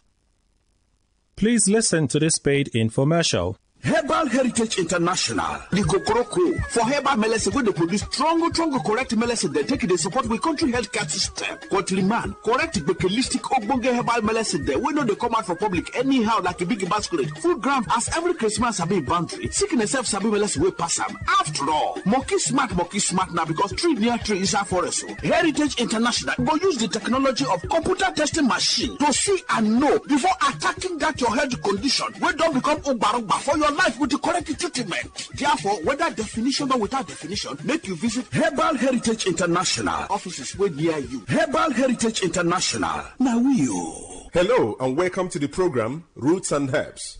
Roots and Herbs is a program that discusses health-related challenges and suggests possible ways out from the herbal medicine perspective. Roots and Herbs is put together and sponsored by Herbal Heritage International, also known as Baba Yoruba. Baba Yoruba is currently having a special promo package. This promo package will give you the opportunity to enjoy 50% discount on all their products and services. This offer runs while the stock lasts at number 24 Ikwere Road, Mile 1 by Education Bus Stop, Port Harcourt. Number 24 Ikwere Road, Mile 1 by Education Bus Stop, Port Harcourt. This promo package will give you the opportunity to enjoy 50% discount on all their products and services. And at the same time, it will give you the privilege of meeting Baba Yoruba himself at the venue. For details and inquiries, the telephone number to call is 080 33 111 946. I repeat, 080 33 111 946.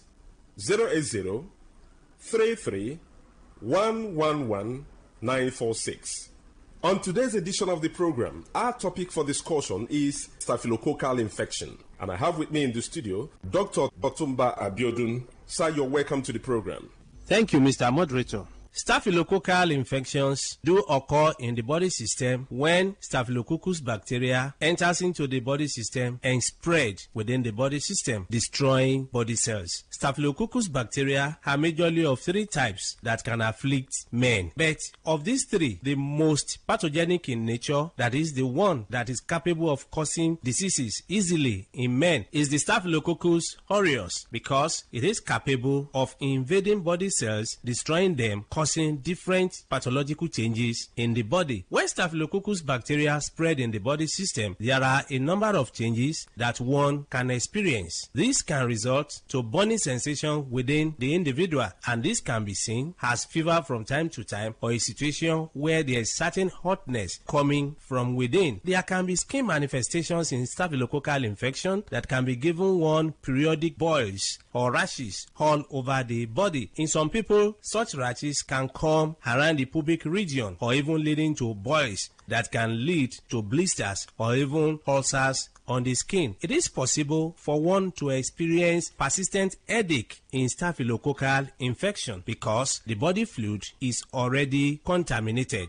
Staphylococcus, as we know, is a form of bacteria. Any bacteria that is capable of spreading in the body system can lead to reactions in the body that can further damage body tissues. And when this occurs, it is possible for one to experience joint pains in form of infective arthritis. Part of this bacteria can spread deep into the tissues of the heart, affecting the valves of the heart. And when this occurs, you discover that there can be palpitation that some will start witnessing as if they have panic attack. When this is allowed to continue in the body system, it is possible for one to start getting tired easily. There are many people, by walking from one pole to another, they get tired, or by doing just something that is not supposed to be that tasking in terms kinds of energy consumption, they discover that it's as if they don't have enough hair where they are located. All this can be as a result of weakness of the heart, resulting from infection or spread of this bacteria we're talking about. When this bacteria is able to pollute the body fluid, it is possible for one to witness mouth odor. Mouth odor is a form of changes that is called halitosis, where people will start coming up with breath coming from within that is already polluted. There is no amount of time such people wash their mouth, you discover that the breath coming out is very offensive. All this can be as a result of pollution of the body system. It is possible, if any bacteria is able to dwell so long in the body system, to contaminate the whole body fluid and even damage nerves. When nerves are damaged, there can be tiredness. Not only this, it is possible for men to suffer a lot because this can degenerate to a situation where a man is unable to stand like a real man. When a man is unable to stand like a real man, it is seen as a serious challenge because the whole family can be affected. Part of the joy of the relationship can be stolen, and this can cause different rancors in the family. A man that is unable to stand as he should can find it difficult to get arousal. The desire for opposite sex can disappear, and once that arousal is not there, that is the ignition point. It means such a man will not be able to stand like a real man. In some people, the arousal can be there, but you discover that because nerves have been damaged, the transmission from the upper center down to the power point of man, that is in between his two thighs, can be weakened. When such occurs, you discover that such a man can even get arousal or is able to stand, but the type of standing that he has is not strong enough to help him to even get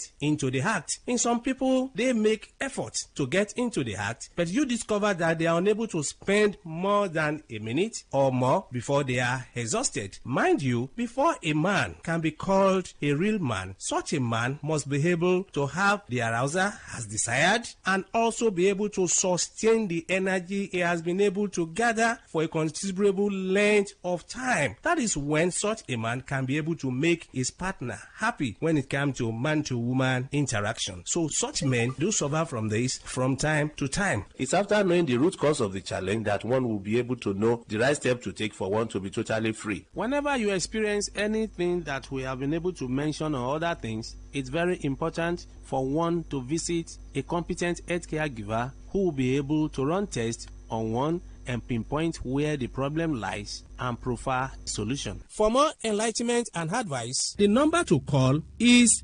080-33-111-946. I repeat, 080-33-111-946.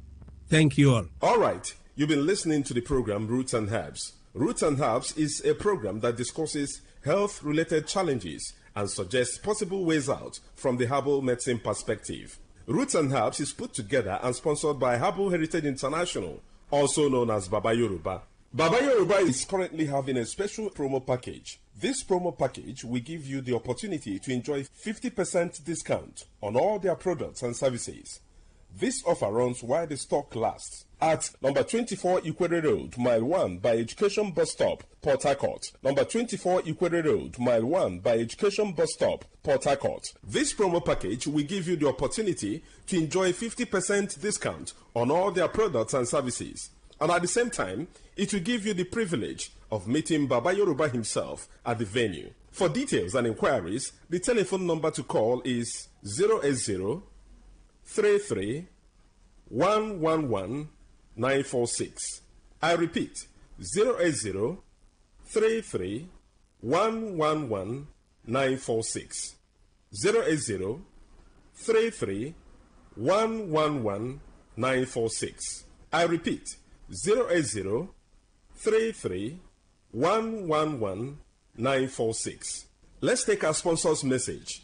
Don't go away. We shall be right back. Herbal Heritage International, the Kokoroko, for herbal medicine, where they produce strong, correct medicine, they take it, they support with country healthcare system. Man, correct bakelistic ogbonge herbal medicine, they we know they come out for public anyhow like a big basket. Full ground as every Christmas have been boundary. Sickness self sabi medicine will pass them. After all, monkey smart now because tree near tree is our forest. So, Heritage International go use the technology of computer testing machine to see and know before attacking that your health condition. We don't become Obarogba for your life with the correct treatment. Therefore, whether definition or without definition, make you visit Herbal Heritage International. Offices way near you. Herbal Heritage International. Now You're welcome back to Roots and Herbs. Roots and Herbs is a program that discusses health-related challenges and suggests possible ways out from the herbal medicine perspective. Roots and Herbs is put together and sponsored by Herbal Heritage International, also known as Baba Yoruba. Baba Yoruba is currently having a special promo package.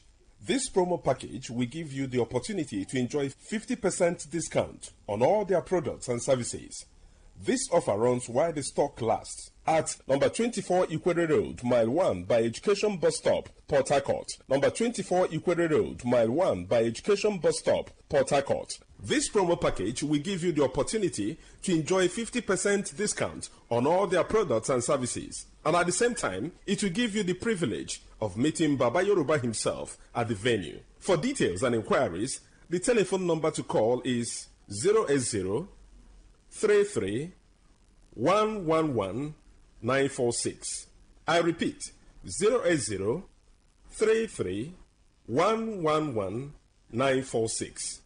080 33 111 946. Until we come your way again, remain blessed. And that was a paid infomercial.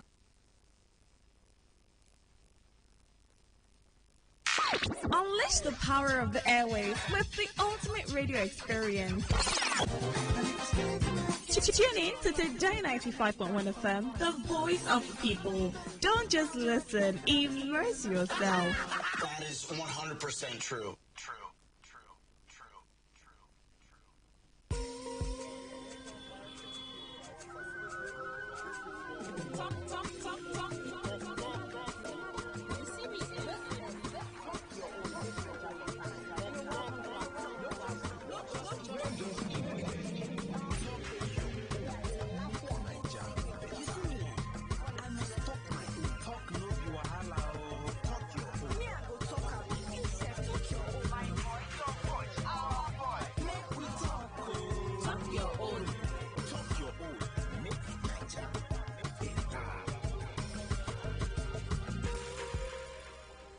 You're welcome to Talk Your Own, Make Naija Better, the program where they carry microphone enter different parts of Naija, so you will get opportunity to talk your own on top any matter where they on ground.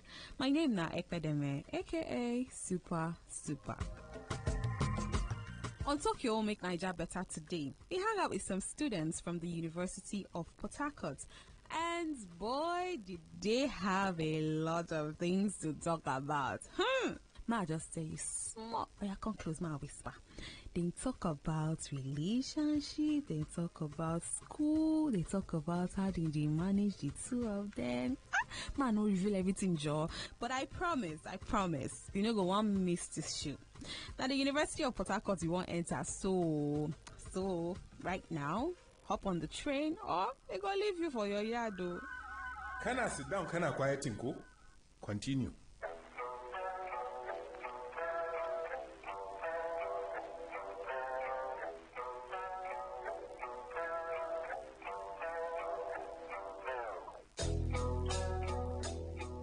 My name is Akemi Modupeolua. Right now I am in the University of Port Harcourt, to be precise, Love Garden, and I'm a student of Linguistics and Communication Studies. Here I have Mbachukechku, Department of Microbiology here in Port Harcourt, Uniport. Alright, and I am Obong Frederick.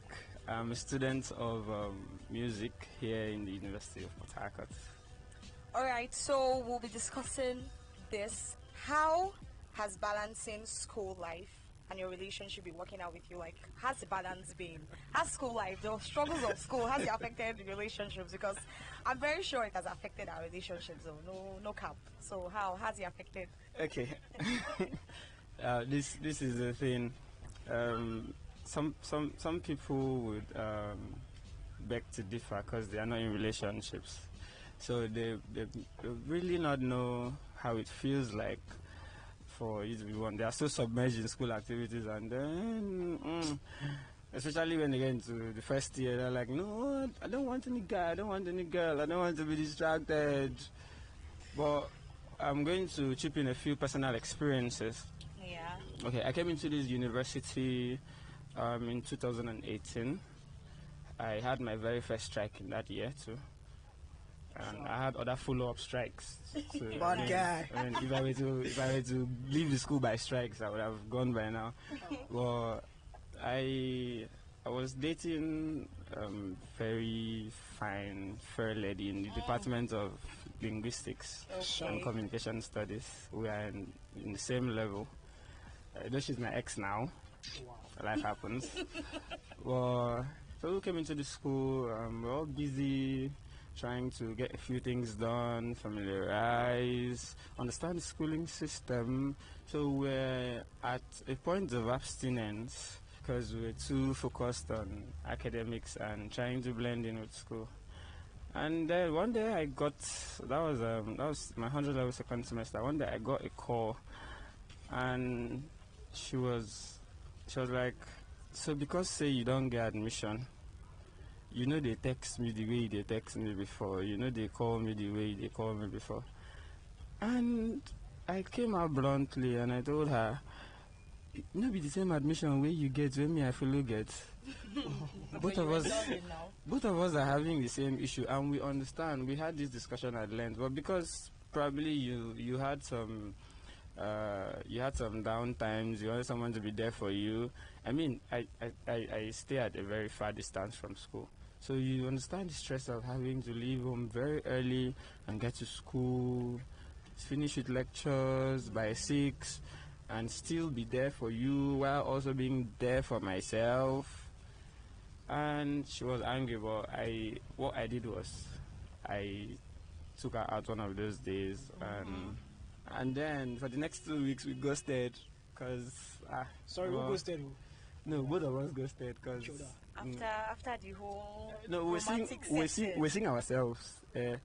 But the way we saw ourselves was the feeling was not there again. No, the feelings were still there very much. But I'm going to lectures and she's coming back from one. Remember, we're in the same faculty. Yes. So we basically pass the same routes to different classes. So I'm going here and she's coming back and I'm like, how is your 2 o'clock? She said, my 2 o'clock is tight. She's like, how is your 8 a.m.? And I'm like, who is free at 8 a.m.? Stuff like that. So, we had a little during the breaks we had time to get back together. We went out more often, and then COVID happened. So I basically I will continue this story. Let me draw the curtain so that he can say something. So basically, it was not just school that affected the relationship. No, it wasn't school just COVID. It wasn't just teamed school. up against you. After the COVID, there was strike now. There was strike. ASU strike. Yes. ASU strike really affected. See, I was struck at so many angles. In fact, it was not meant to be. It was not meant. The universe was telling you it wasn't meant to be. You know, 75% attendance. Yeah. I don't want to be giving my girl time, and I'll not give Uniport time. Yes. You know Uniform might say I should come back next semester. I feel you. So what about you? What was your experience like? Well, the kind of person I am, I'm this kind of soft boy, and when I miss up, it's not maybe I don't come to school from the whole stress and all that. So, and I'm this kind of guy that I do more of calling than when we see.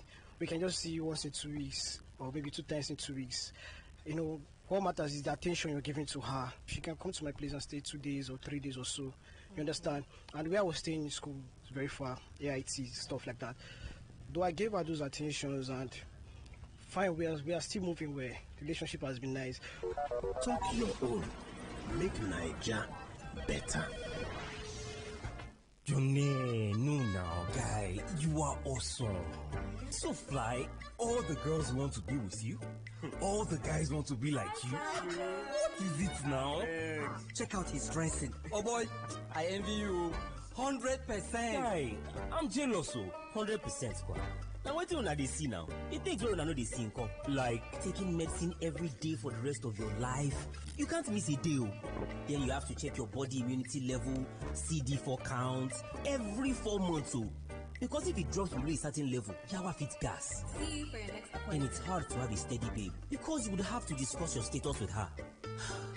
If only I could go back in time. Back to that toilet the club 10 years ago. The babe was hot and ready. Condom care. I bet control.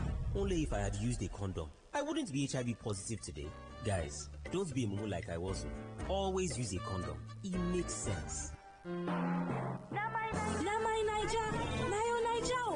So talk your own, make it better.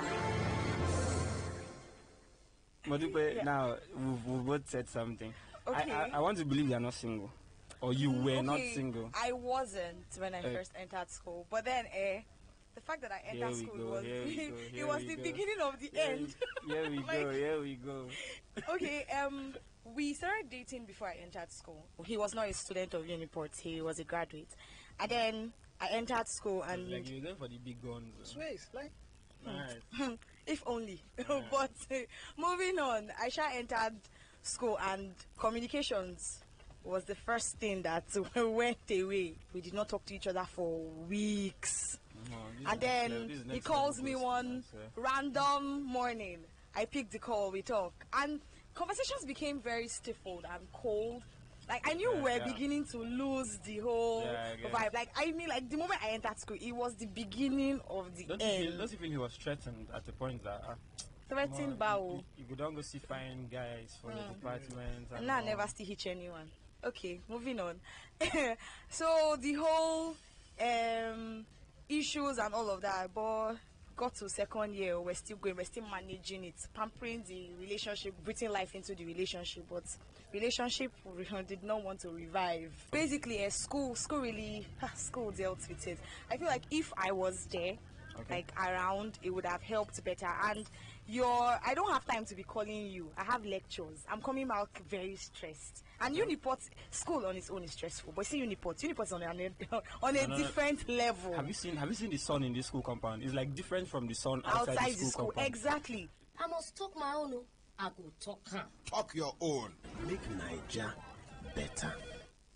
It be like say that only I fit manage this school and relationship thing. No, I ain't take the do am now. You were there for house. What see you they manage your own relationship with? Is it school? Is it work? Whatever it is. So you fit share your experience with us. You can just text us on 0708 282 1279. Again, number now 0708 282 1279. Talk your own. Right now, we won't enter the questions people ask segment of the show. Now, for here, we dey carry on our questions. Go ask the people, I be the person we sabi. It is time for questions. Questions people ask. This week, Dr. Rita Egob answered the question, what are the ways HIV can be prevented? What are the primary ways to prevent HIV transmission? We will talk about the prevention, but first we have to be sure that we know how HIV is transmitted. HIV is transmitted through bodily fluids, and these fluids include blood, pre-ejaculatory fluid, sperm, vaginal fluid, anal fluid, and breast milk. Now, some of the ways through which HIV can be transmitted is through sex, vaginal sex, anal sex. Also, through blood, if you come in contact with blood directly, a contaminated blood. It can also be transmitted from mother to child during birth or during breastfeeding. So how can we prevent it? Protect yourself during sex by having safe sex. And one of the ways of doing this is by using a condom. If you are HIV positive, you want to take your medications, your antiretroviral therapy, so you don't infect your partner. If you think that you live a life that predisposes you, maybe by reason of your occupation, you want to see your doctor and explain to your doctor There are medications called pre-exposure prophylaxis that your doctor can place you on to help you not contract the infection. Also, you don't want to share sharps because sharing sharps can predispose you to having this infection. Also, abstinence. Talk Your Own reporter Sumaya Ibrahim was in Jos and she met Dr. Kingsley Mayowa Okonoda, a senior lecturer at Department of Psychiatry, University of Jos, and consultant psychiatrist, Jos University Teaching Hospital, Jos, Plateau State. She asked him to explain mental health and how important it is in Nigeria.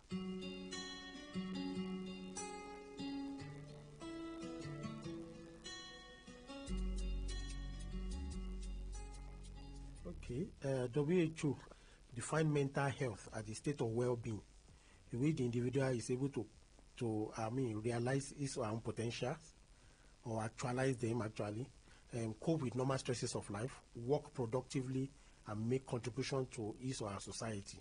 So when you look at that definition, you see mental health is not talking about illness yet. It's talking about ability to live life to the optimal and then to be productive.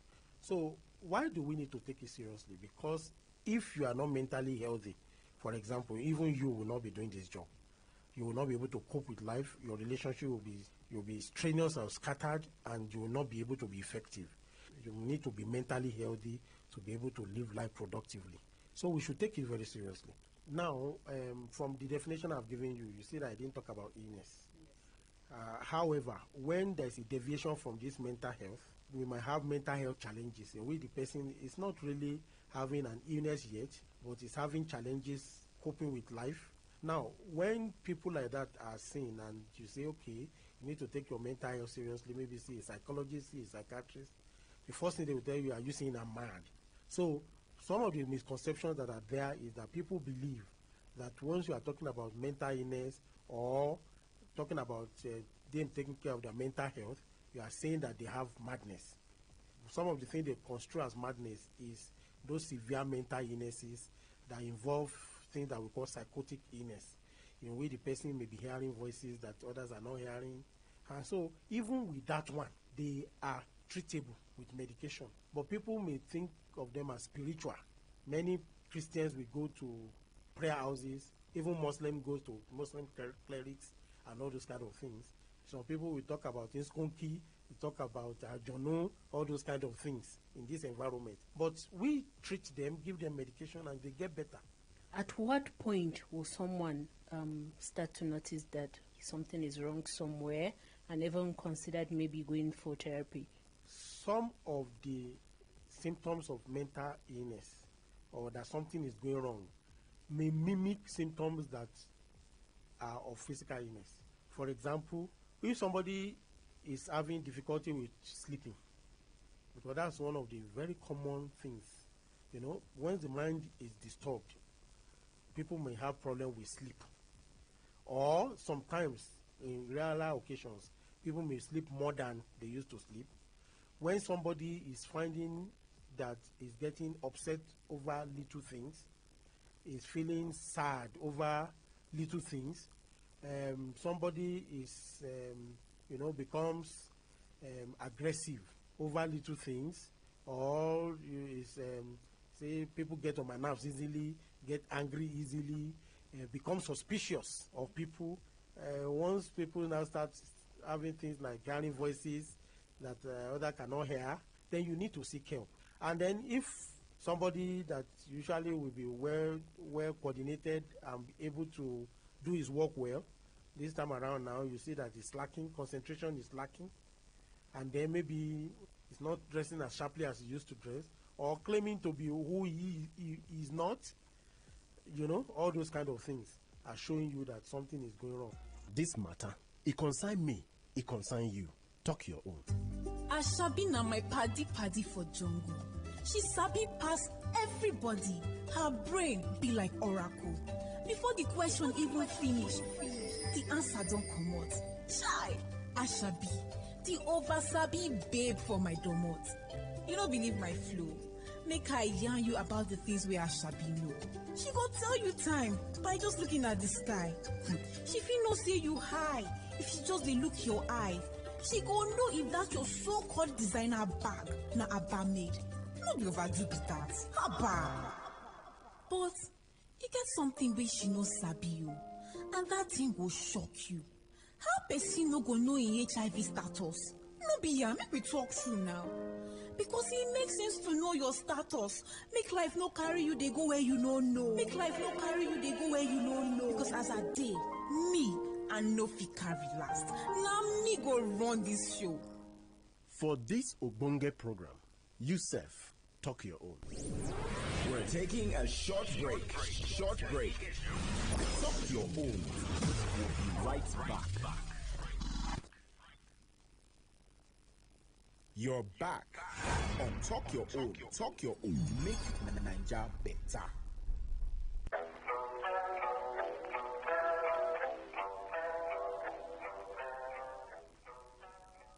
Welcome back. This is the program Talk Your Own, Make Naija Better. We dey hang out with Modupe, Ike, and Obon Frederick, students of the University of Port Harcourt. And every day talk about managing relationship and school and everything in between. There is still more to come, as then talk about other issues as well. Make we go back Port Harcourt. What would you have done differently when you entered school to have saved your relationship? Like, how would you have balanced the whole school stress, your relationship and all? I wouldn't have done anything differently, and it is just how it is. Alright. You understand? So you change nothing? No, I will change nothing. The only reason why I will change anything is when I finally graduate. Alright. So what about you? What would you have done differently? Okay. Whatever you love, I think you give attention to it. And I still focus on my education more. Are you getting me? Just that, like what I said earlier, we don't see often. So that is me. Alright, so for me, right now, at this level I Priority am, wins. like, relationship, it's logical. Relationship and school, it did not gel for me. Right now, I am prioritizing school over my relationship. So right now you are single, is that what you're telling us? Very much so. And by choice. Thank you very much. So with this, we are signing out. My name still remains Akemi Modupe from the Department of Linguistics and Communication Studies, Uniport. I'm Obong Frederick. I'm student of music department. I'm Mbachu Kechiku. Everybody Okay. knows me as Ike. If you say Ike, okay, they know me. I'm in the Department of Microbiology.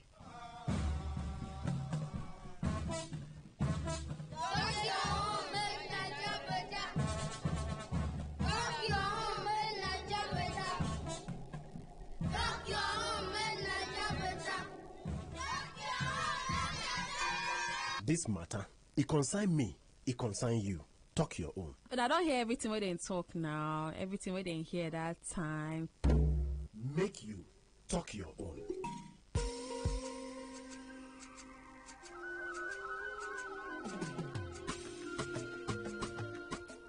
And that's all for today's program. I'm pretty sure you enjoyed today's gist. I hope you did. But before we go, let's recap on some of the things we talked about today. Dr. Rita Egop say HIV fit stay transmitted through bodily fluids, and she mentioned abstinence, practicing safe sex, not sharing of sharps as ways we fit take prevent this virus. You can always join the conversation by just sending us a text message on 0708 282 1279. Again, the number is 0708 282 1279. You can also send us a DM on Facebook and Instagram, and our handle now BBC Media Action Niger. Again, the handle is BBC Media Action Niger.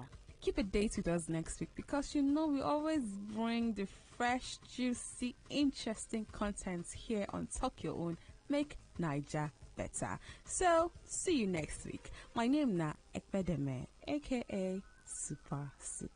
Bye.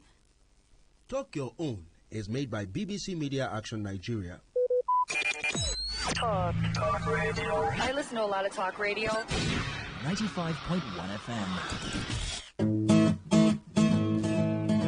You may not realize it, but do you know you can always show your love for others with simple gestures? Here are some of them. Always look for the good in people. There are two sides to every story. We have our good and bad sides. So, look for the good in people. Focus on people's potential. Everyone has potential. So, rather than put them down, help them realize it. Choose to love. If you're given an option between giving love and receiving love, choose giving because that is a more practical choice. Treat everyone as equals. This means letting go of all the prejudice and partiality. See people for who they really are, not their jobs, not their apparels or bank accounts. If everyone does this, then the world will be a better place. Love yourself. You cannot give what you don't have. So, before you try to love other people, love yourself first. Forgive.